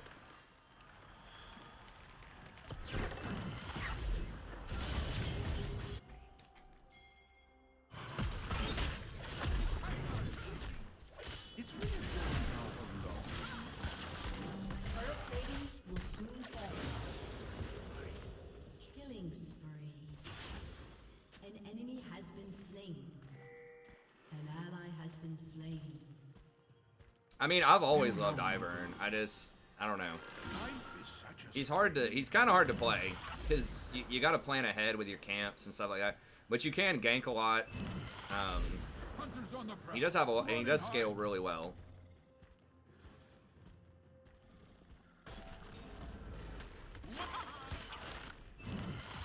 I'm trying out Unsealed on him. I actually like it quite a bit. I find that the stranger life gets, the more it seems to make sense. I'm just gonna buy. So you don't get dragons, which kind of sucks, or like you have to have your team help you. It just takes way too long to take dragons and Rift, so that's like the big downside, I think. But Take all the gold. I really don't need it.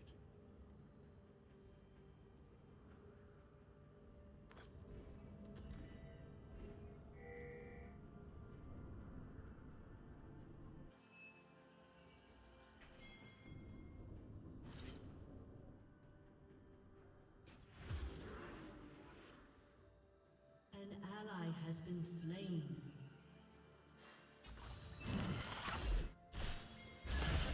Hi.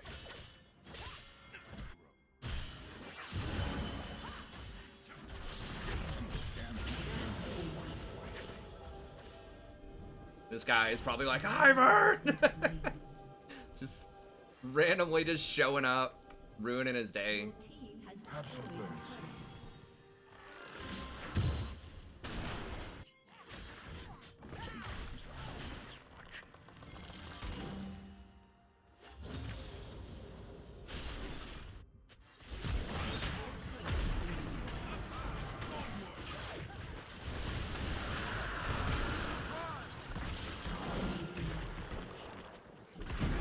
Once in a blue leaf, the earthworm will bask in longing.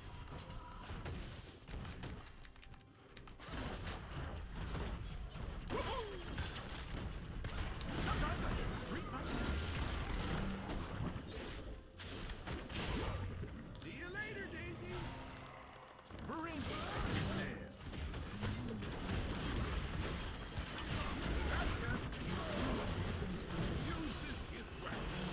Has been slain.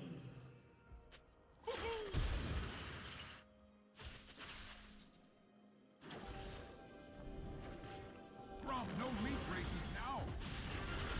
No one who wanders is ever truly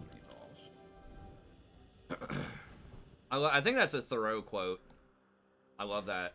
No one who wanders is truly lost. You know me, Raptor. God, I'm 3 levels up on this Graves right now. I've been ganking so hard, too. I've been all over the place this game, and I still have a ton of farm. I really like that about him. Shut Grunts, bring it in for a cut. has destroyed a turret. Okay, now we're getting to the stage where the stuff's actually popping up pretty quick. Nothing beats the smell of vegetation.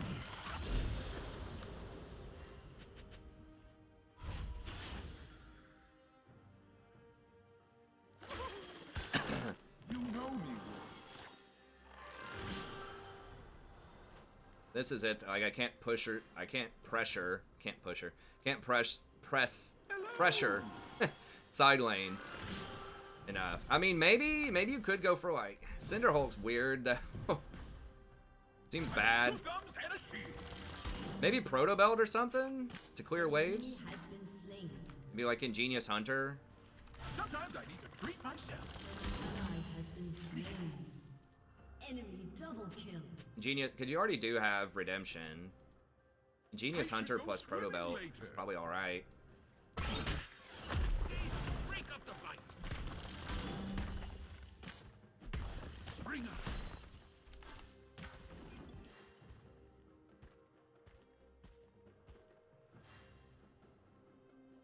An enemy has been slain.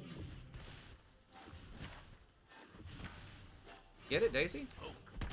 Daisy's AI is a little wonky sometimes. Stalks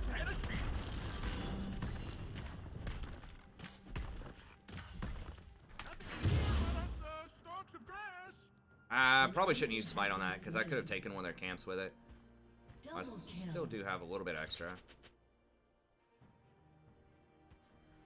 Oh, I could take TP also. Gotta remember everything you can do with Unsealed.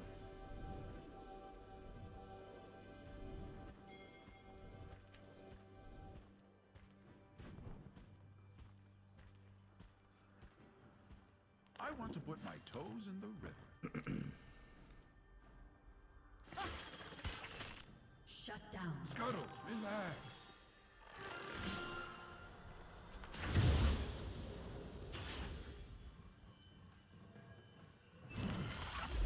Hide, Grump.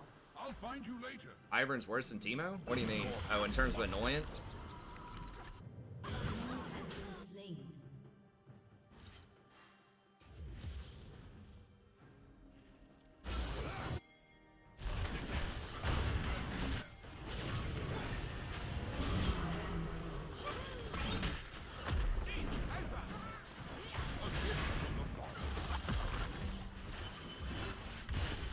An enemy is unstoppable. Forest protect us all.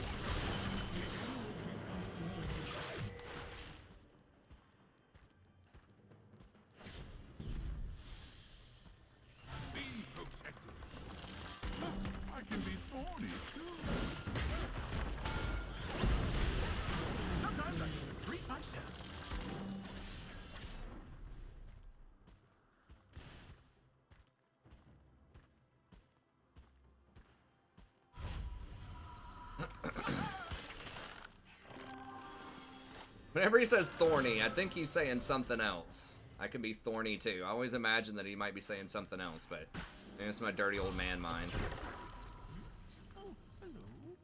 Are we gonna get these raptors in a death cap on Ivern? Is that what's about to happen?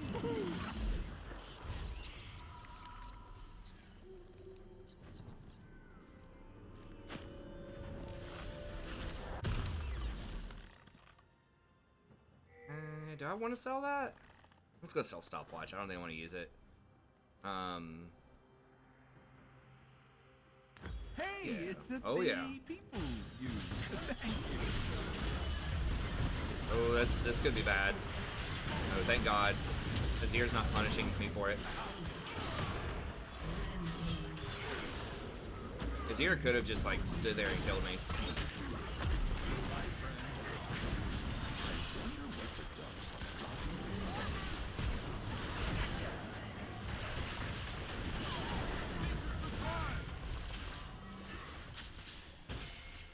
Bye-bye, Daisy.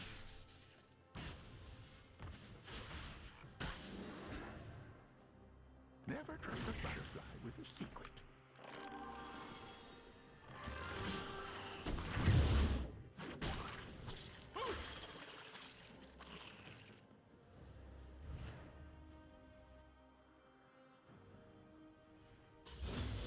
I got 2 thumbs and a shield. I follow only the sun. And sometimes the river. One time.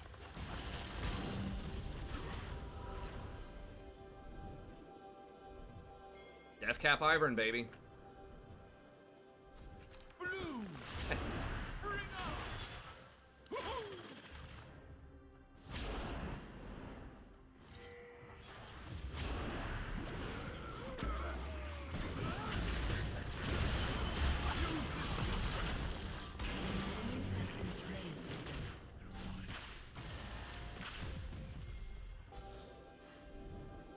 I love how the grass is fluffy on my toes. He's so good with, like, following up on engages.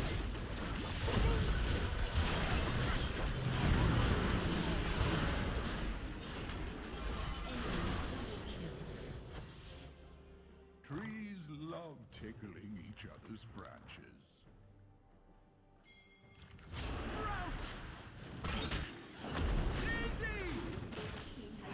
A gift.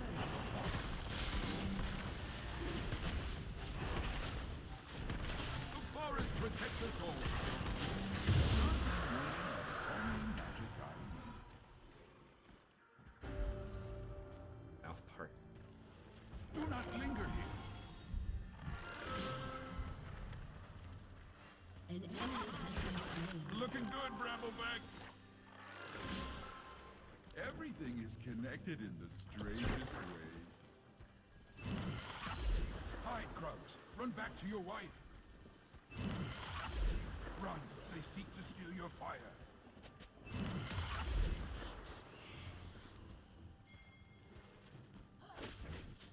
I am never lost in the wilderness. Only in conversation.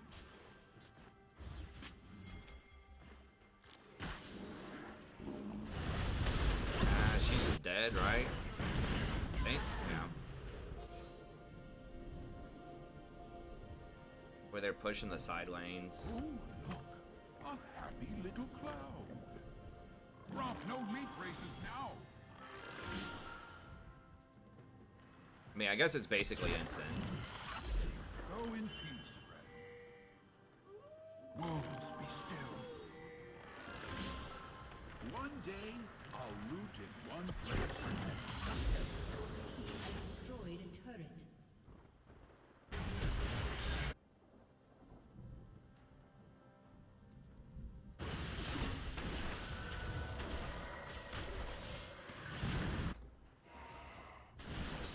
Every river reaches the earth.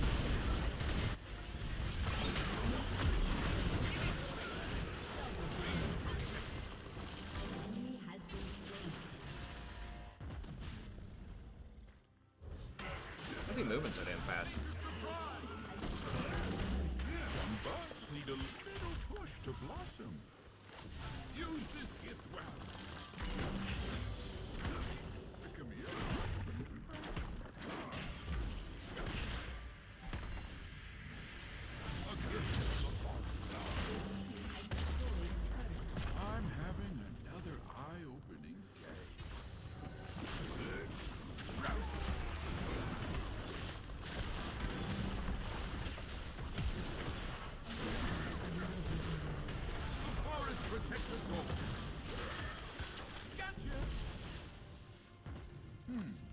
did I leave my roots?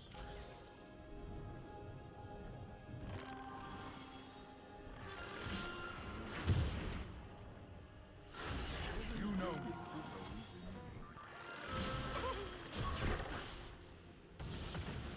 Oh, I forgot to ignite. I could have ignited something, maybe. Always surprised.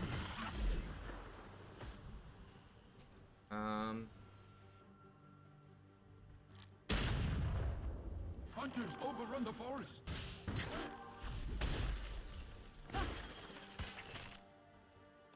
You know me, son. Laugh like a lion, and friends will gallop to your side.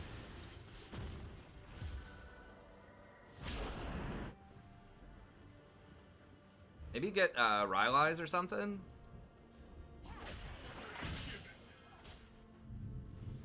Sometimes I need to treat myself. I grow my own food.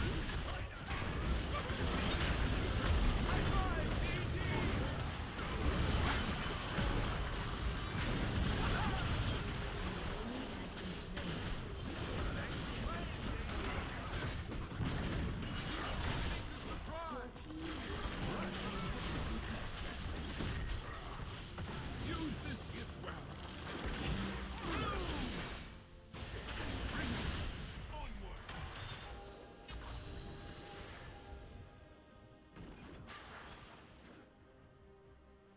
Okay, Fiora, Fifi's top. Get him, Fifi.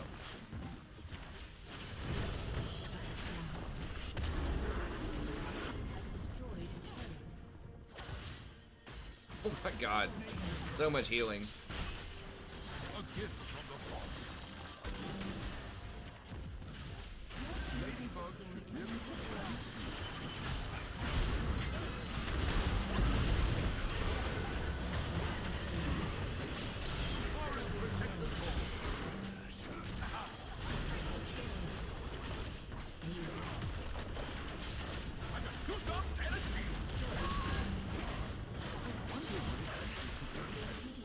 Fifi getting him.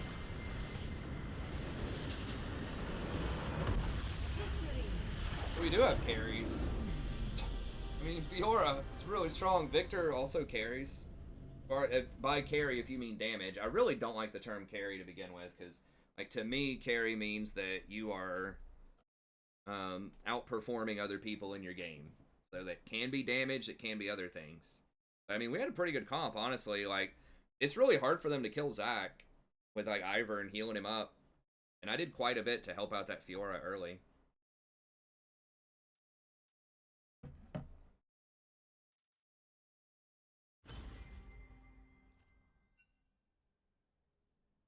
See? There you go. Look at that. People do still get banned. This doesn't happen as often as people would like for it to happen, but...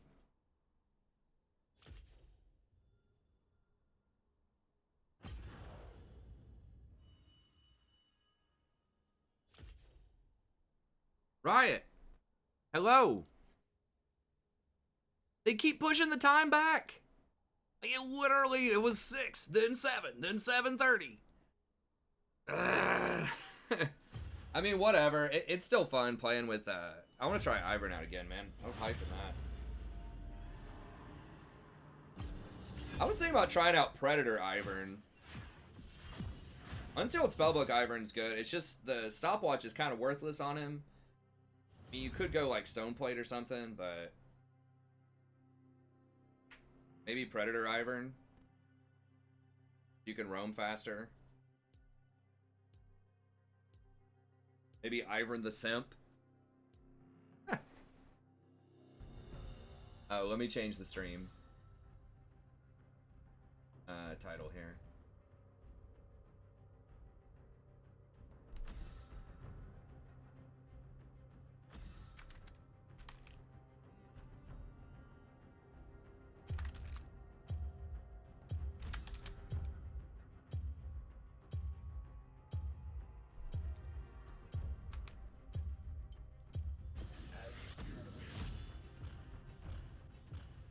They are, I don't know. Honestly, don't know. Supposedly, they're changing stuff. Like, they're trying to implement some new, like,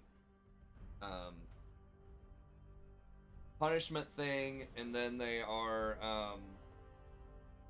trying to implement some new punishment thing, and then they might I don't know. I mean, they have a patch tomorrow, and it's been down this week for several times.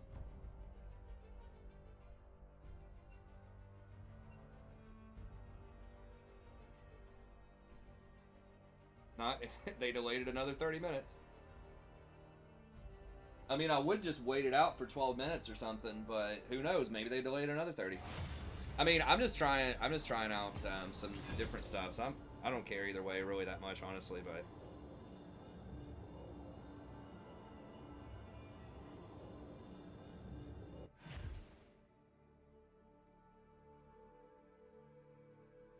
all right, I'll be back in 1 second while this is.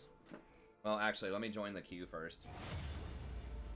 I think it's about the same. The matchmaking's fine. Like, it literally just looks at a 4-digit number. That's it. So whatever you are, there's nothing more mysterious than that. Whatever your hidden MMR is, that's what they match you with. The only exceptions to that are duo. If you have a duo on your team, they could pull someone much lower up into your games. But other than that, not gonna matter. Like, the problem's not the matchmaking, like 99% of the time. The problem is that people aren't playing their best champs. So, you know, someone might be a gold 4, ADC main, but just for some reason, they just decided they want to play mid this game, so they're playing mid. So, their skill rating is not gold 4 on mid because they don't play mid most of the time. But the matchmaking system can't figure that out. They tried to do a positional matchmaking to sort of help that somewhat, but apparently people just abuse it all the time. So Riot can't fix that. Riot can't fix people not playing their best champions every game. Not playing the champions that got them to a certain rank. It just can't fix it. So that's all it is. Is a lot of people, and some people are just inconsistent too. Some people just, play really well when they're ahead. They've got a good attitude, they're playing some good League of Legends, but if they fall behind, they start raging, they start trolling, or they just get distracted and they lose. So that's two things that Riot can't do anything with in matchmaking, are which champions people are playing and, how consistent are they. So someone could be gold 4 and like maybe half the time they play at a low platinum level and half the time they play at like a bronze level. You can't have that, Narton. Once you get to Diamond, you can only duo with someone that is 2 divisions lower than you. So a Diamond 4 can only duo with a Platinum 3, and I think the restrictions get even tighter as you move up the ladder. And normally, before you get to Diamond, when you're in Platinum, you can only duo with someone that is 1 league lower than you. So if you are Platinum 1, the lowest you can duo with is someone who's Gold 4, which is a massive chasm, but you can do that. But typically, in extreme cases like that, it pulls the lower person up much higher. So if it's like a Platinum 1 duoing with a Platinum 1 duoed with a Gold 4, it's probably going to match the game at like Platinum 3, maybe Platinum 4. It's going to take whatever the average is between them and move them up a little bit. But it's not going to put them in a Platinum 1 game, the Gold 4 in a Platinum 1 game, but it's going to be pretty close. It's probably going to be like Platinum 3. So yeah, Riot like tries to take care of the most extreme cases, and duoing is fun. I mean, that's one thing on the Smurf account. I've really enjoyed duoing with the various people we duo with, right? With Jason and Clean Lee. It's a lot of fun. I can't duo with a lot of people in Diamond, it's just a lot of people aren't in Diamond, and my friends that were in Diamond, several of them don't play anymore, so... okay, but I'll be back in just 1 second. I gotta put a ban in. Sadie, chill. Sadie sees me standing up, she's like, oh, food! Food, food, food! That's for ranked games. Yeah, normal games have a separate matchmaking rating, and you can do anything you want in a normal game. So you could have someone who's challenger and ranked play with their Iron 4 buddy in a normal game. It doesn't matter. Like my normal, your normal has its own matchmaking rating, and it does not care about your ranked rating at all. So like my normal rating on my main account is probably low gold, just because the only time I ever played normals on my main account, for the most part, unless there was something like this where the server was down, was on viewers night.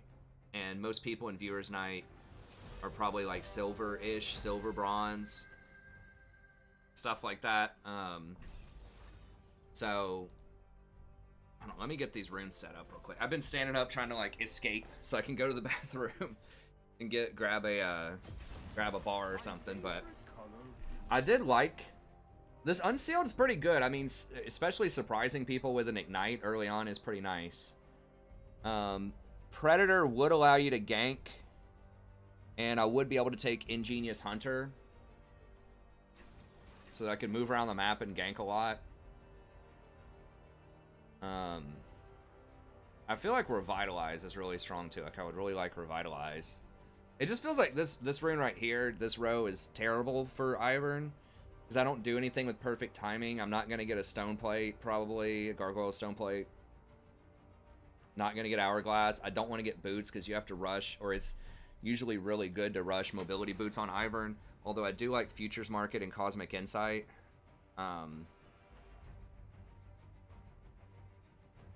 The thing is, the cheap shot rune and the lethality rune, all of those things are terrible too. Maybe I do. I think this is what a lot of Iverns will do. Just Guardian, Font, Conditioning, Revitalize, and then Futures Market, Cosmic Insight. The reason you go Futures Market is it allows you, it makes sure that you're going to get your mobility boots on your first back, even if you get like invaded.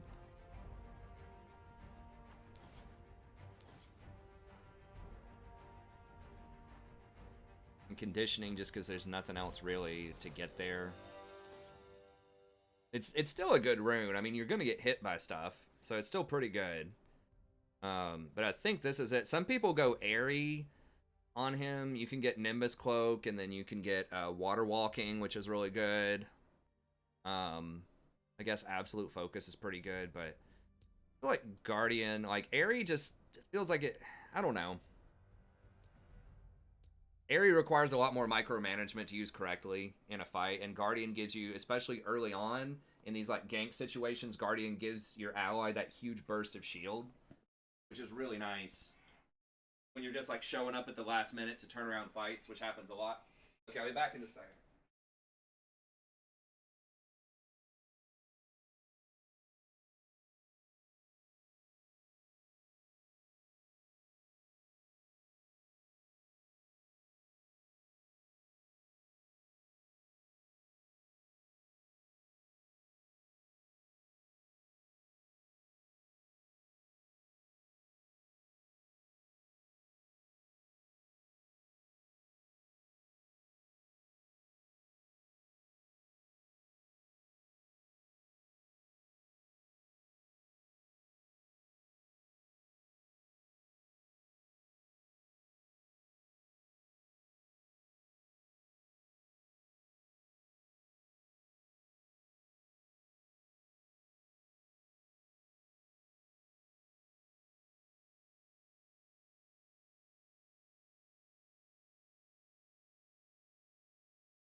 I'm kind of digging this pathing with Ivern too.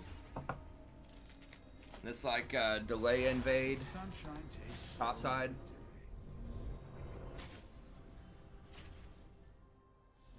Welcome to Summoner's Rift. Now getting the Gromps kind of, or the golems kind of suck because they don't give as much. 30 seconds. Like, they give a lot if you kill all of the little golems. I think that's a buff. I don't know how they would change that with Ivern, but you only get the amount for the 2 biggest ones. You don't get all the little ones with Ivern whenever you clear golems. So a lot of people just skip them. So this strategy may not work as much on this side, but I think we might be able to still do it. So what we're going to do is we're going to tag our red. I don't remember if golems have a delayed spawn or not, like Gromp does. We want to tag red, maybe raptors. Maybe we can do that. Red raptors, and then go over there. So we have a nice delay. We give the top laner time to show up so they don't troll us. A little bit of time for the wards to go down. Yeah, the golems do have a delay spawn. I don't want to walk all the way up there. Down, raptors.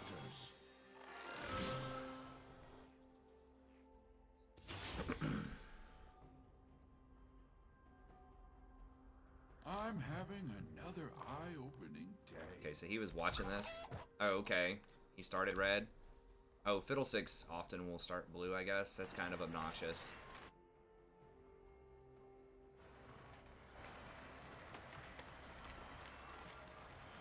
Okay, well, I guess we'll just go ahead and get this. That's just kind of a waste of time then. Only in Fiddlesticks could gank top also.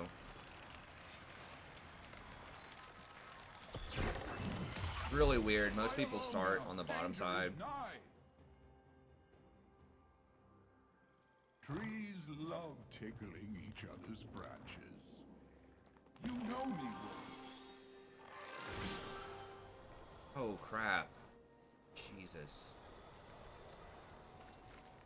First blood. Need the mana. 45s. Oh, I didn't buy any items! No! Holy shit.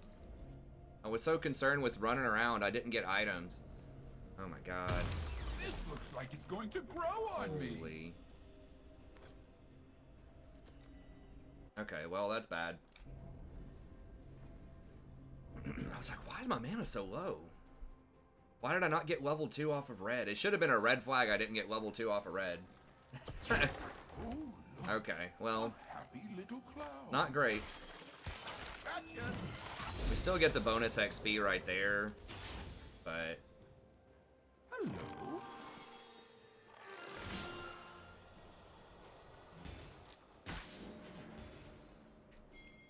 I should go swimming later. Gotcha. I got 2 gums and a cheese. You know me, Scuttles. Vlad? Vlad? Vlad?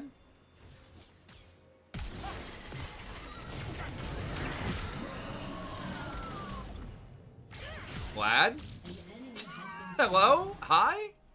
Okay, well, The cleverness of I guess our RE support roamed always up. surprises me. Jesus Christ, I mean... People are just so brain dead sometimes. Gromp, no leap races now.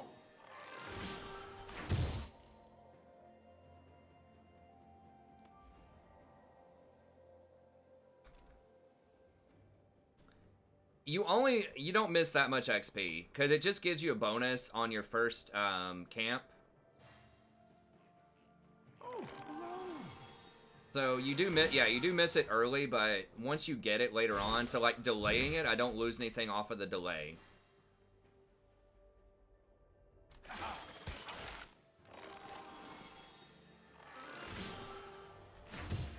Smite that just for the health, because I might have to try to help Darius out here. I don't know why she's roaming up so hard this early. I'm just gonna go back and get Mobies.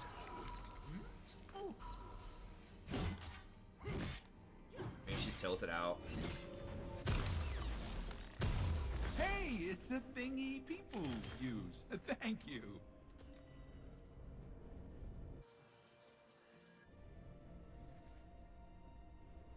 Poor troll.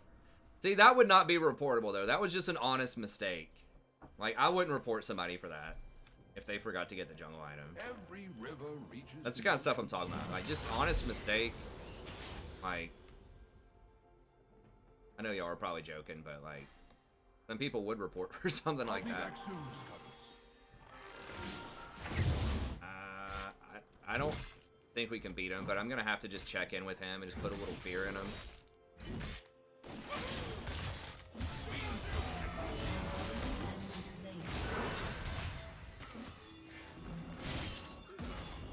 Okay, maybe we can beat him.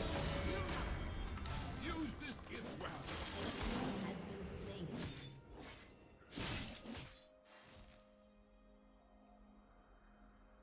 Hey, Fiddlesticks can do jungle early, which is going to feel bad if he gets that jungle, but... I wouldn't FF15. I mean, our lanes are doing well. I'm not even honestly that far behind. Like, you don't want to do that, but I'm only behind a little bit of the farm. I'm behind like 7 CS, and I'm applying more pressure than Fiddle is right now. Just tickles my fancy.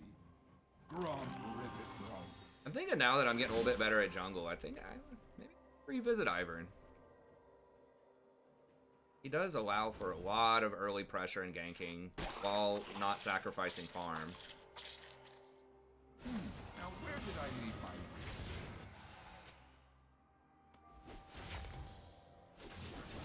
Sometimes I treat myself. Is he immune to slows? Does that make you immune to slow? 75% slow resistance. Oh, okay, that's not good.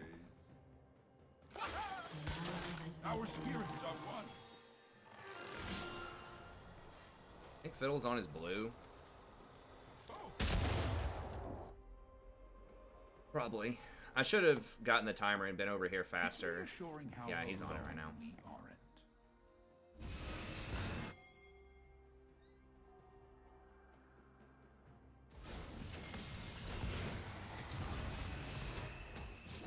Forest protect us all.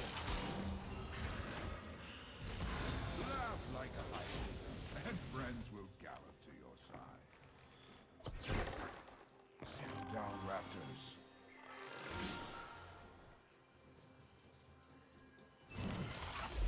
Thank you, brother Brambleback. Gotcha! Oh, I didn't tag those? I thought I did. Potatoes are always one. Okay, Garen's not in lane. Smite these for some health.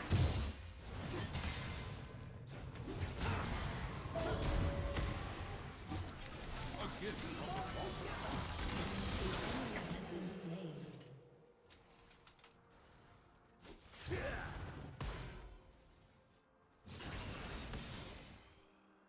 Don't die, please, Vlad. Just run, man. Hunters on the prowl. Run and hide. No one who wanders left room. Oh, come on. An enemy has been slain. Shut down.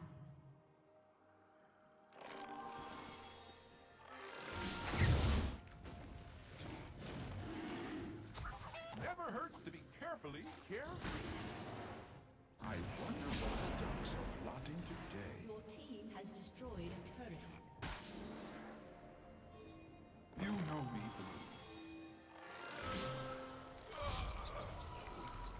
Blue. Yeah, Leona must be mad at misfortune or something. I don't know. Died early, tilted out. Said, I saw a challenger one time abandon his lane because he was behind. Therefore, I must abandon my lane if I'm behind. Take all the gold. I really don't need it. Oh, I need sweeper.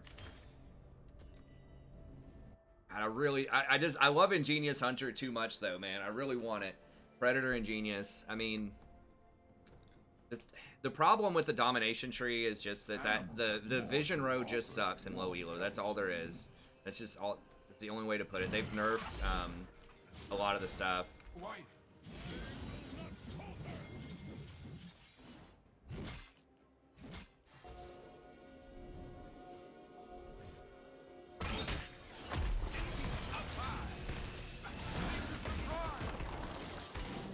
Ladybugs should really befriend inchworms.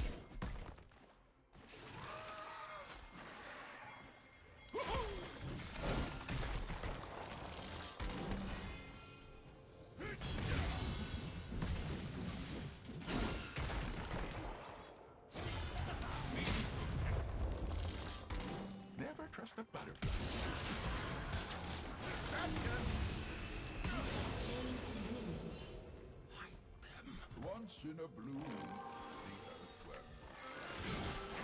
An enemy has been slain. Use An this enemy gift has weapon. been slain.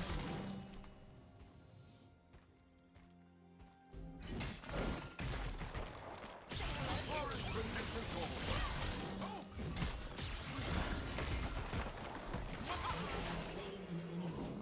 Thanks for playing, Daisy.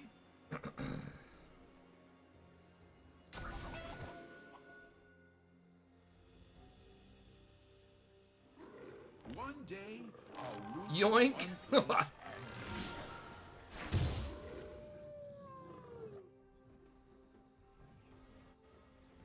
Eyeball collector, yeah, but it just takes so long to come online. I mean, it's like it's all right. a gift from the fall. I grow my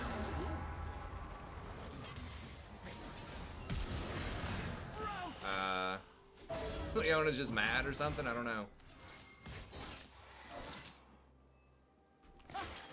Oh, she mad or something? Thank you, Blue. I want to put my toe in the river. Bring it.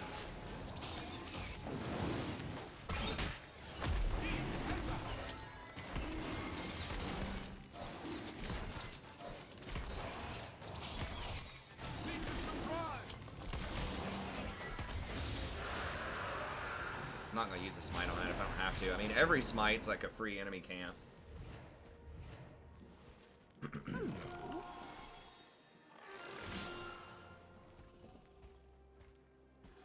I tread lightly so as not to hurt the dead.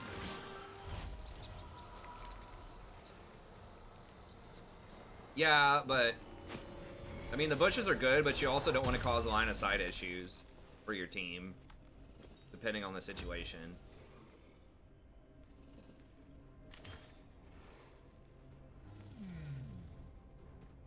This looks like it's going to grow on me.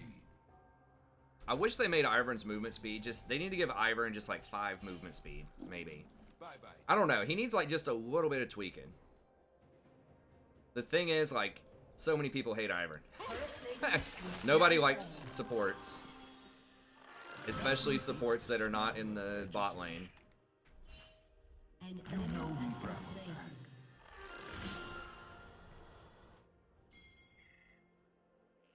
Raptor friends, looking good, guys. Just doing that just so I can rotate down here on time.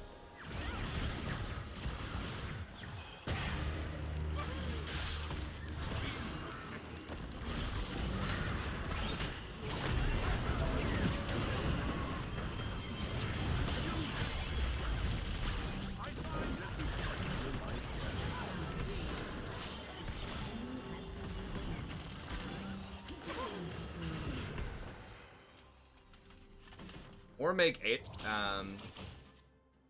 Daisy tankier. I think they nerfed that on Daisy a while ago. Forest protector call.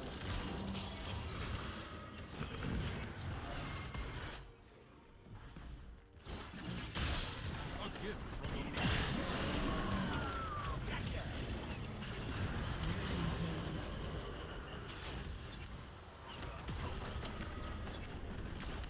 Daisy, like, higher level junglers will know they can just smite Daisy, and if you don't have Daisy, like, that's a lot of power An enemy out of your has been kit. slain.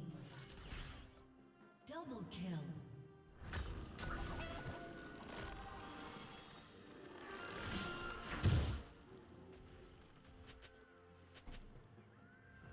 I got 2 thumbs and a shield. Or, like, a simple one would be maybe make his E do more damage to minions. Or something like that. Just like 50% more damage to minions. 25% more damage to minions. Just something so you could, like, clear waves a little bit better. I mean, they don't want him in a solo lane, but...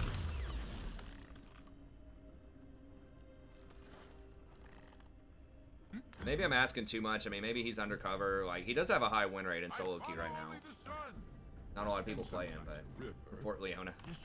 I'm not entirely sure that... I think this might be a case of... Because it seems like she's actually trying most of the time. She's just maybe not that good. And, like...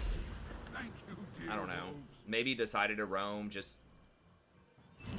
We'll see what people say in post-game chat. If our team's all telling me to report, maybe, but because there are challengers who do that, who like abandon the lane and try to roam to other lanes. Like if they're losing top lane, I don't think it's smart for her to do that here. But you know, once again, I don't want to blame like bad play on intent to lose. I wonder what adventure today has in store for all of us.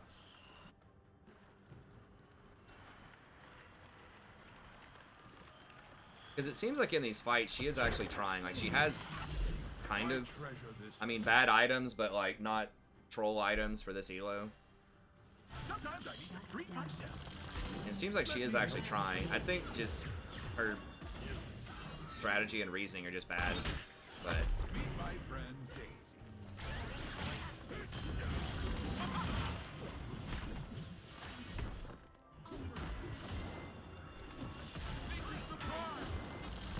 So this is how.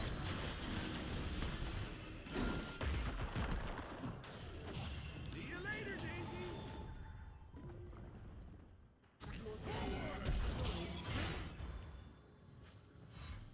Your team has destroyed a turret. Daisy stampede when no one.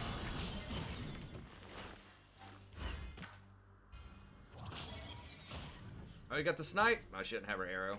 Who did that?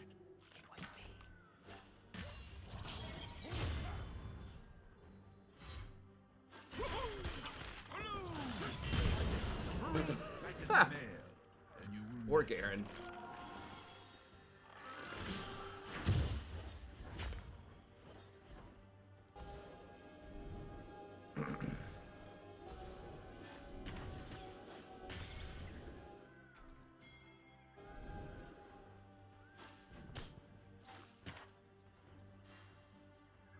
Give me that ward score. Your team has destroyed a turret. Okay. I mean, I'm not gonna like my team's still trying to win. I mean, I don't know. It's testing out some Ivern stuff too. I mean, it'll probably be over here pretty soon. I'm kind of digging it. Now that kind of my like concepts of pathing and risk management are a little bit better, probably. Starting to see the power. The Unsealed was pretty good. If you had something better than Stopwatch, other than the magical boots, like... Yeah, I guess Hex Flash is not like... It's not good. It's not really that good, though. But Unsealed's cool. only in conversation. Seems like there is a little trollery going on there. The misfortune. The chameleon.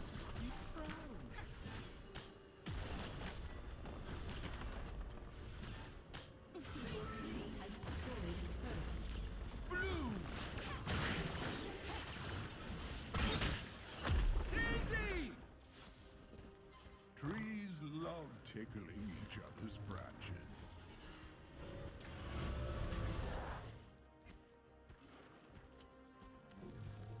Where did he go? Oh, he's...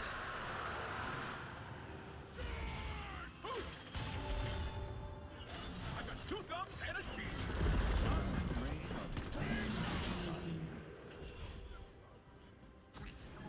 Yeah, it can be. Yeah, that is the one downside, is he can't really do objectives very quickly at all. But I've been getting punished a lot lately for trying to do trying to sneak objectives. So, I don't know. If you just kill the lane and then go get the objective. Like, have them help you. Isn't that right, dear?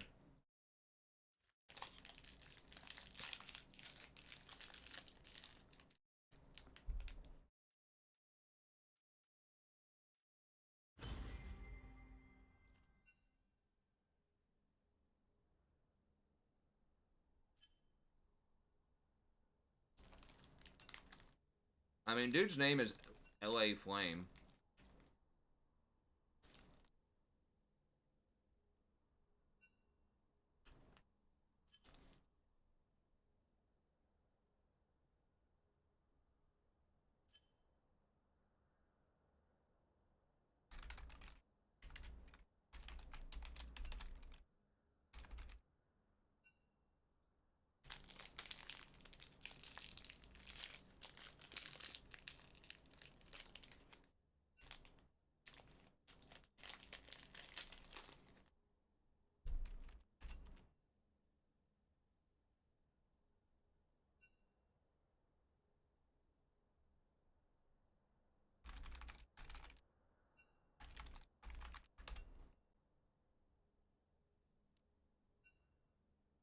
Alright, seems like it's the Leo.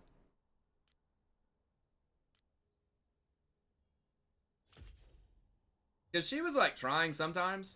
Well, Ardent Censor, especially if you have Font of Life, is really good for your whole team. Okay, we got ranked. We got some ranked. Alright.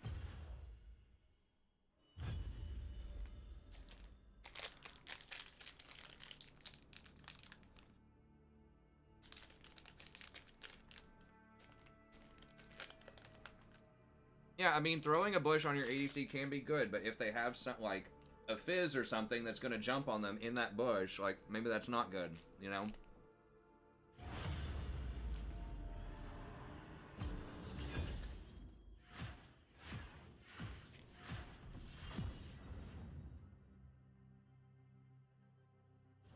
Like, it is good in some circumstances, but it can also really hurt your team, especially if your team has more ranged and they have a lot of melee.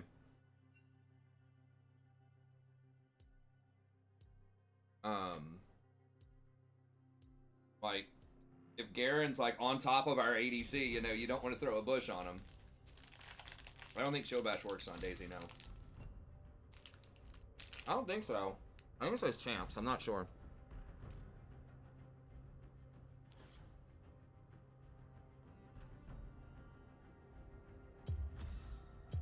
No, it's whenever you gain a shield. So yeah, it's definitely not Daisy.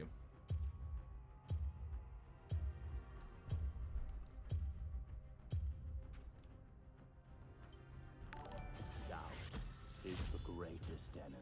Hey, thanks Ori, thanks for the sub, I appreciate it. Daisy's armor and magic resist, I think it scales with yours, but it's pretty low. I think it's like 30-30 or something to start with. With some kind of scaling modifier.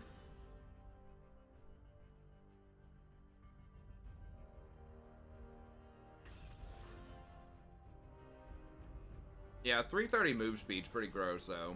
They really need to bump him up to 340.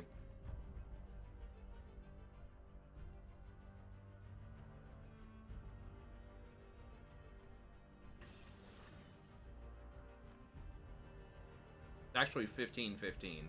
It's really low. Now, there is some scaling with AP involved there, but Furious is just so freaking OP in general. They are all AD though.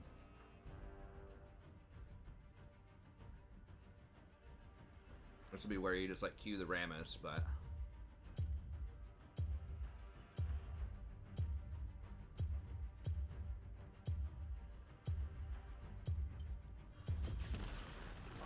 might do Trundle to deal with Darius.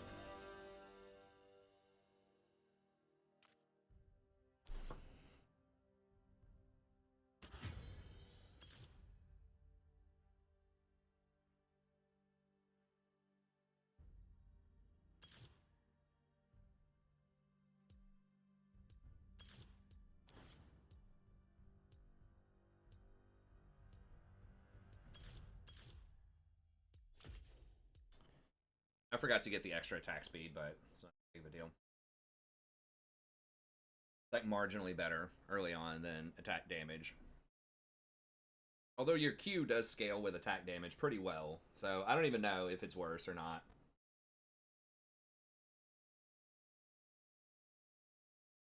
Like my auto attacks and my Q are going to hit harder. That one little bit of rune early on. But they're going to be a little bit slower. But I don't gain anything. Like my faster attack speeds aren't like lowering cooldowns. Like it doesn't. Attack speed doesn't have any like amazing synergy with him. It's okay, but it's just like more auto attacks. It doesn't do anything extra. So the attack damage might even be better. But the thing is, like 10% attack speed's 250 gold value early on, and like the 6. I think that gives you 6 physical damage early. Might even be 5. Is only like 180-ish. If it's 5, it's 175 gold value. So you are like in the very early levels losing out on some value by taking the attack damage rune instead of attack speed rune. It's your top little mini rune.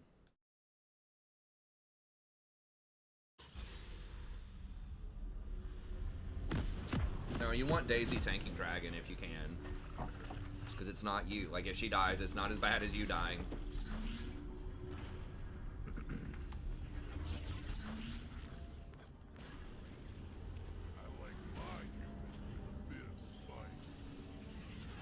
We just, I mean, like, Alawi is a tank, but they just had so much AD in their roster, I just wanted to pick a tank.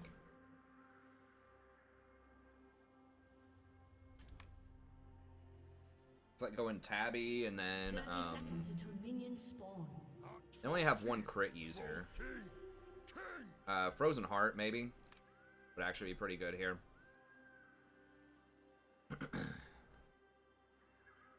A lot more Trundles are going Frozen Heart. Maybe like Frozen Heart, Knight's Vow. Like that. He actually has Aftershock too, so he's not gonna do as much burst. Minions have spawned. That's gonna be Lethality Varus with Comet, so... I don't know, that does make Frozen Heart a little bit less valuable in theory, because the attack speed, but he's still gonna be auto-attacking in fights. But at least he's not gonna be doing as much magic damage from his W passive, so that's good. I just want to go all armor, health and armor. The health should be able to help me survive the,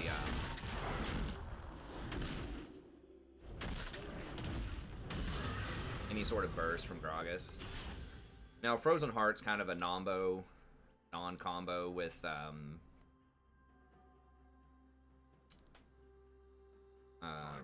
Cinderhulk. So that's kind of what feels bad, but...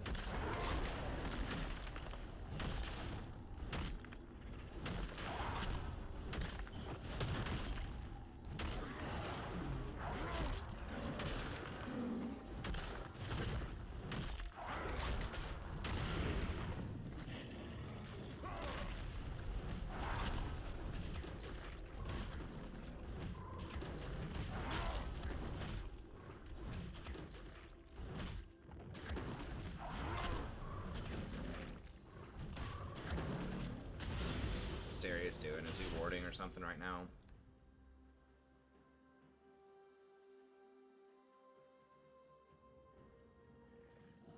He might be... I don't know what he's doing, honestly.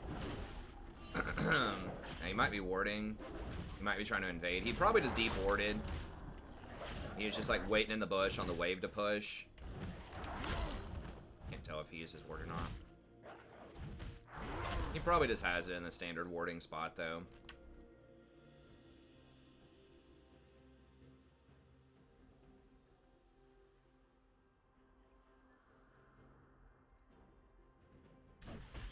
Okay, he's doing that, so it should be clear to,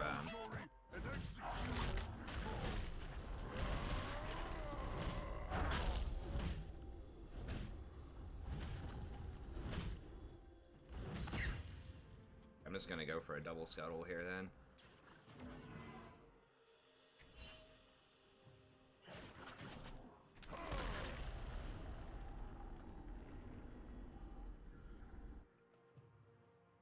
Chance Gragas rotated over here for this, but yeah, he did, actually.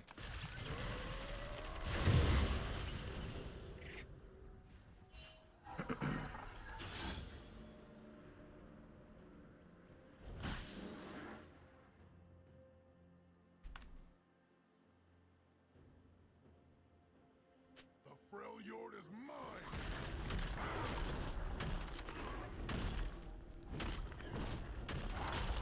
Trundle will bust him up early, especially with press the attack.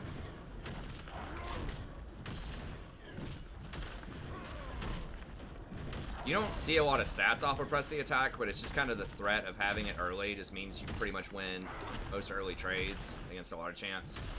It does a pretty good chunk in the early game. So it's not as good as Conquer later, but it gives you more pressure early.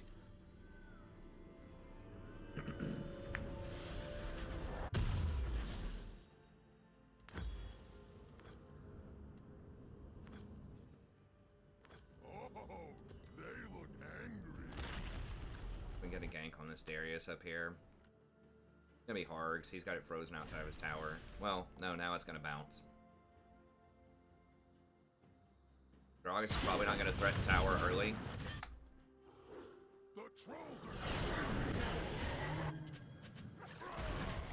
Why'd he turn around? He like turned. I guess he was burning out or something maybe.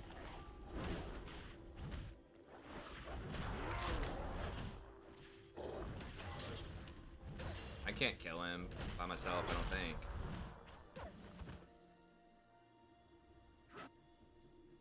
Level 5. I don't think that's happening.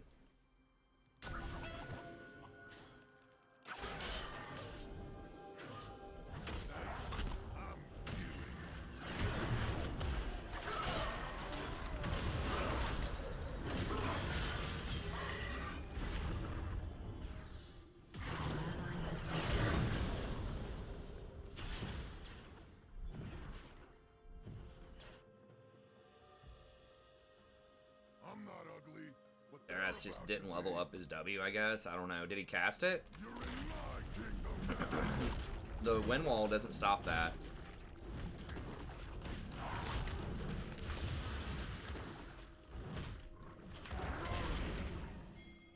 It's gonna back, probably.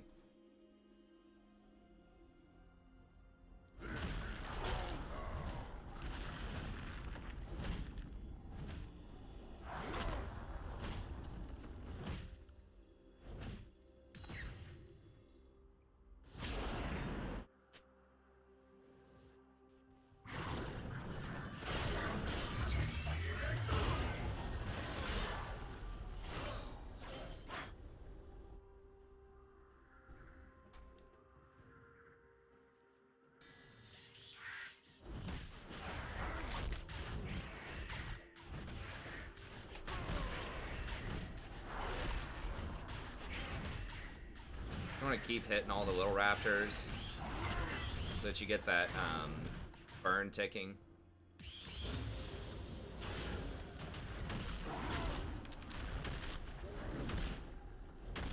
Maybe I can gank bottom.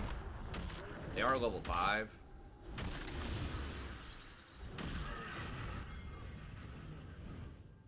They don't have a lot of mana bot. An ally has been slain.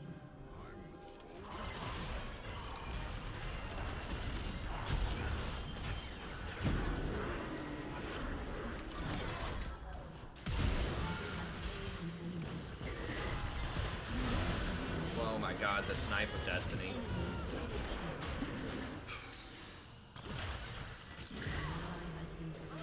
If they would have just flashed earlier, we wouldn't have had to go that deep. Like, I got the PTA on him. Senna could have just flashed and started her auto attack animation. You know, like a million years earlier. It's unfortunate. I like my human with a bit of spice.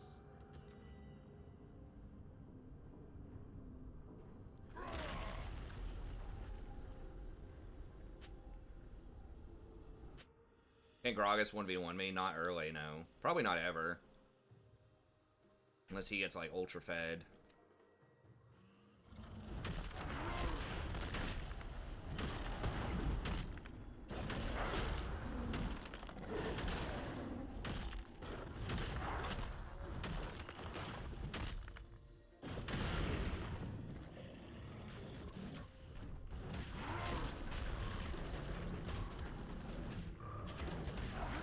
Wow, they didn't get Dragon off of that? I need to try to just get Rift, I guess. My farm is way lower than usual, but I'm trying to, like, gank a little bit more. It's just, this is why I say ganking a lot of times. It's just not even worth your times. People just screw it up. Like, neither one of them flashed or used any abilities until Sona was basically under tower. I felt like I had to flash after her.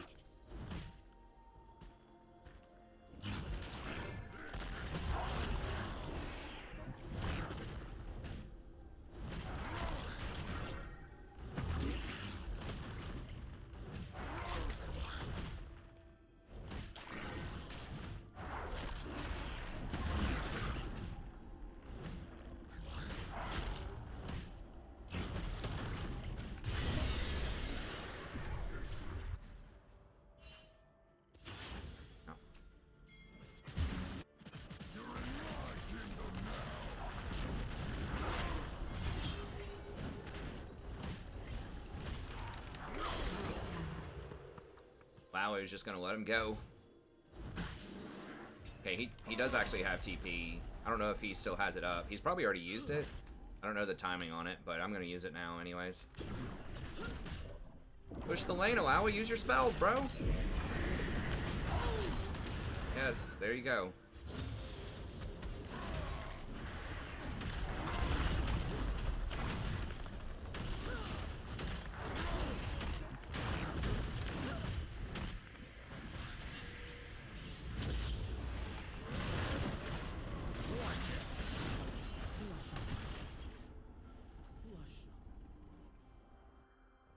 Probably on dragon. If they're not, yeah, I was about to say. I don't know. But like getting 3 plates top and a kill is worth an early dragon. It's fine. King of Trolls coming through. Are they buffing Trundle tomorrow? I thought they literally just nerfed him. I thought they nerfed his cooldown. I don't think they would buff him. He's pick Banner Pro right now. Unless something I don't know about's going on. I thought they nerfed him either in the upcoming patch or last patch. What's the cooldown right now? 120? I mean, that'd be cool. Probably bad for the game at the pro level. But Troll Chief, Troll King. yes, that's warded. Dareth really shouldn't be roaming that much. He's so slow and he can get cut off by the Yasuo.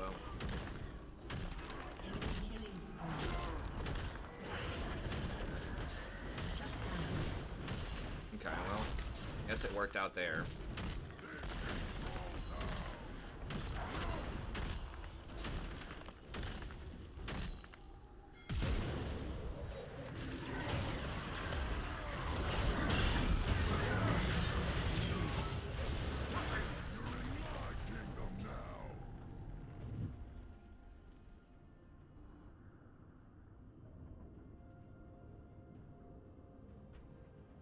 Yeah, that's what I was talking about, getting cut off.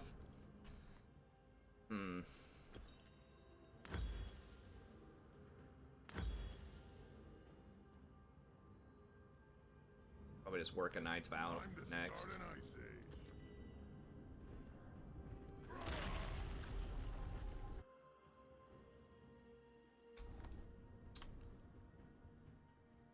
Lane's getting beaten up.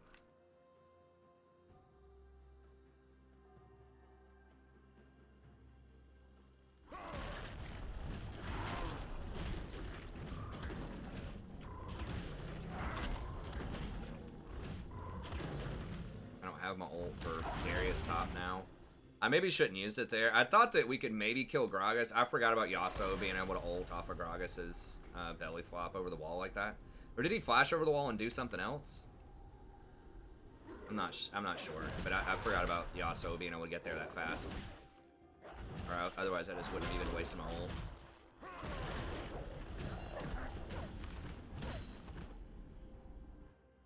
Turret plating will fall soon. God, he's down 50 CS. Every lane's just getting blasted. Your turret has been destroyed.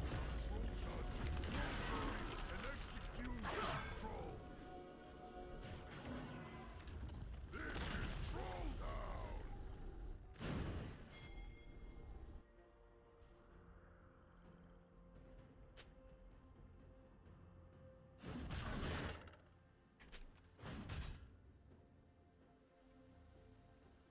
He doesn't have that shit warded. Where's it warded? Dude.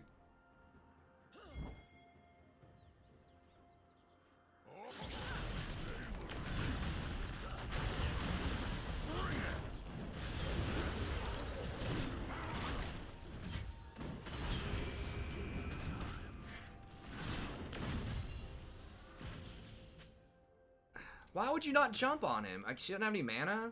It's like, okay, don't do your grab then. Just jump on him. The Freljord is mine. Hashtag ganking in gold, baby. Waste of time. Better off just going for 300 farm. Makes me so sad.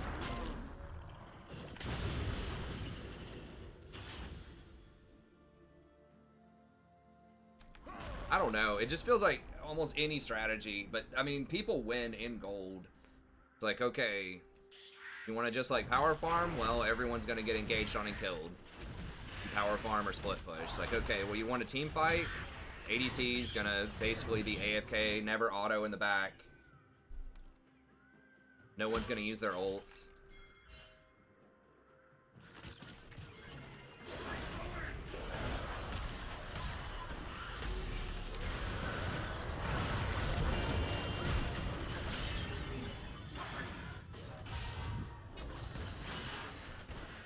anything.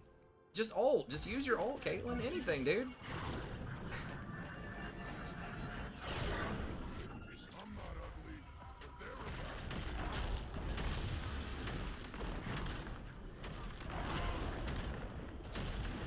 I mean, there is a winning combination. People do win. I mean, like, trying to invade and fight the enemy jungler is a thing, but it seems like so often when I try to invade, we just end up getting thugged. Like, their team will collapse and your team will have, like, no clue. Is that this game or the previous game? I think it was the previous game, right? Where we were fighting Fiddlesticks in bot river and Vlad didn't rotate for, like, 30 seconds. I don't know, man. The grand mysteries of gold have eluded me so far, but I will find the winning formula.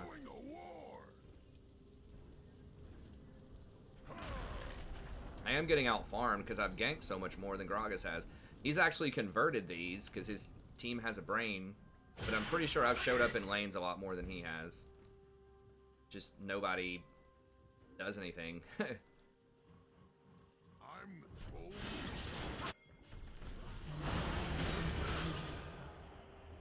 Use her ult like right when she died. It's just one of those like diff, man. Every lane's losing hard. Tough. Like real hard.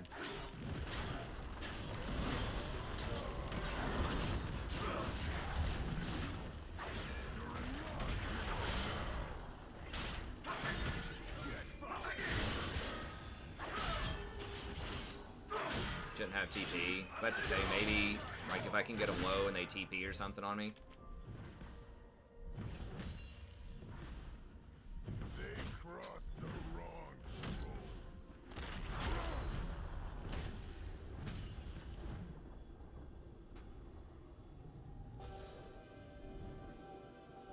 Maybe they're giving him the 10 seconds back that they took away. Maybe that dropped his win rate too much this patch. I'm not sure.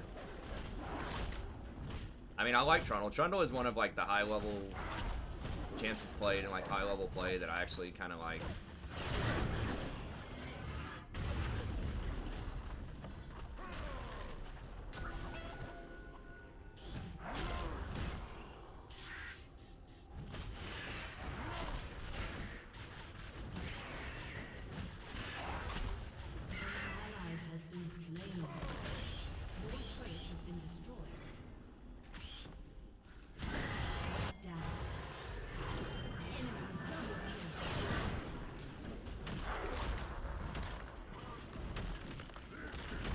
Maybe if I went there and showed up a little bit faster instead of doing Raptors.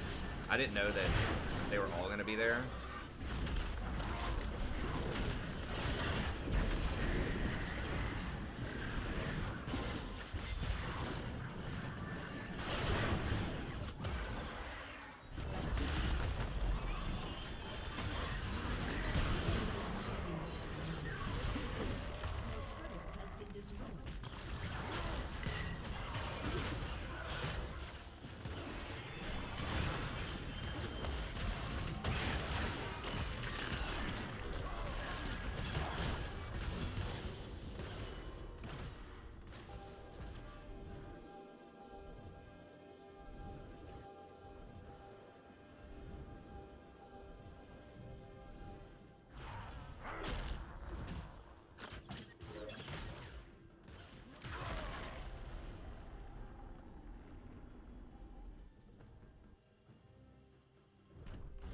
I guess it's right there, man.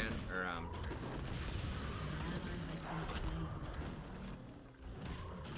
this is just too much. Yeah, this is just a diff. We'll differino. We'll see diff. What it feels like here. Feels like a potentially fatal bacteria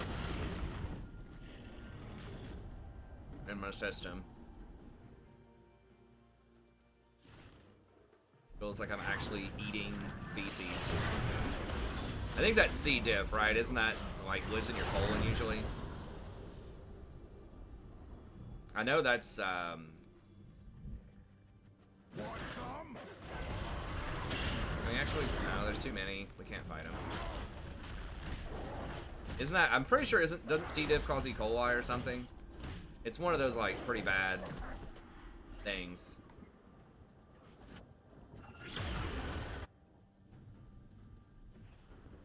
Or is that like a staph infection in C. diff? I don't remember.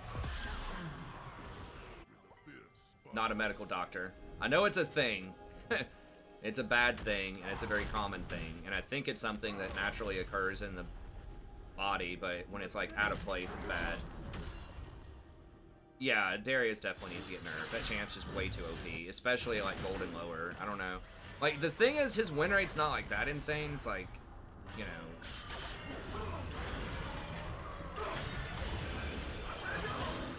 Okay, take it, take it. He's not gonna do it. Sona with that slow. I can't just jump in there. We'd lose.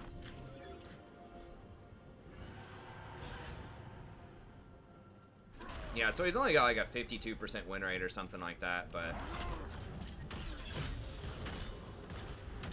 Maybe, it might even be lower than that. It might be 50%. Honestly, I don't know how he loses. Hardly ever. Because he does feel like he's definitely one of the top 5 most OP champs in gold. I mean, he might literally be, I don't know, Master Yi, Kassadin. He's up there, though.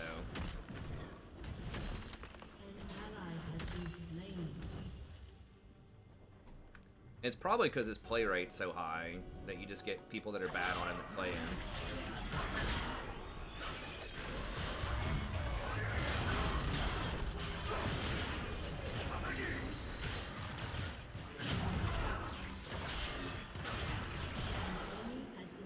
Nice moves, bruh. Dance around. I'm just gonna beat you with my club.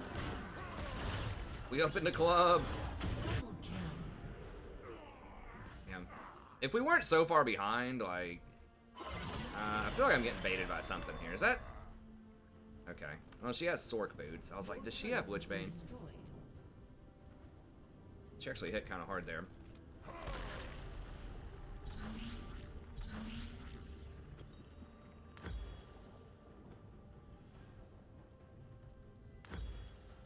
Hey, honey, what you know about that C. diff? I think she might be on a conference call. Something.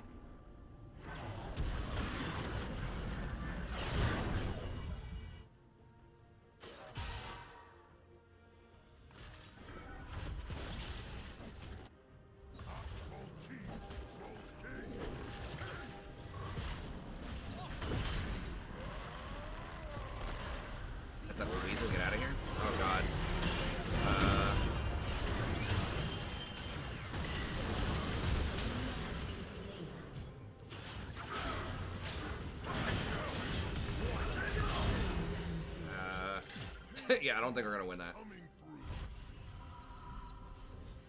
They got a Baron? No. Really?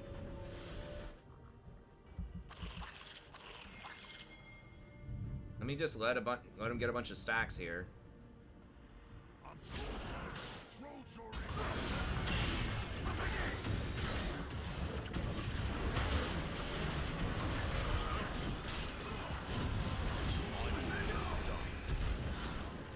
He still had flash. Are you kidding me right now? Double kill.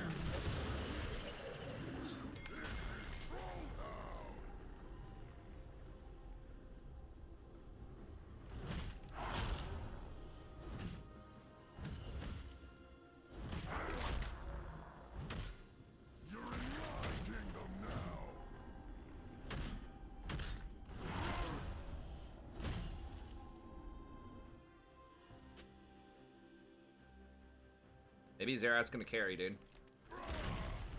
I mean, the scoreboard doesn't look that bad. It's just we don't have any map pressure. And we have like 2 ADCs. That's too many on your team this meta. I mean, I would love to see like more Cassiopeias, Victors, stuff like that. People that are good on those champs in the bot lane. Unless it's Misfortune or Lucian. But how they always try to buff ADCs is they're like, oh, there's 1 or 2 of them that are actually good, so let's nerf that one. To make all the other, like, ADCs feel equal. But it's like, why don't you just buff the other ones? Because If it's not, and it feels like every meta, if it's not the 1 or 2 top ADCs, then it's just bad. Like, ADCs historically have had the least diverse, like, viable champion pool of any role. An enemy has been People are just up in arms about ADC because it's the one role that, like, never changes though hardly. It's always ranged physical damage dealers. Every other role has different sorts of metas, or different types of champs are good. But when they did that, when they allowed mages to be really good in the bot lane, the summer of 2018, people lost their mind. Professional AD carries are like, oh my god, I gotta learn something other than physical damage dealers. What the hell? I gotta learn Vlad, I gotta learn Heimerdinger. It's like, yeah, welcome to every other role. Like, there are some metas where I need to be able to play Soraka. Some metas I need to be able to play Nautilus. An ally has been slain. I need to be able to play Zyra. That's rare. Like, past gold, but it's just like junglers, top laners, even supports, everything has to adapt, like, so much more than AD carry has, especially when it comes to the pro scene. And I mean, some players have, like, lost their careers because they can't adapt, right? They either can't play, if like top laners, they can't play tanks, or they can't play carries in certain metas. They get subbed out and replaced. Or like junglers who can play tanks, or who can't play tanks, or junglers who can't play carry.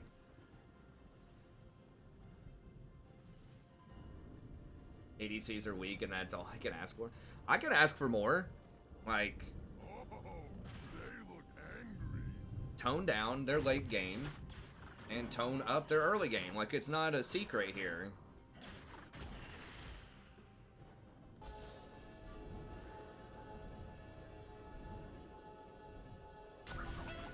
Like, just the crit items.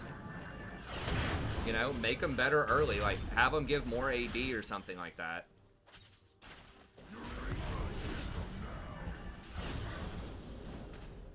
Maybe even just, I don't know, maybe they need to remove critical strike as a modifier. Because that's what really gives ADCs a lot of their power, is crit is an extra damage modifier that most other roles don't have. Right? Because, like, spells can't crit. Some games they can. League they can't. But spells can't crit, so that gives ADCs, like, an inherent scaling advantage over other champs. The problem is ADCs can be too oppressive if they're good in the early game and the late game. That's where, like, Misfortune kind of cheats on that a little bit. Okay, Varus missed his ult, but I don't know if we can do anything with that.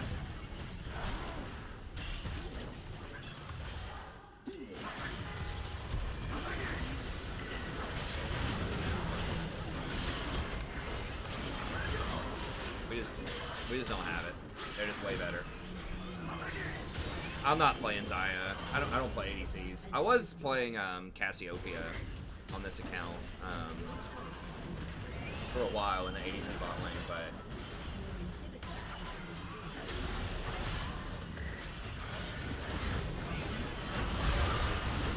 I mean, ADC is just so hard to balance because there's no diversity. It's like they're really, like, they do what they do. Either they're too strong at it or they're too weak at it. Like, it's hard to find a balance. And a big part of it, as I always say, is pro versus, like, you know, average play, right? Like, pro versus silver. Because in pro, if you get a lot of protection and the game's slow enough and your team's really coordinated, then they can be the most impactful role because they scale so well and they put out so much, like, reliable damage late game with auto attacks, right? But, like, in silver, where, you know, the scoreboard's going to be 30-30 at 20 minutes, you're not getting peel, you're not getting protection, like, no one's, like, targeting the assassins and CCing them, so the assassins can just run all over you, then it just feels like a terrible role. So that's the huge, that I think that the gap between pro and AD carry, or, like, pro and normal play, is the worst in AD carry than any other role. Just because of, like, they're so team dependent. It's the most team dependent role. People think it's support. I don't think that's true, because as support, you can still roam a lot, you can still get vision a lot, and that's still really, really powerful, even in like non-pro play. But I think that supports are actually more impactful than ADCs are in a lot of ELO brackets.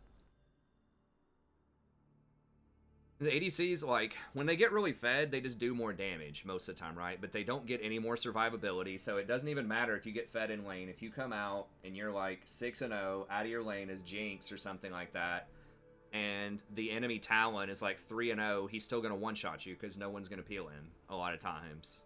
And so that's why it just feels really bad, is because, you know, when there's someone like a one of these bruiser type of champs that's really fed, like a 6-0 Jax, a 6-0 Irelia, you know, or even like a 6-0 assassin like a Zed or something, they just have much more potential to snowball the game through their own good play a lot of times. But you're still beholden to your team as AD carry. I mean, there are a couple of exceptions. You know, if Vayne gets really fed and it's a very good Vayne player, you can kind of do it yourself. But it's really hard to, like, have that raw power that's, like, guaranteed power that you would have in another role if you were fed. With ADC, you're almost always still, like, on the hook, you know, for your team.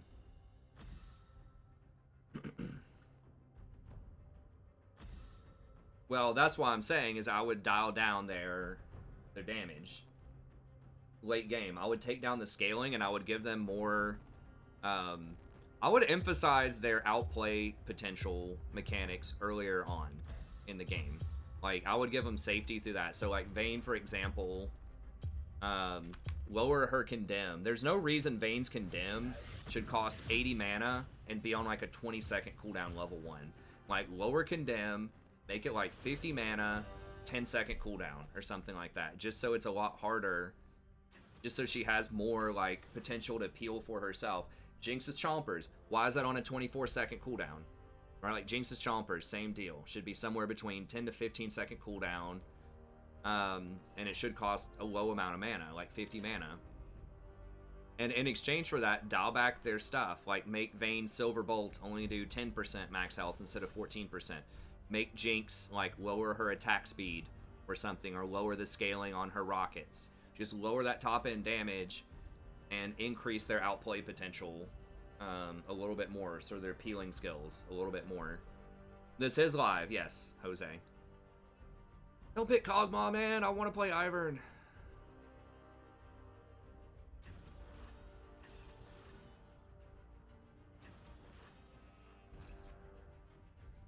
Can we get to Kog'Maw? We'll see. If he picks an Enchanter, I can't pick Ivern, but...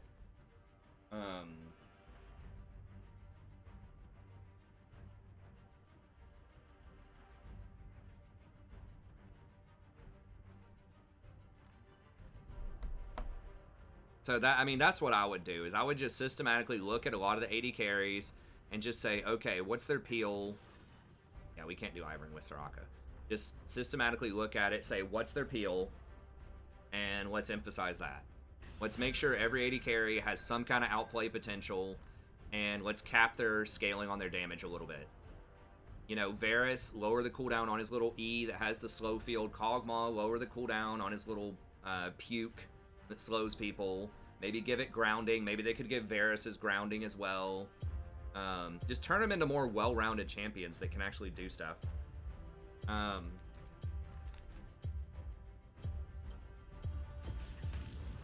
Go for Zac here. Make sure we can get on that Kog'Maw and disrupt him. Kog'Maw is like Code Red. You know, he's not always great, but when he is, he's can feel really oppressive.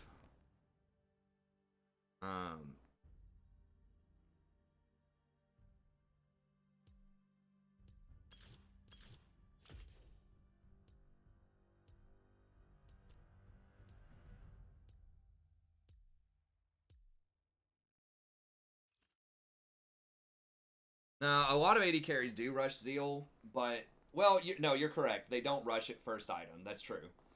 That is true. Yeah, they usually go Infinity Edge.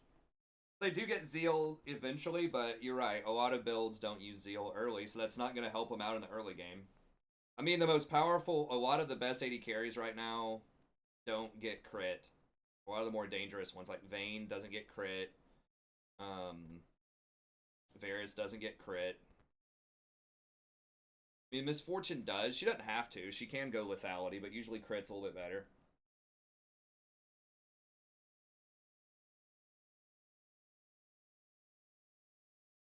Oh, you're maining Zaya?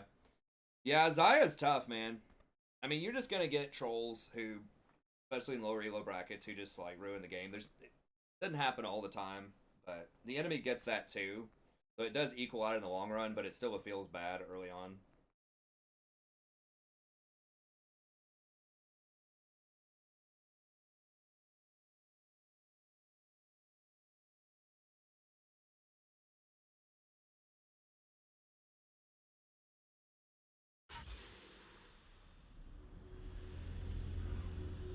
Okay, I can't fight Gragas early. Yeah, crit Vayne used to be good because your bonus damage could crit. The bonus damage on your Q could crit back in the day, but they got rid of that. Vayne's still really good right now if she gets out of the laning phase. I think she's one of the scarier. She's one of the ADCs that's actually relevant. Like, when she gets 2 items, when she gets her Blather and King and her Genseis, even if she went like 0-7 in lane, she can still go off. So I've kind of playing ADC a lot more, or playing a jungle a lot more. I'm definitely respecting Vayne a lot. Well, you can mute negative players. If people are playing to win, but they're just a little sassy, they say, you know, they say something mean on the internet and chat, it's like, who cares? You don't know this person. They don't know you. It's fine. I mean, I don't know. I just disable chat, like. Who's there? It'll make your life so much better if you just disable chat. It's far away. You were alone the whole time.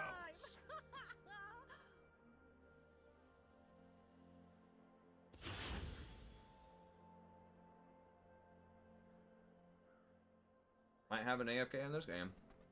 Oh, there she is. Okay.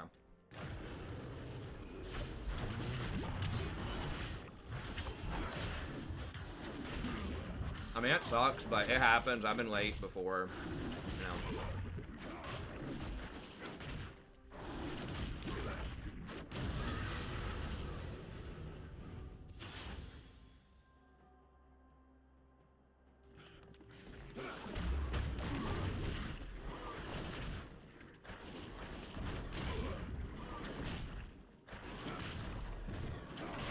I think I'm still supposed to smite that just so I can get through these.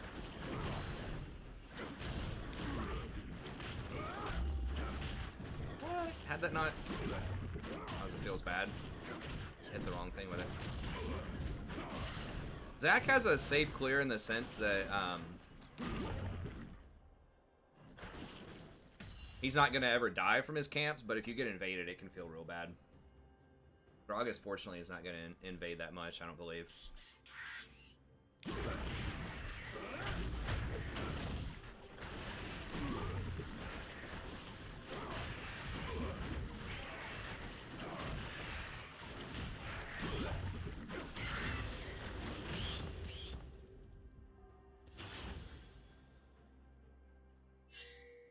Okay, little 3 standard 3 camp gank.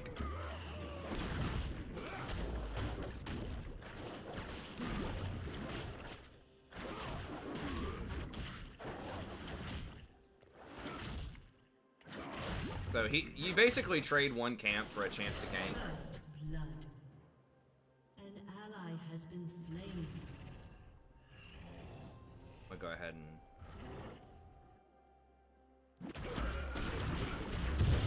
I'm just gonna smite it just while it's damaged from the while it's stunned.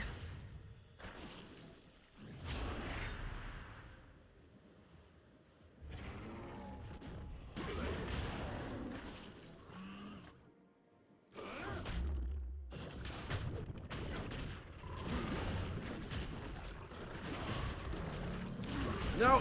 Damn, it's gonna reset, potentially. That's spooky.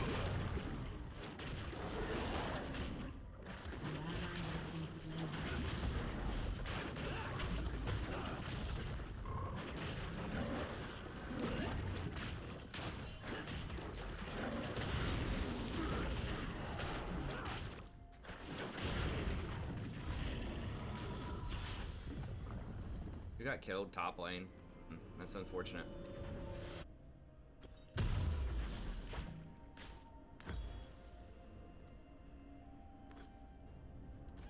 I never skip breakfast. Okay, maybe we can gank top.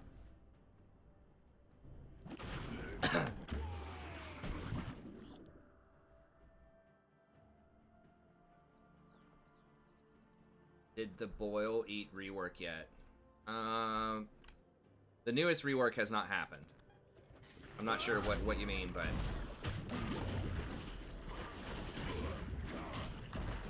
Oh, the bear, probably. Koala bear? Not yet. It's probably gonna be not next patch, but the patch after that. They usually preview these things 2 or 3 weeks at a time.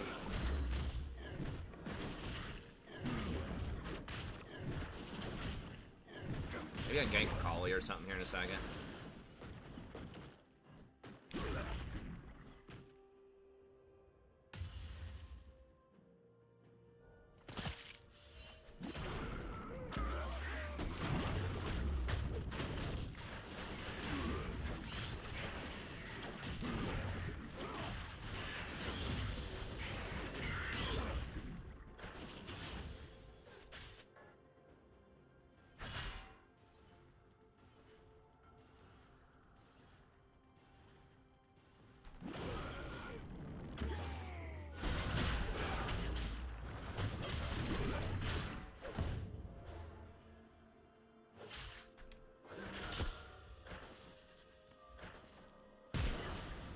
She missed her Q?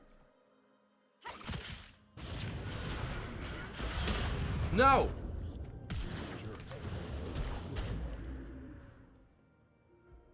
Are you freaking kidding me, dude? Oh my god.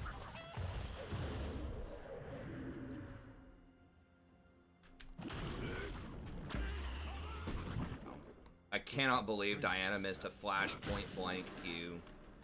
It's like insane.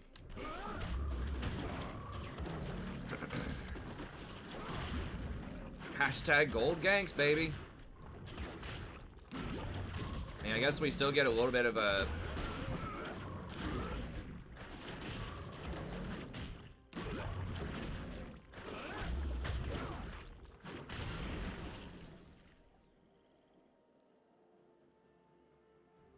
Yeah, they usually PBE him. Just to make sure there aren't any, like, super bugs or, like, major balance issues, like they have an 80% win rate or something. At least in theory. Sometimes you kind of wonder about some of the reworks that get released, but...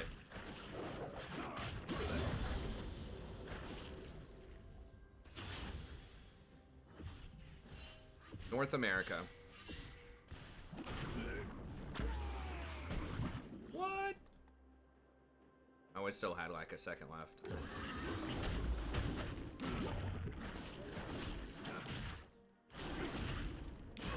Need to gank top. They're pushed in. Ungankable. Akali did flash, so we should have her flash till like 12 minutes.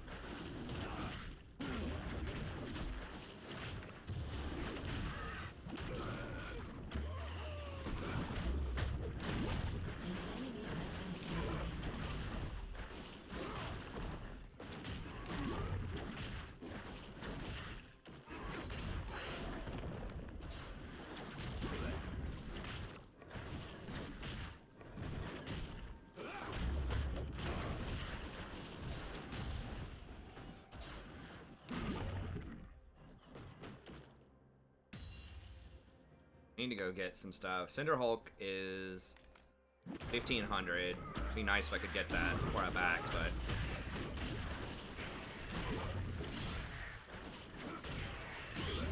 maybe get a gank on this Holly. It looks like Gragas. Yeah, there's Gragas. About to say he's probably gonna show up here in a second.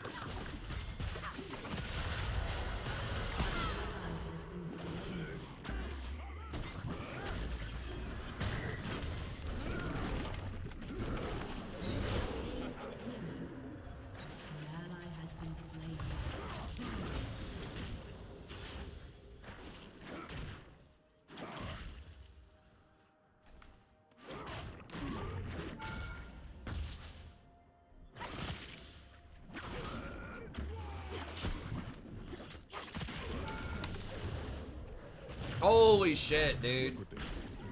I got outplayed so hard.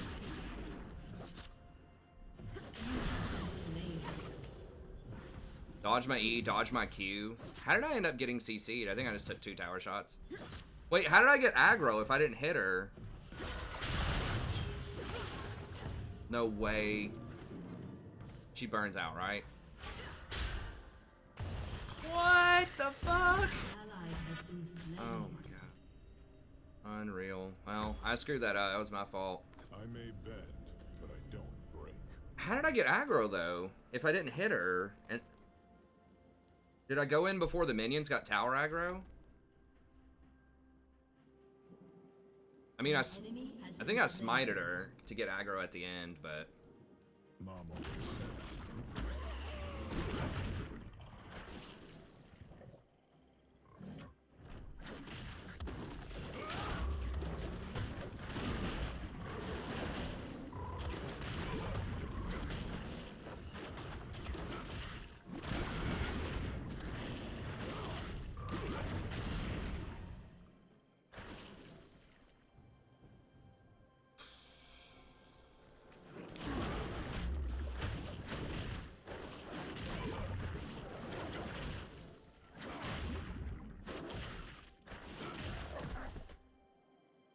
damn, that was rough.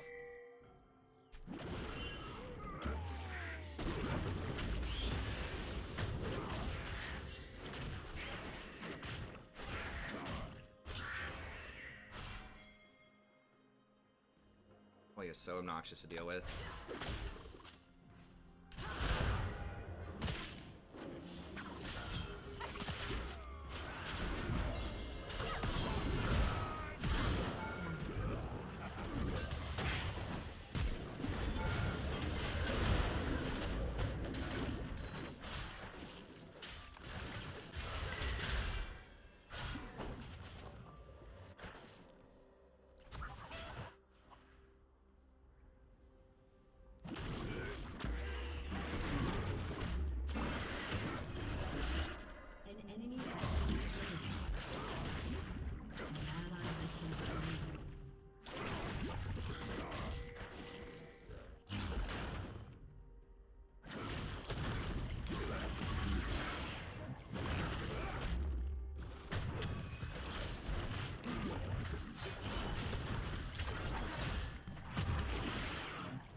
He's just gonna like ult away, probably.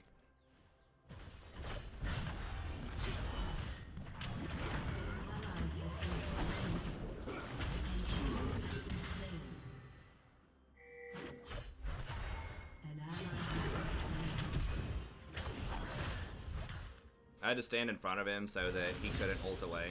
That's what I was trying to do anyways.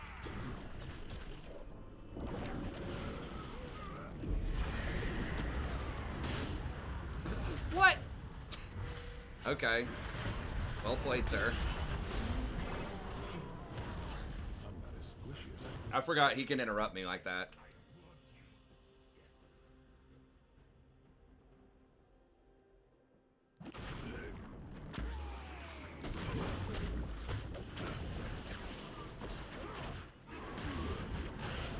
Just one dragon. That's fine. I think that's worth for getting that kill and getting those plates top.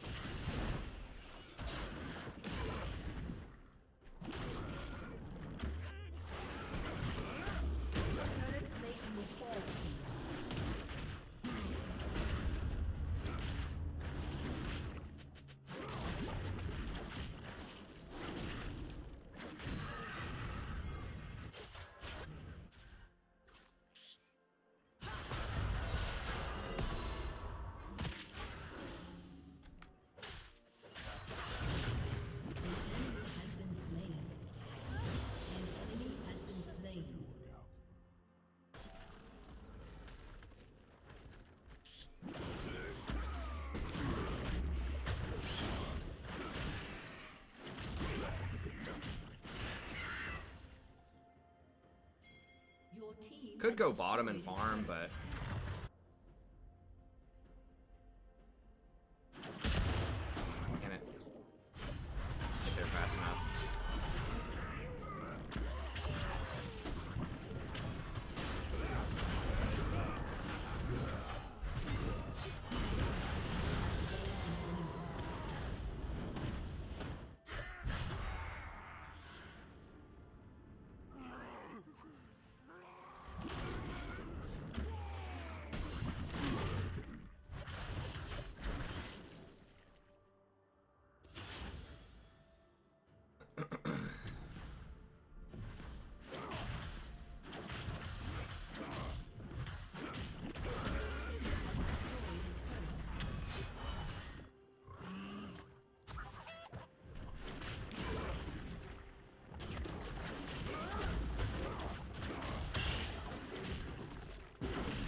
Did he get it or I get it? I'm not sure. An enemy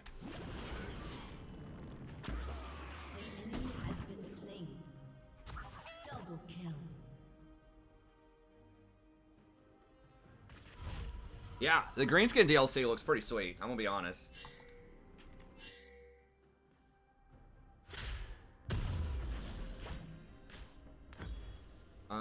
Probably just Spirit Visage? They don't have that much magic damage. Yeah, whatever. We'll just get Spirit Visage. It's so good on Zac. It's like, unless they have literally no magic damage, you have to get Spirit Visage. His healing's just through the roof. Yeah, it looks pretty sweet. I'm kind of excited to try a vanilla campaign too. I want to see what's going on with the Vortex campaign with Greenskins. I've heard it's kind of like survival style if you're the High Elves. I don't know. I'm probably gonna do both. I got it. Yeah, I think I got it fine.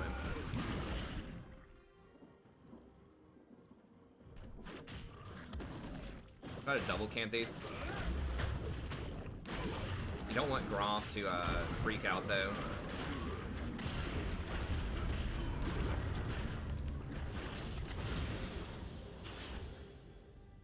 So my farm is not as high as it is on some of these other like big champions that I play, but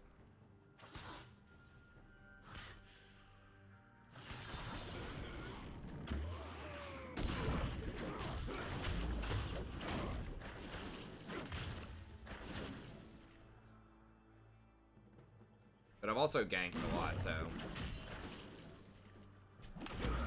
he does clear the side waves pretty. I mean, that's pretty damn fast clear. Your team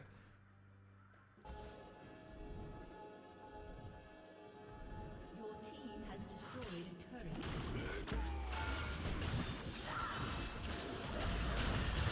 Oh wow, okay. Jesus. Is she the... She's just the support.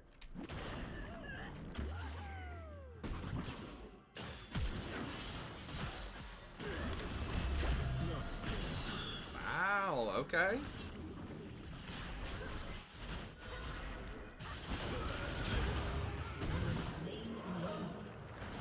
Vengeance! I did a lot more damage than I thought I was gonna do, though. Everyone bans Volibear. Like, it doesn't matter if the champion's awful or if it's good or whatever. In ranked, everyone bans it because no one wants it in their game. They don't want people feeding on it, and they don't want to go against it because no one's sure what it does most of the time.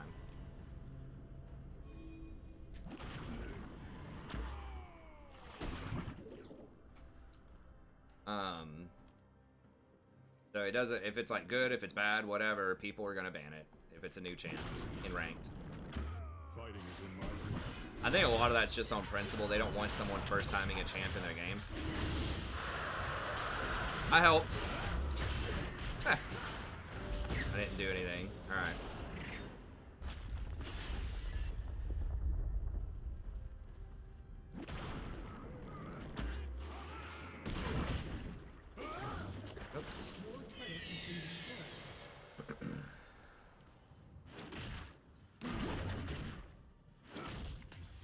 She's gonna sneak over there on me. I'm not gonna... I might be able to beat her this time when she doesn't have her ignite and everything, but certainly gotta respect it a bit more. She could have ulted me there, and that could have been bad.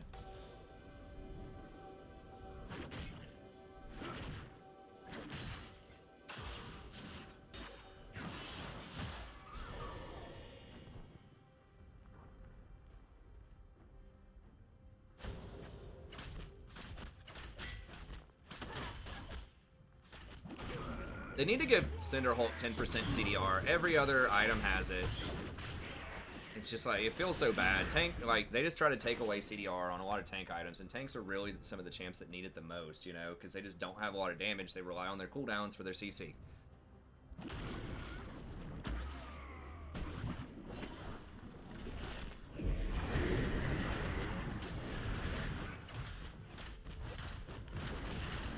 It'll get through in norms, but yeah, people might dodge if they don't get it. If people who want to play it. That happens a lot on the PDE. An enemy has been slain.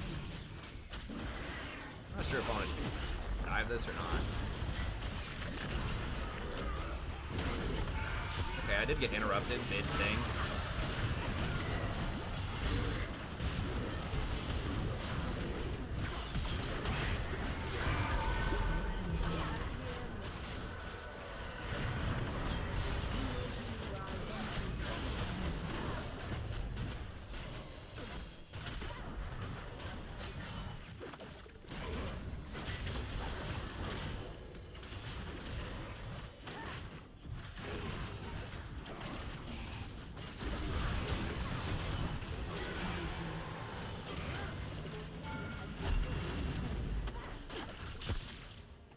Your team has destroyed an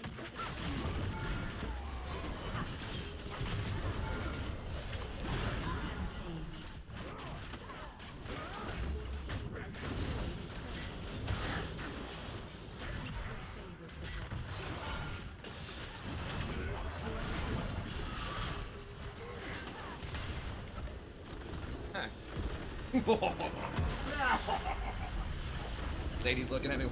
The hell's wrong with you, bro? I'm trying to sleep. How my wife looks at me sometimes. I come in yelling nonsense at 4 in the morning. Isn't that right, dear?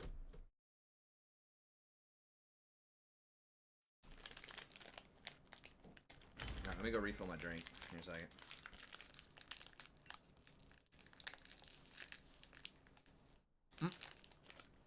Support Jeff.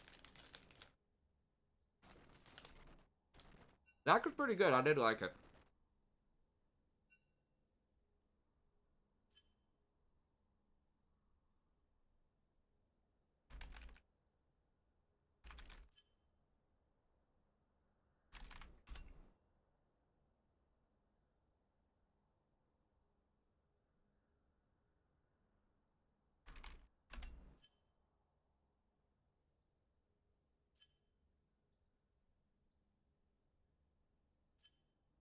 Plays one of the easiest champs in the game, Akali.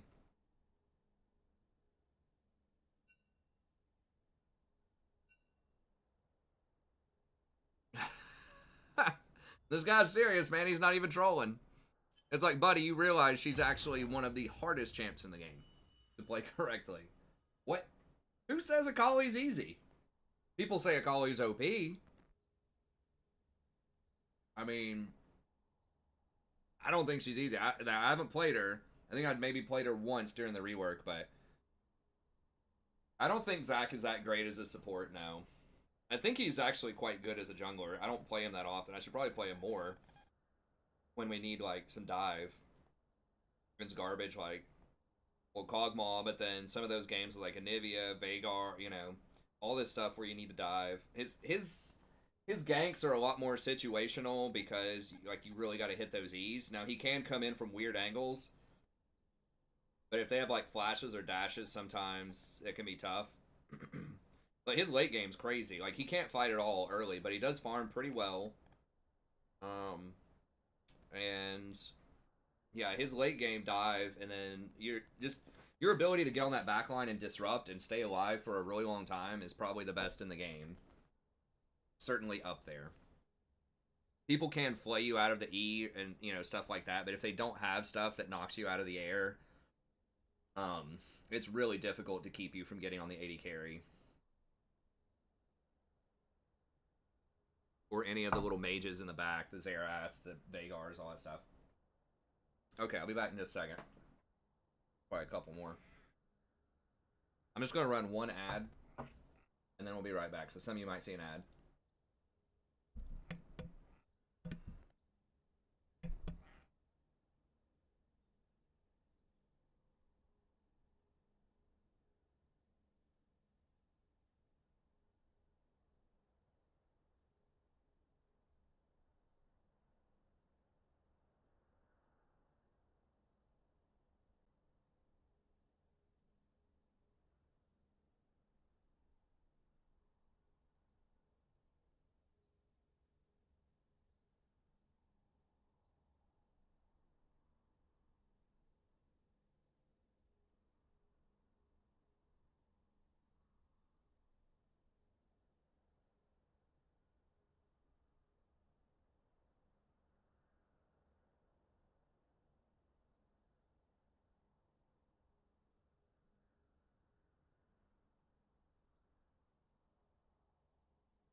Okay. Sorry about that. I didn't mean to turn the light out there. Everyone's like, did he go to sleep? I totally forgot. I was talking with my wife for a little bit. I did get the second part of my mic, so if I have the right cables, that's a big if. I don't know. If I have the right cables, then I might be able to have the new mic up and running by the stream. The next stream. Oh yeah, I totally forgot. I turned the overhead light out. I still had my lamp going. I have like just a little janky table lamp here that I use. If you guys ever want to know like my setup, I have 2 monitors here. So that's my main monitor. The perspective's kind of weird on this. There's keyboard, and this you can't see the camera, but it just clips right on top here. I have a second monitor there, and there's my computer over here. Like one of those full case. That's like from the top of it. So it's like this full. I had to cover up this thing here because my daughter pressed that the other day when I was in the middle of a game. There's the power button. Yeah, it's a huge full case there, and then I've got this kind of janky lamp just to add some extra light into the room, so I don't have as many shadows on my face. So I don't look like I'm 60, even though I probably still look like I'm 40. So yeah, that's my setup. And then the room itself is just like, you know, bookshelf, door to the exit, little pile of boxes that the cat sleeps on with a little comforter on it, whiteboard. And this back off is just random chairs and just junk that we stuff back here. Their storage room, kind of.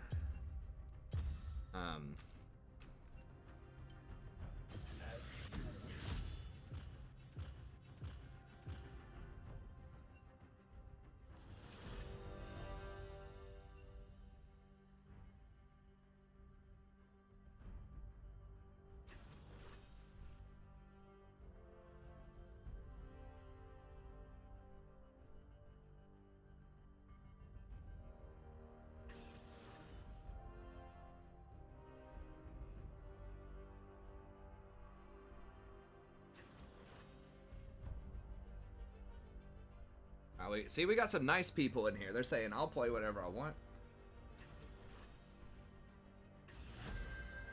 Oh, it burns the light. That's right. Well, it's artificial light. It's not sunlight. We don't want to go crazy with that. Sometimes I do actually open the window a little bit and just let in some fresh air. There's like a nice little window. We have a little bit of a side yard. Not much of one, but... Huh. I don't know if like top's gankable or what. Maybe I just go like Zac again. I don't think I can go Ivern into Kha'Zix. Literally. Ivern's like a woodpecker?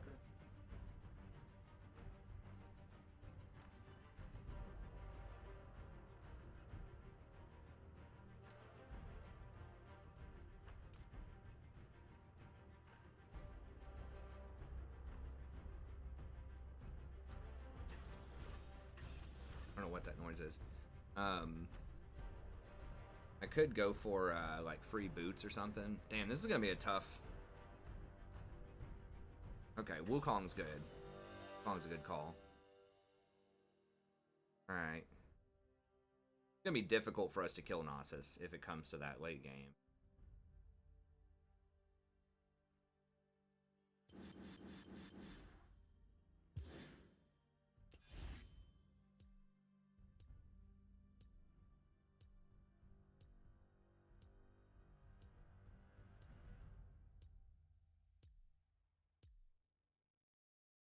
Should be able to gank the Nasus fairly well, sort of. I don't know. Nasus is real scary. Like low gold and lower.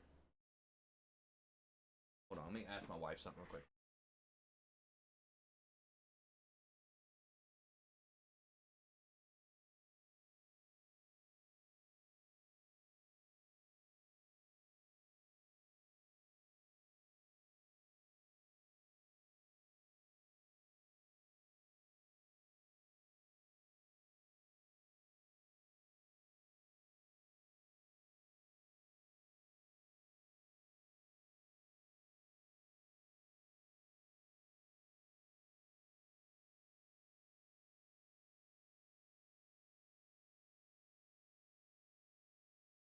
Okay.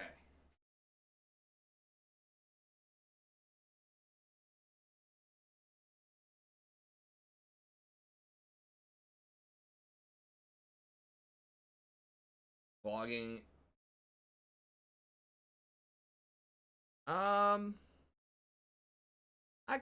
I could do like personal vlogs and stuff like that. Guess maybe.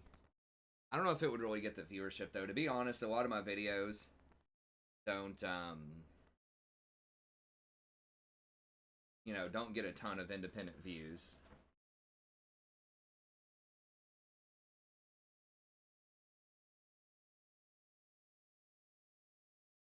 I don't know what he's taking secondary. Triumph. Probably Triumph the Tenacity rune. Triumph and Tenacity.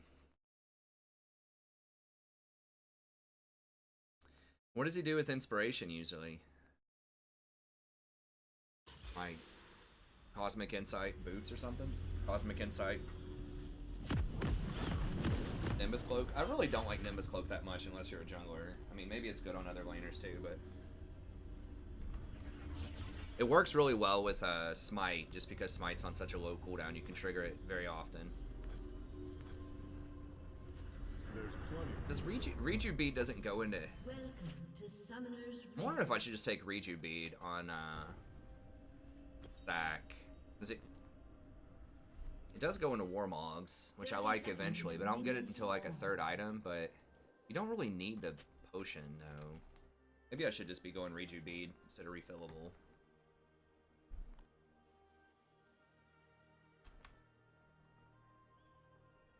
Just another day on the job. Refillable, just... I don't know. Nimbus Cloak is really good, but... I guess maybe on ADCs or something.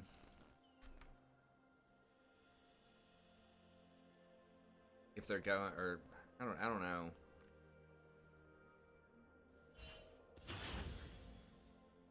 I'm starting up here because I'm avoiding that Kha'Zix, man. I'm not fighting that thing over a scuttle. Hopefully. That's why a lot of times when I start like something that doesn't fight very well early, I start top and path bottom. I don't have to opt into the melee top.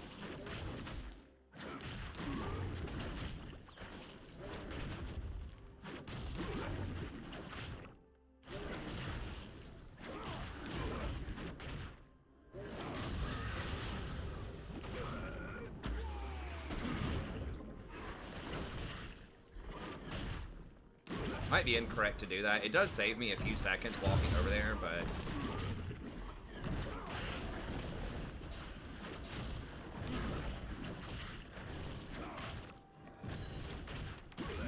But I don't have my Q, and I could be using my Q twice here, but...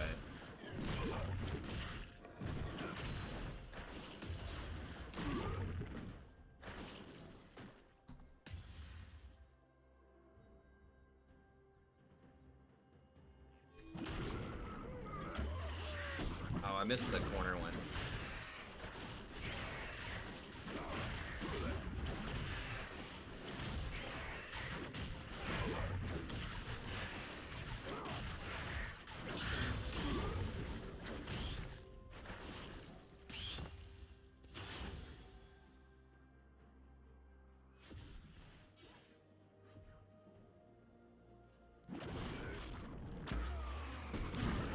Whoa, really? He counter jungle. He took my whole jungle. Oh my god. That is pretty annoying.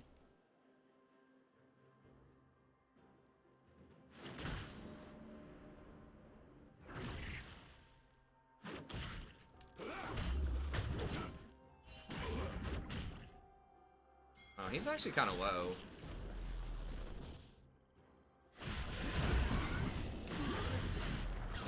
He smited early, I think, to get health. Dead. Probably. They're mid-rotated. Okay. And they're bottom rotated. Oh my lord. She does have flash still. I'm not as squishy as I look.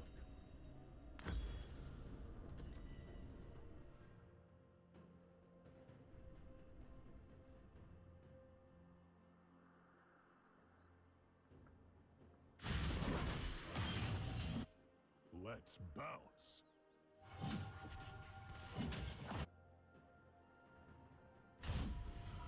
Have very long range on that at all.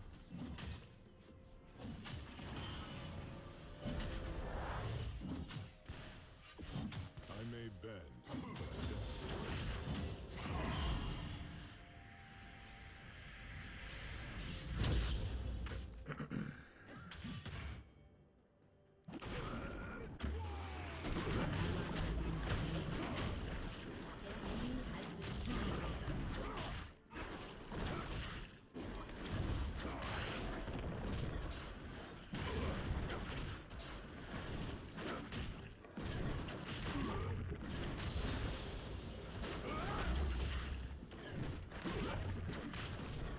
Oh, wrong one.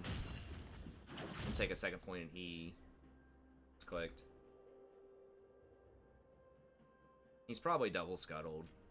It's not the worst thing in the world to have another point in W, but you definitely want your E maxed out fast. It'll slow me down a little bit. I can still get it by level 9, like max, but the next few levels I'll be 1 point behind in it. I just double check. I'm pretty sure he's probably done this one already, but An ally has been slain.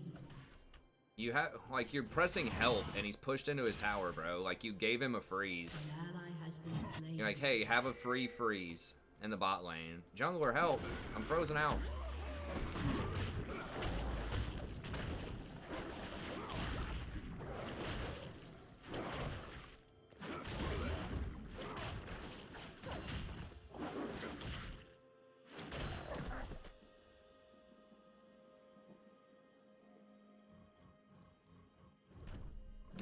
Kiana did rotate a little late there. I mean, she did get some cleanup.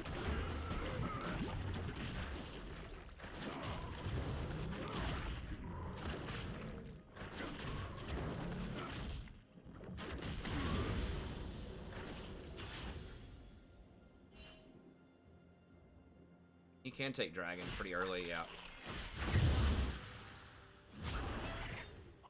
Okay, so he rotated top to get Scuttle and just left bottom Scuttle alone. God, he is so far ahead of me on farm, too.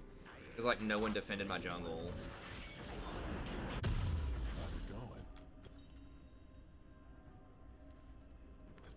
He's just, like, insanely far ahead of me right now in the jungle. I mean, we're the same level, but he's up, like, 20 CS, which is pretty nuts. Because I held top lane for a little bit. I just lost my whole jungle. Sucks.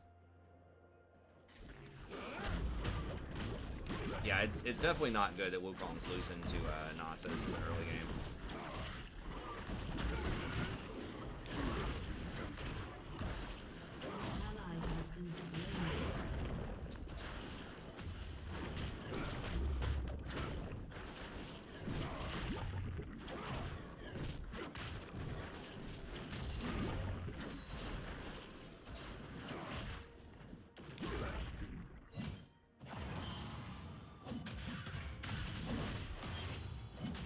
Why would you use all your cooldowns when I'm coming for a gank?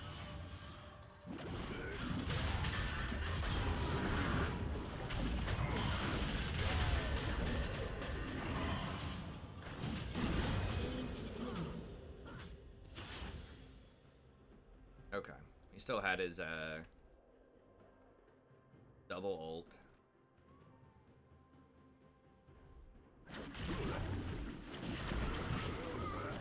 Oops.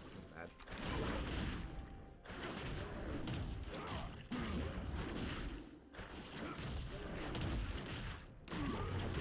They get dragon? Yeah, of course.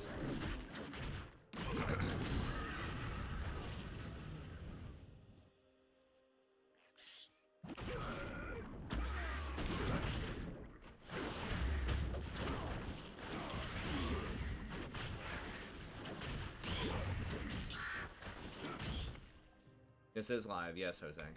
Didn't you ask that earlier? Yes.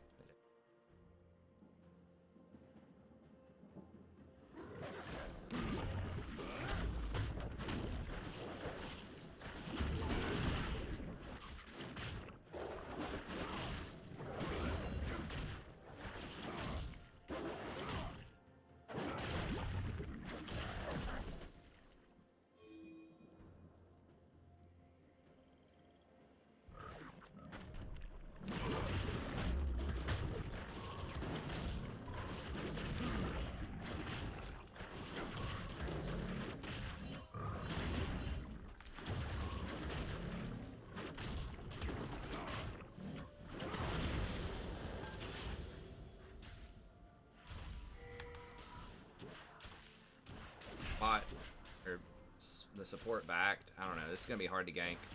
You can maybe get the Varus though.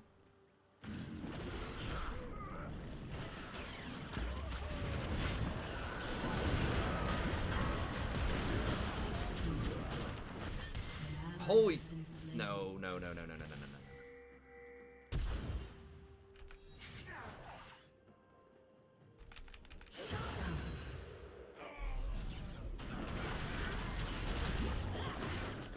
Of course they're all there. Why wouldn't they be?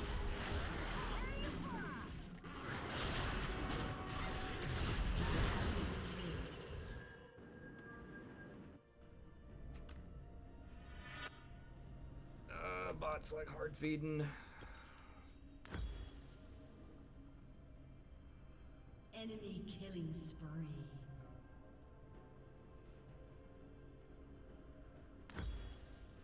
An enemy has been slain. Spring your step. Enemy double kill. Kha'Zix is 5-1, up 30 CS on me.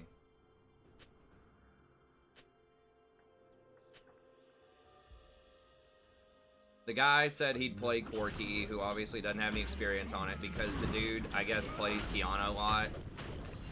I guess he looked at his op.gg and he's like, I can play an AP bot, man, no problem. You just play AD if you want. Like, dude, composition doesn't matter, like, in this elo as much as just raw, like, just you know how to play the champ. Trying to cancel it. Like, it doesn't matter if everyone on your team is really good at AD, you should play AD rather than like first timing some mage that you don't know how to play. Like most people on the enemy team are not gonna pick tanks, and they're not even gonna change their build. Like you'll still see, you know, someone like Zach getting Spirit Visage even against all AD teams because that's what Mobifire tells him to build. You know, people just think about comps way too much. It just doesn't matter that much in Gold Elo. Like, it does matter some. Like, it matters a lot more that people are playing stuff they actually have experience on. Like, that's the #1 thing. Even if it's something that's bad. Or, like, not good in the comp. Like, it'd be better if people learned stuff that was, like, good, you know, but by God, if all you can play is Teemo support, if you got 70% win rate on Teemo support and you've never played a game of, you know, Nautilus, then go play Teemo support. Shit, I dragged this the wrong way. Meant to drag. You gotta drag blue over first, because Gromp will reset. Blue has a much longer leash range. Was he talking, wasn't paying attention, trying to do this? And this game's pretty much done, but maybe they throw hard. Yeah, Corki is bad bot. He's mostly a mid laner if he gets played at all.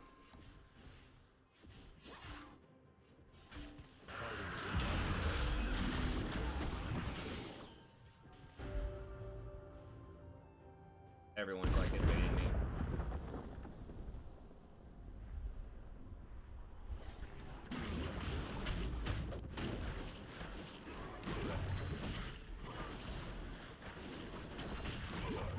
He should have just played something, I don't know, like, if you really wanted to play an AP. Oh, Cassiopeia is still really good. No one plays her. Like, Vlad's pretty good.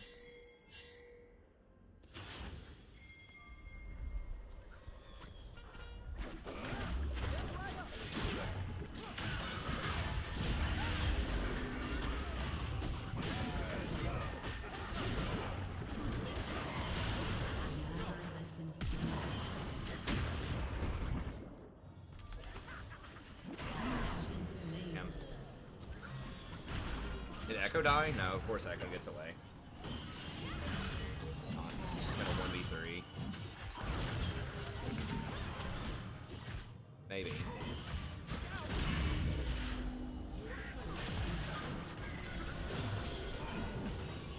ally has been slain. Enemy double kill.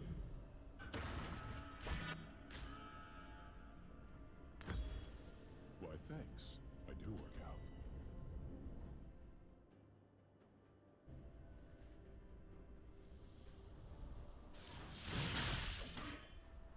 Yeah, it is I mean, like, I do think that certain picks are better than others, like, in the abstract, if you don't know, like, who a person is.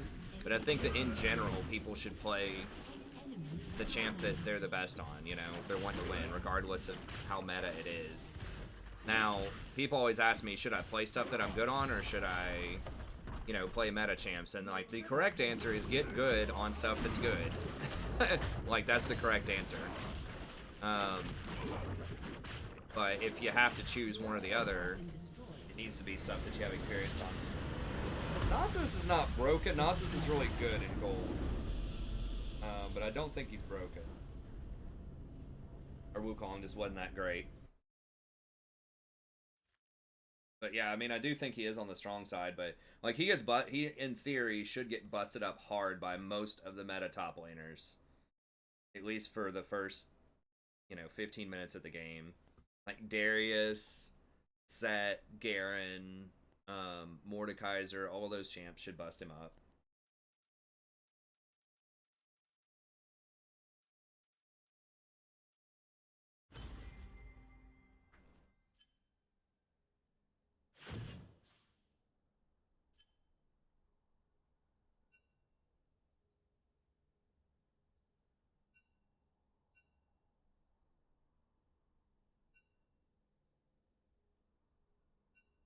Dude, I ganked a lot. We failed all the ganks. It's just so funny. People are like trying to blame me for that game. I was like the least the least feed person, right? I mean, I guess Wukong died the least, but I ganked top what, twice, 2 or 3 times. I ganked middle 2 or 3 times. I think, was that this game? I think so. I ganked bottom. I think I had 5 or 6 ganks. Just almost all of them failed. And it wasn't for lack of trying. And they also, like, no one warded my jungle, and he literally took half my jungle, like, no problem. And then he was, like, 50% health and gets away with taking Scuttle Crab, even though we had priority. Echo, like, snuck out the back without priority and beat our Kiana over there. And then their bot lane rotated up, and our bot lane stayed under tower. I mean, it's just team diff, man. I'm sure there's stuff I could have optimized or played better, you know, for sure, but not a lot I can do there.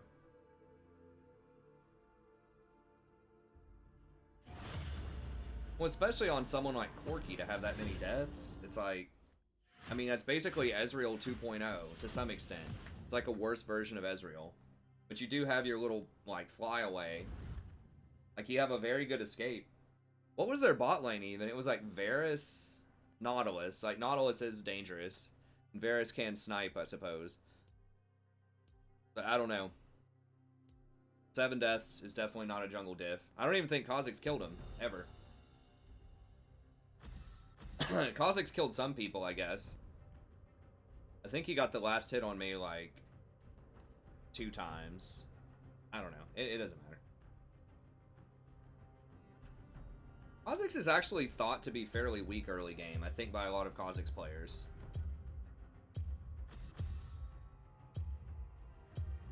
I mean, like, he's pretty good in skirmishes. I don't know why people think Kha'Zix is weak early, but from what I've heard, I think he's generally thought to be weak in the early game. He does farm pretty well, but I mean, he's going to be strong into Zac. Almost everything's strong into Zac early, but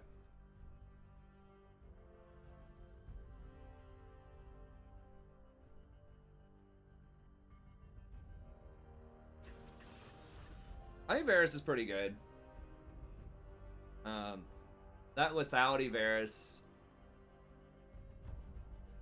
I feel, is pretty impactful. It just kind of turns you into a sniper. It's like, it turns you into a burst champion with CC. Which basically, like, as AD carry right now, you want to turn into something other than just, like, an auto attacker. Like, you need to be able to, yeah, he did use his strength specifically against Zac early on. I mean, it was mostly just, like, his team had his back, right? Like, they had priority mid lane, they had priority bot lane. So he had a really comfortable invade.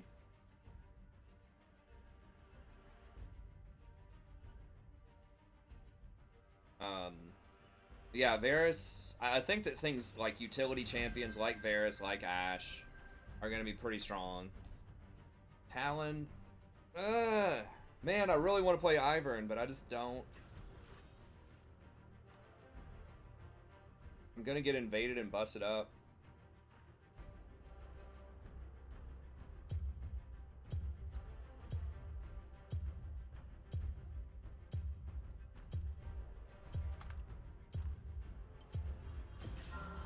Every adventure is better with a friend.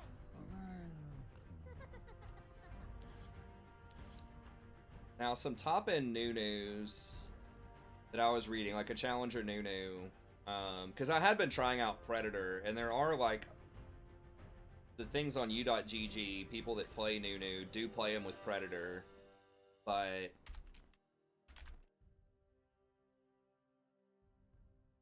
like, the one-trick new that I saw that was like a Challenger was playing him.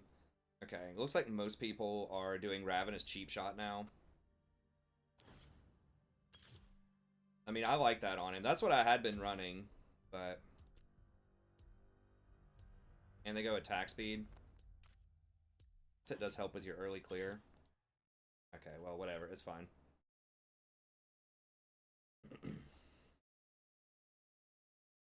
You get a lot of value out of Cheap Shot as new, because everything has a slow. Some people had been going more towards Celerity Water Walking. It's kind of an older build, but I mean, it's pretty much just Meteos. It's playing him right now. Yankos did the Predator build.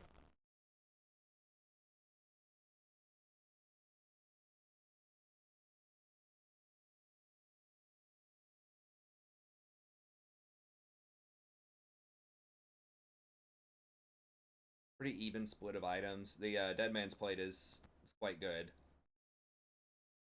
Yeah, that's what I'm saying. They have an Elise that can invade me. They have the Talon that can jump walls and come at me. It's got to kind of play a tank if they have two assassins. I mean, Nunu is pretty supportive. Like, you can still get, like, Knight's Vow on Nunu. You can get Locket. I mean, you could probably even get Redemption if you really want it. There was a village full of people turned into stone. Couldn't help. But we're gonna help everyone else. Welcome to Summoner's Rift. Dude, I want to play. Someone mentioned during the game of Total War I was playing earlier.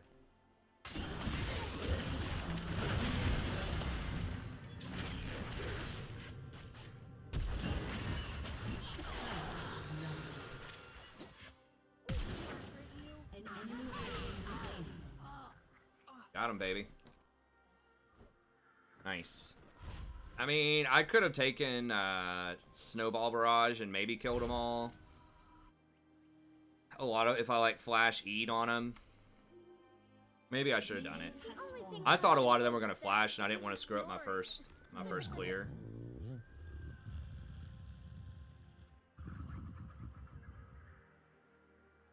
No, it does work on slows.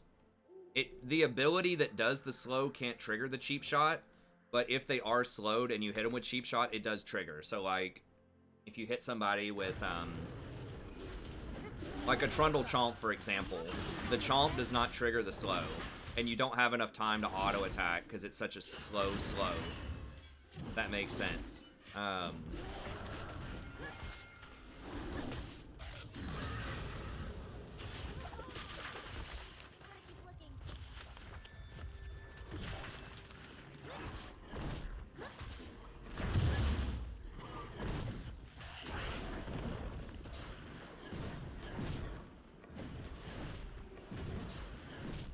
I still kind of like doing these things early. I mean, it could be a mistake, but they give you a lot of stuff if you can clear them fast enough. But it's just like, just landing these autos.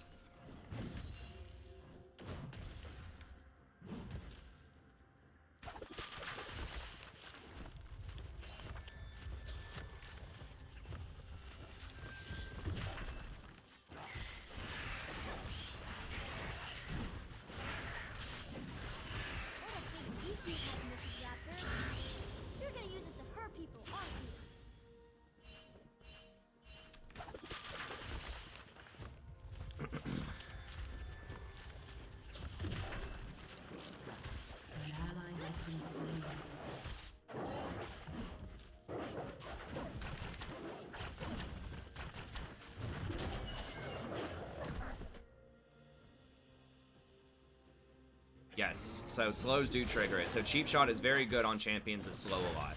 I mean, Nunu's one of the best. Like Ashe, you don't usually go into that tree. This person did with Hail of Blades. Hail of Blades probably not terrible on Ashe.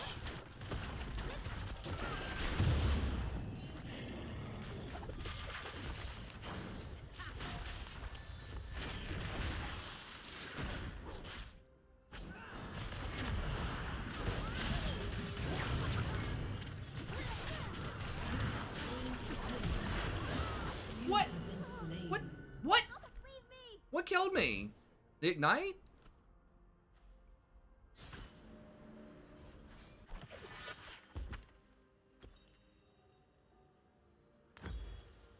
What? The actual F. Which hissed as her spell was fun. And heroes Something did damage to me. I thought I flashed the Talon. They joined the fight, but their cries were trapped in darkest ice. It's hard to tell. There were a lot of damage sources there.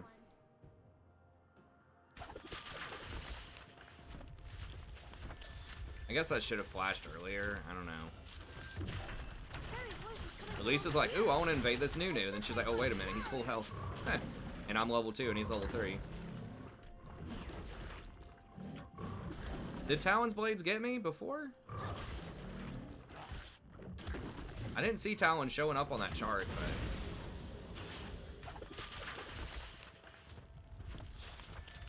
Really? Oh, one of those clowns got it, I guess.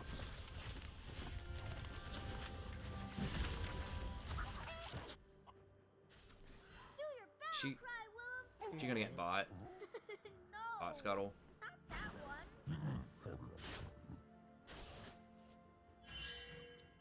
You probably got it. You get it? Yeah. An ally has been slain. They're all dead. The adventure continues. If I would have just lived there, I could have, did I don't remember if I have Smite up or not. I don't think I did, because I used it on blue.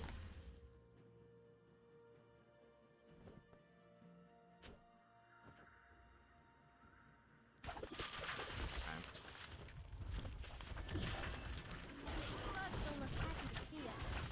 You must get something, Willem.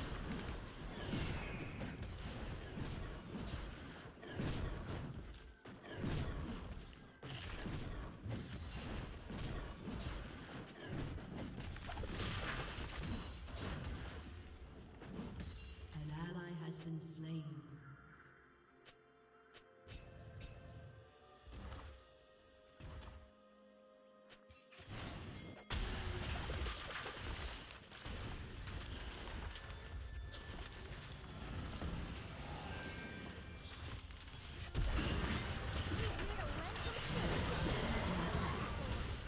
I didn't know if she had flash or not, so.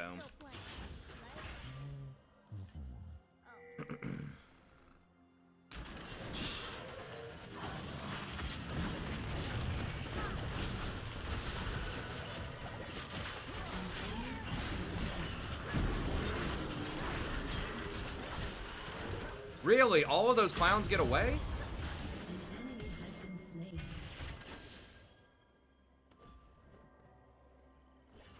I could have smited, like, the Elise, I think, or somebody. Oh, I'm gonna take this.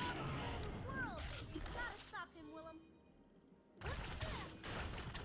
I know, we have time for both. We have time for both, I'm pretty sure.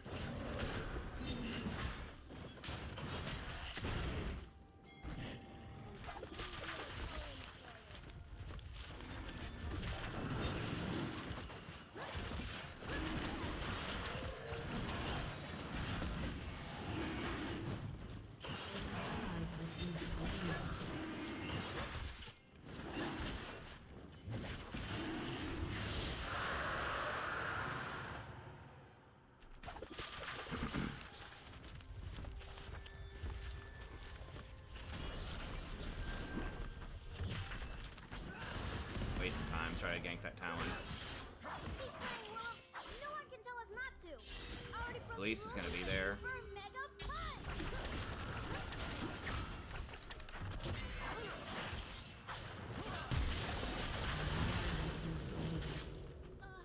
I mean, what the fuck? Like, what is she doing? She's got her ult. She has so many abilities left. Like, I don't understand what was happening there. Did he hack her keyboard?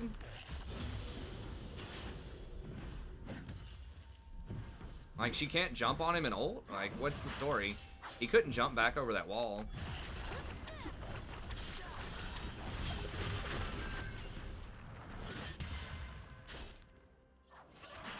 I mean, what? Talon didn't get the kill, though. The Wukong got the kill from earlier, but I don't know. I guess maybe the blades did hit me, but... I mean, was her ult down? I just didn't see it or something. Elise is probably on Rift or something. I don't know.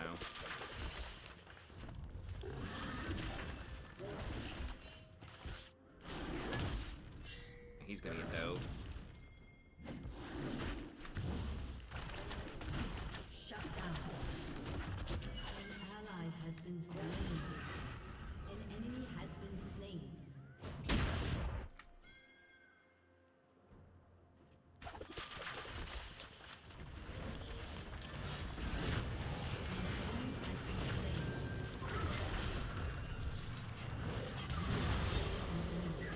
I tried to give it to him. Ooh, one too many snowballs.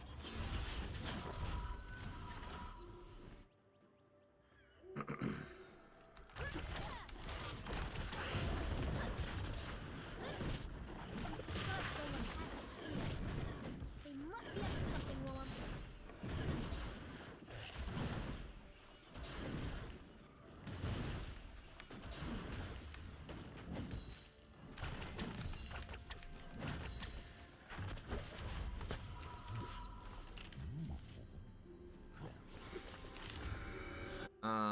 Okay, so we're gonna go this. Probably... Yeah, they're pretty much all AD except for Elise. Go with that, and then we'll start working Dead Gods Man's are gone. The world they're forged. Sweep. No flames are gone. Control Ward. Words are torch. Against the cold. The song I sing, a spark of my own forging. Then we'll just get a Spirit Massage, just a splash of magic to help with the Elise.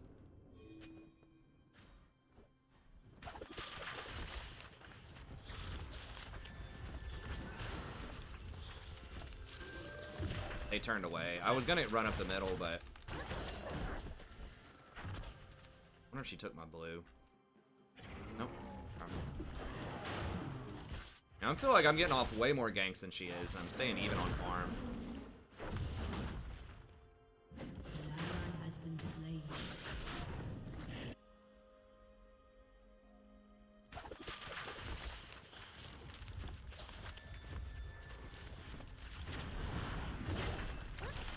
Oh, some next level! Oh god! Hurting people isn't fun, Mom. Is that why it's so hard to be a hero? The prediction.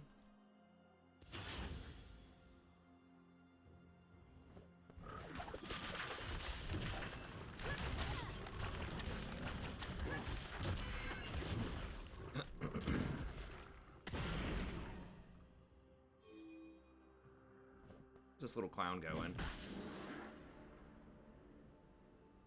Did he just jump into my territory? I think he did.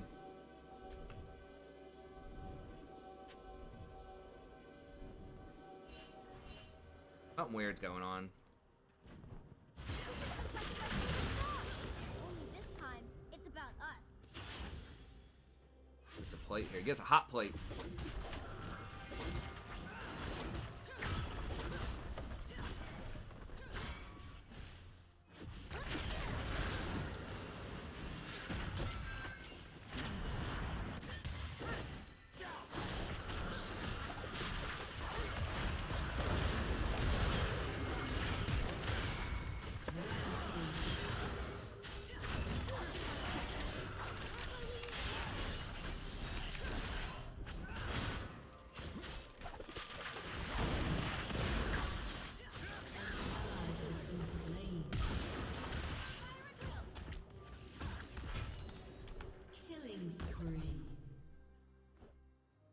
I can't pronounce your real name.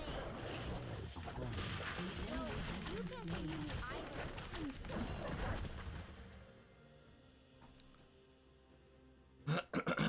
Oh, that's spicy. God. Reminds me of that Silence of the Lambs scene. Professor of the Lambs. Yeah, that was such a great movie, man. Anthony Hopkins. Like, I was just rewatching like some highlights of Anthony Hopkins from season 1 of Westworld. I swear, Westworld season 1 was just like, that was like maybe the best season of television I've ever seen. Like, it was right up there with like early seasons of Game of Thrones, like season 2 of Game of Thrones, or like Breaking Bad. I don't remember which seasons of all of Breaking Bad's pretty damn good. Like, some of my favorite TV is probably like season 2 of Game of Thrones, and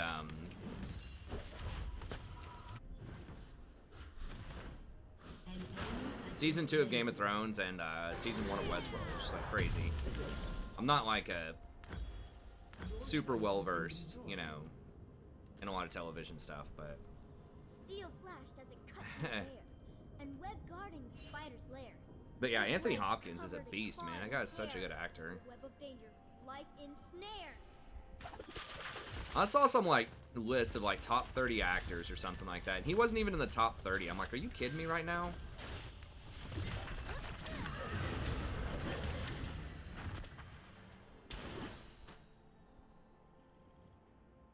This little clown out of here, dude. I need to go get Rift. I wanted to get Rift earlier, but they had a scuttle on it.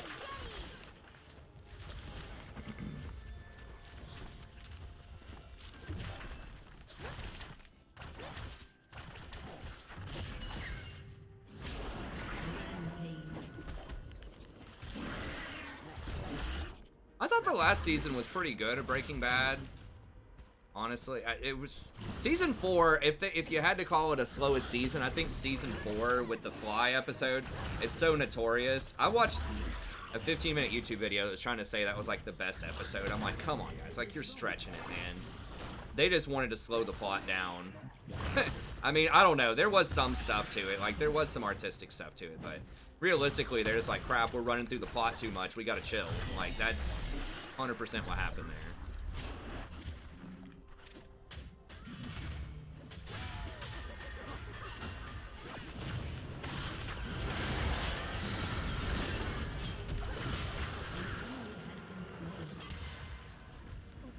I was hoping he'd stand close enough to the wall, but that didn't happen. Yeah, no. The last season of Game of Thrones, I think, is the most disappointing. It has to be in the conversation for most disappointing TV final season of all time. Because it was such a... The problem is, like, its fall from its height was so far, it was just insane. Like, there are some shows that are just bad, like, right from the start, you know? Like, it's like, alright. Or they, like, start falling off after, like, 1 season or something. Westworld. I don't know. Season 2 of Westworld was alright for the most part. Season 3, I still haven't watched the final episode. I need to watch it, so don't spoil it for me, but Season 3 is pretty damn terrible. But there's, like, some of it's cool enough to where I'm like, I guess I'll just trudge through the rest of this garbage and just hopefully see something cool.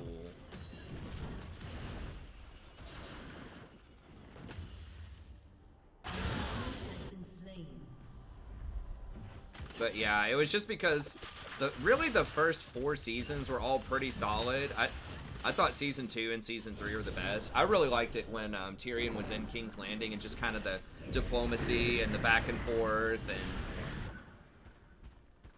that was when Daenerys was in Karth also with like the weird stuff with the warlocks and all that. I thought that was pretty cool. There's like just enough magic to be cool, but not like over the top. I really liked kind of the religious and magical elements of Game of Thrones. At least especially as it's like portrayed in the books. Like the Red God and the others.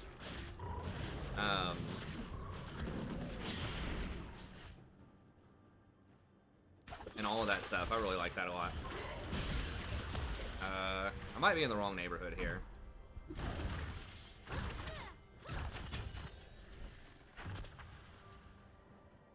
Okay, just walk out. I'm new. Maybe. Maybe not.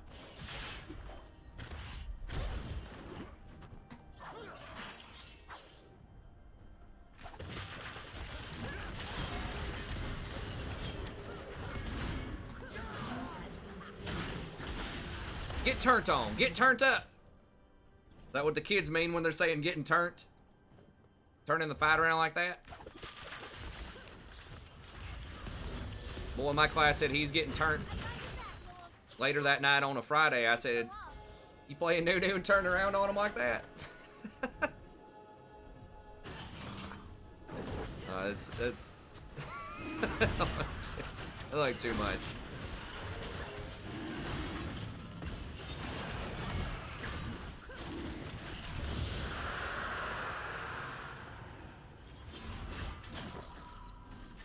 He needs to, I would want to finish the books after how terrible the last season was. I don't know. I mean, the thing is, that is gonna hurt, like, the problem is, like, that season was so bad, it destroyed an entire franchise. Like, that's how bad it was.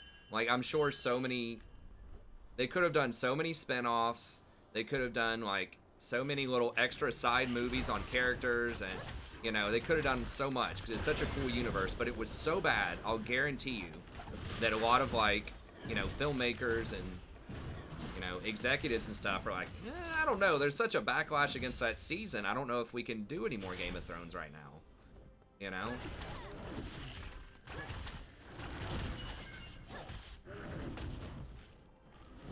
I imagine there's something like that. I know that one of the prequels got canceled, the other one, maybe. Yeah, that is true. It's like, bro, just put it out there, man. I don't care. Like, people just want to know what happened. Just put a freaking outline out there. I don't know. Like, I'd read an outline.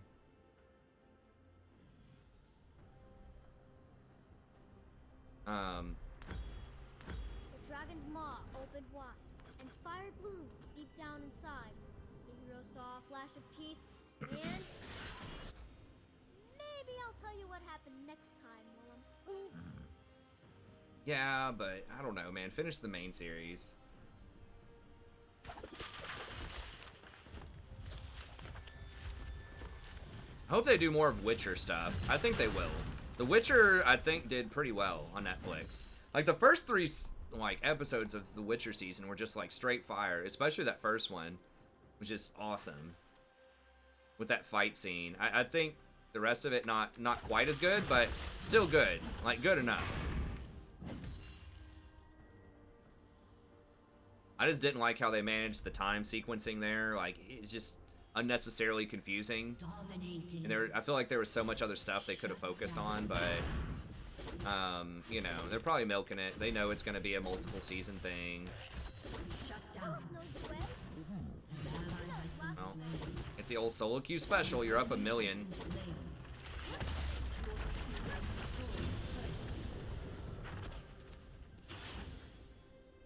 Is anyone even low? Sort of, but not really. God, can this wave get here any slower? Shut down.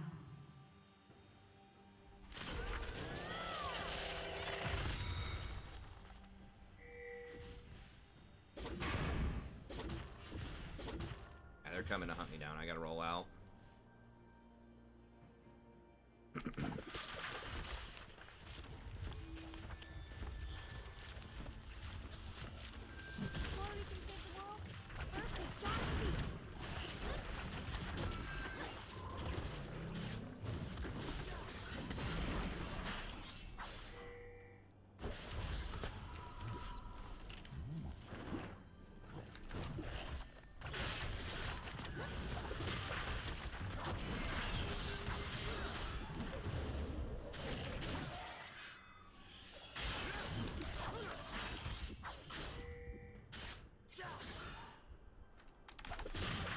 Oh my god. Come on, bro. We're having a 1v1. Kids are trolling, dude. Alright.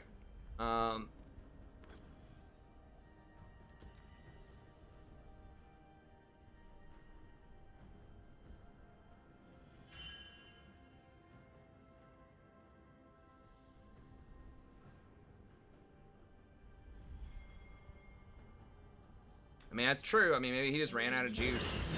It's possible. Guys, holy shit. What is going on? Like, we're up like 20 kills. What do they even have that catches people? I guess Xerath, maybe Wukong. Could we just die well? Let's do it again!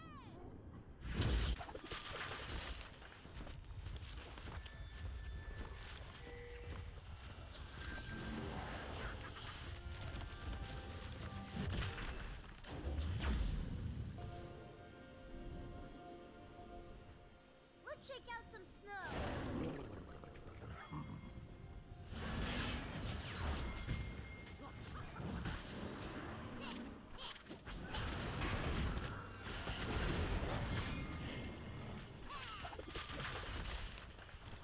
That is true. Maybe it's unfair just to think that just because he wrote like 5 great books that he can actually, that he has the power to write, you know, more. That just may not be the case. Maybe he's just at a certain time and place in his life where, you know, he has had some really good stories to tell, and maybe now stuff has changed. Maybe he's more comfortable.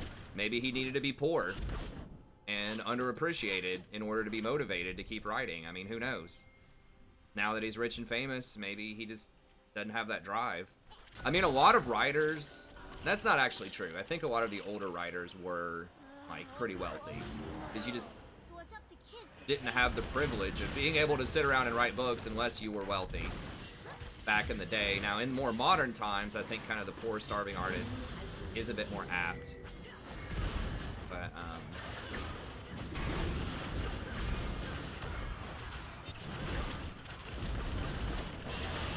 I'm sure there were people with all sort of economic persuasions, but some of the biggest names were, well, I don't know if that's entirely true. Like, James Joyce was poor as hell.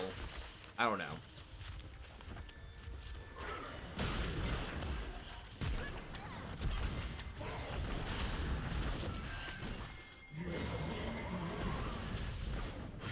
Playing dead is still playing. Oh. I guess we can just walk it up middle. I don't know. I don't want to give Talon free towers. They can't beat us in 5s. There's no way. They don't have a real tank.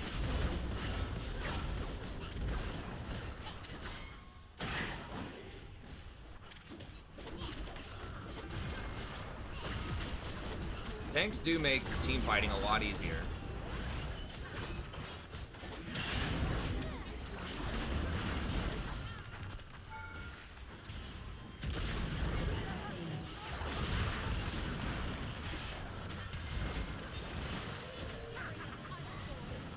I just can't let him run and jump in the middle of our team.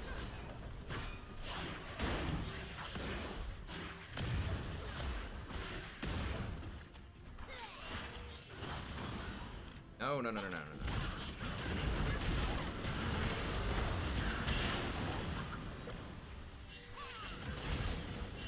Unstoppable.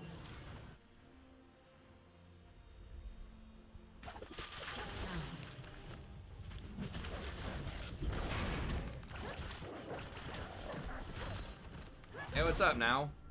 Doing all right, man. Doing all right.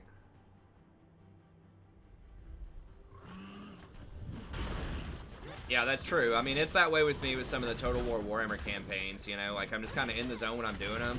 But if I stop, you know, sometimes it's hard to get back into it.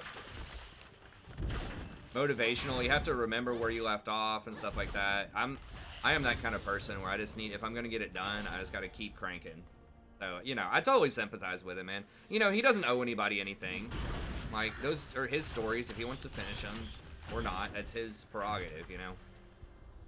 I mean, as a fan, I obviously want him to finish him, but...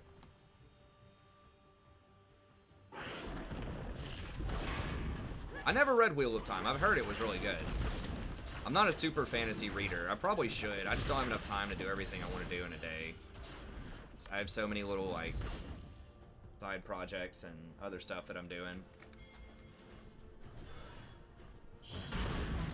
Of course, they all die. I think I just have to group up, because they're just not... They're gonna always die, I think, to Talon. They just don't know how to play around him if I'm not there. I just leave them, dude. They're dead. Just leave them. An enemy has been slain. Double kill.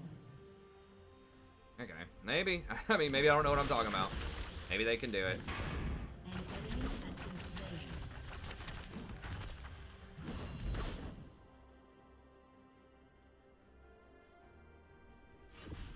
Your team has destroyed. Yeah. That's what I'm saying. Maybe he was just in a place in his life where he was really motivated, you know, by the escapism or whatever, because it's, you know, now that he's rich and famous, it's, I don't know. I don't know that he's like that, but I could see something like that happening, you know what I mean? It's for whatever reason losing some motivation. And trust me, I know about losing motivation. I have not finished my dissertation, or really started it, and it's been like 5 years, so I need to get back on that. I totally feel him on that. And my wife, as a fan of me actually making money, would really like for me to finish that too. An enemy has been slain. Your team has destroyed an inhibitor. Rampage. An ally has been slain. Shut down. It's up in 40 seconds. Your team has destroyed a turret.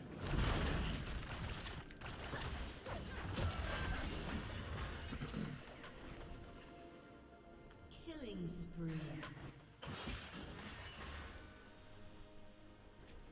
There's probably a lot of fantasy stuff I would really like. There's a lot of like media type of stuff that I just haven't really gotten into that I would like. I'm sure I would love anime too, although I've never really watched much anime.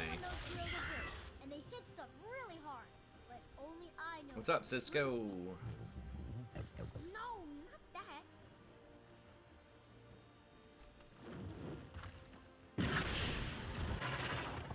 Well, hopefully now with the, you know, Game of Thrones doing so well, and Witcher doing extremely well, maybe they will explore more of these fantasy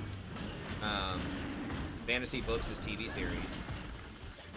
I think Game of Thrones carved the way for Witcher.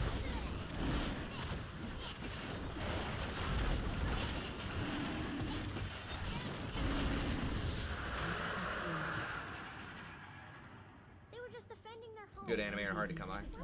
What's my field of study? English. My specific field is 19th century British literature. Now, I haven't read a lot of 19th century British literature in quite a while.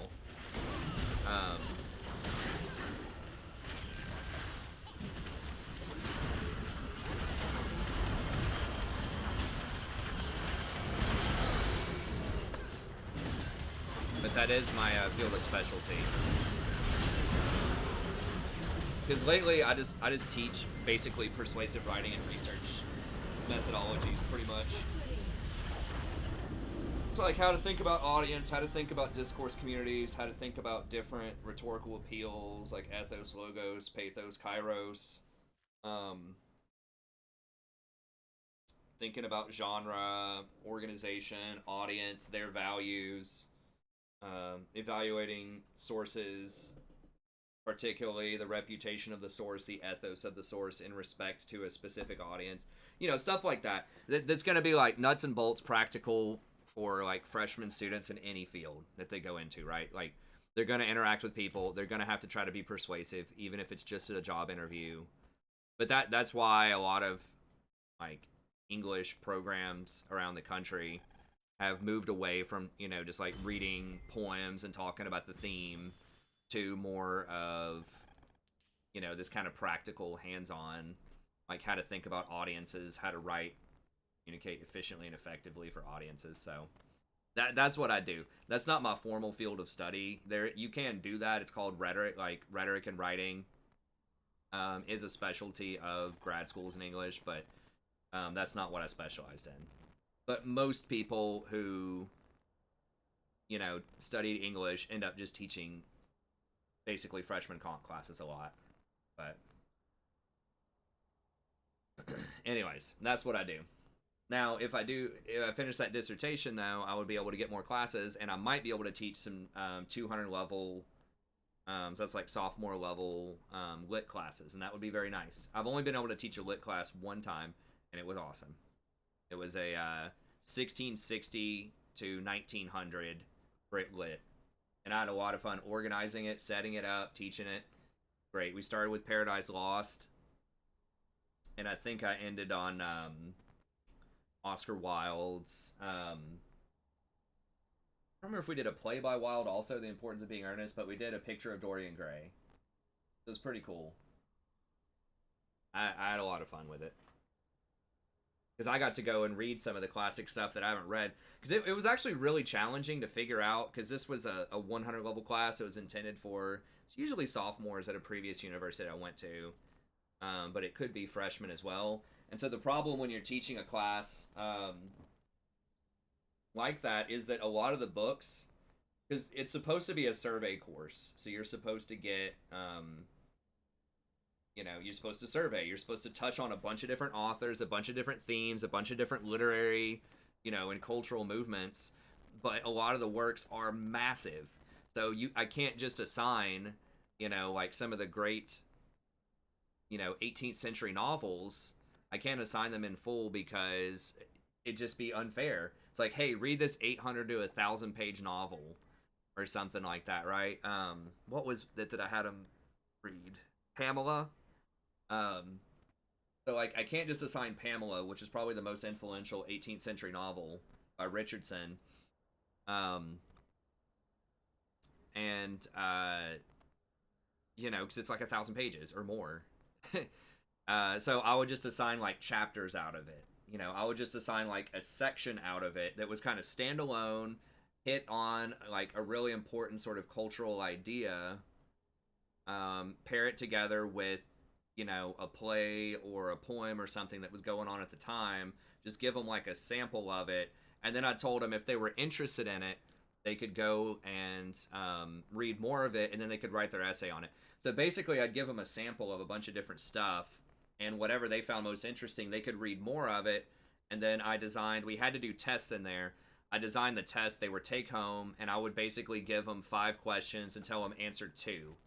And actually, I think I gave them an option. I said it has to be a total of 6 pages of response, but they could choose to answer 1 question, 2 questions, or 3 questions. So they could write one like 6-page essay about one of the questions, or they could write 2 3-page essays about 2 of the questions, or 3 2-page essays about 3 of the questions.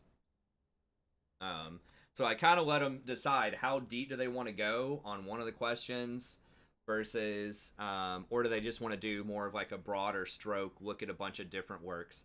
So I was trying to set them up to where if they were really interested in just reading a lot of Pamela, and they kind of wanted to just shortcut the rest of the stuff in that unit, they could just read all Pamela if they wanted to.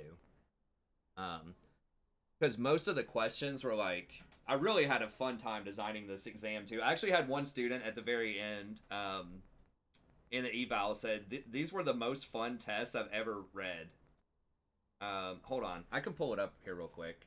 Let me see. I'll show you some of the questions. Let me, because they were a lot of fun. I had fun design. I mean, for an English class, like a 1660 to 1900 Brit Lit class, I thought they were a lot of fun. I was trying to make them as fun and like try to make them as relevant as possible. That's it for the games for tonight, by the way. I just kind of got off on this tangent here.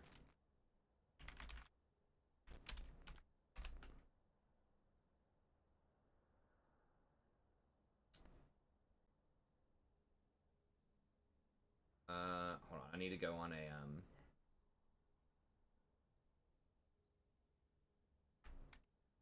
side note here, but I try to design the questions where they could pick, what they wanted to answer and kind of the power of their answer. And then I tried to connect it with stuff they might be thinking about today in the present day in sort of like fun and interesting ways without like going into politics or anything like that.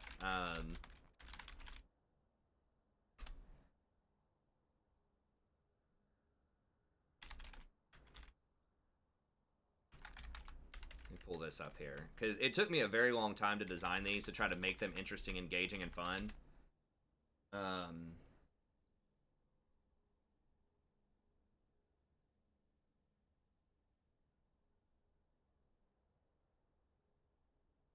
I've got these here now, which I think it was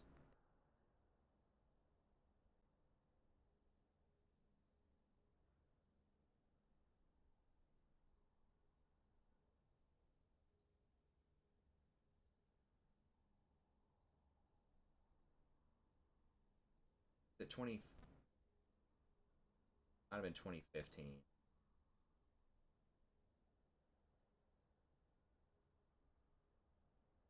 Maybe it was the spring of... I think maybe it was spring.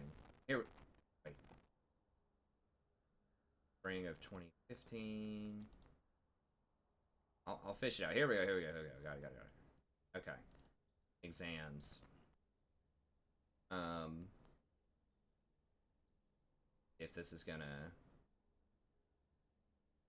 Okay. I think I can do this. Like, here are a couple of them. Read you some of these. So I think this was fun. I was having fun with it. Okay. So Blake speculates in The Marriage of Heaven and Hell that the history of energy and its restraint is written in Paradise Lost. What is this energy? How does Satan from Paradise represent Blake's energy? How does Blake's theory of energy relate to Satan's notions about free will and justice in Paradise Lost? How does sin and or Eve in Paradise reflect aspects of energy, free will, and justice? Do Blake and Milton share similar theological outlook? Do Satan, sin, and Eve in Paradise embody any of the proverbs in hell from Marriage? So it was trying to ask them to compare basically these two different writers who are like 100 years apart. Okay, so that's kind of like a more standard literature-ish type of class. Blake claims in Marriage that two types of people exist in the world, prolifics and the devourers. That one's more specific about Blake, but then you compare it with like Beggar's Opera. Who do you think represents the prolifics and the devourers in Beggar's Opera? How does your interpretation of prolific, blah, blah, blah? Would the narrator of the modest proposal agree with Blake? Okay. Imagine you're a high school English teacher and pretend that the goal of your curriculum is to teach actual English literature rather than strategies for exploiting standardized tests. So a little bit of snarkiness in there. How would you teach Gulliver's Travel, blah, blah, blah?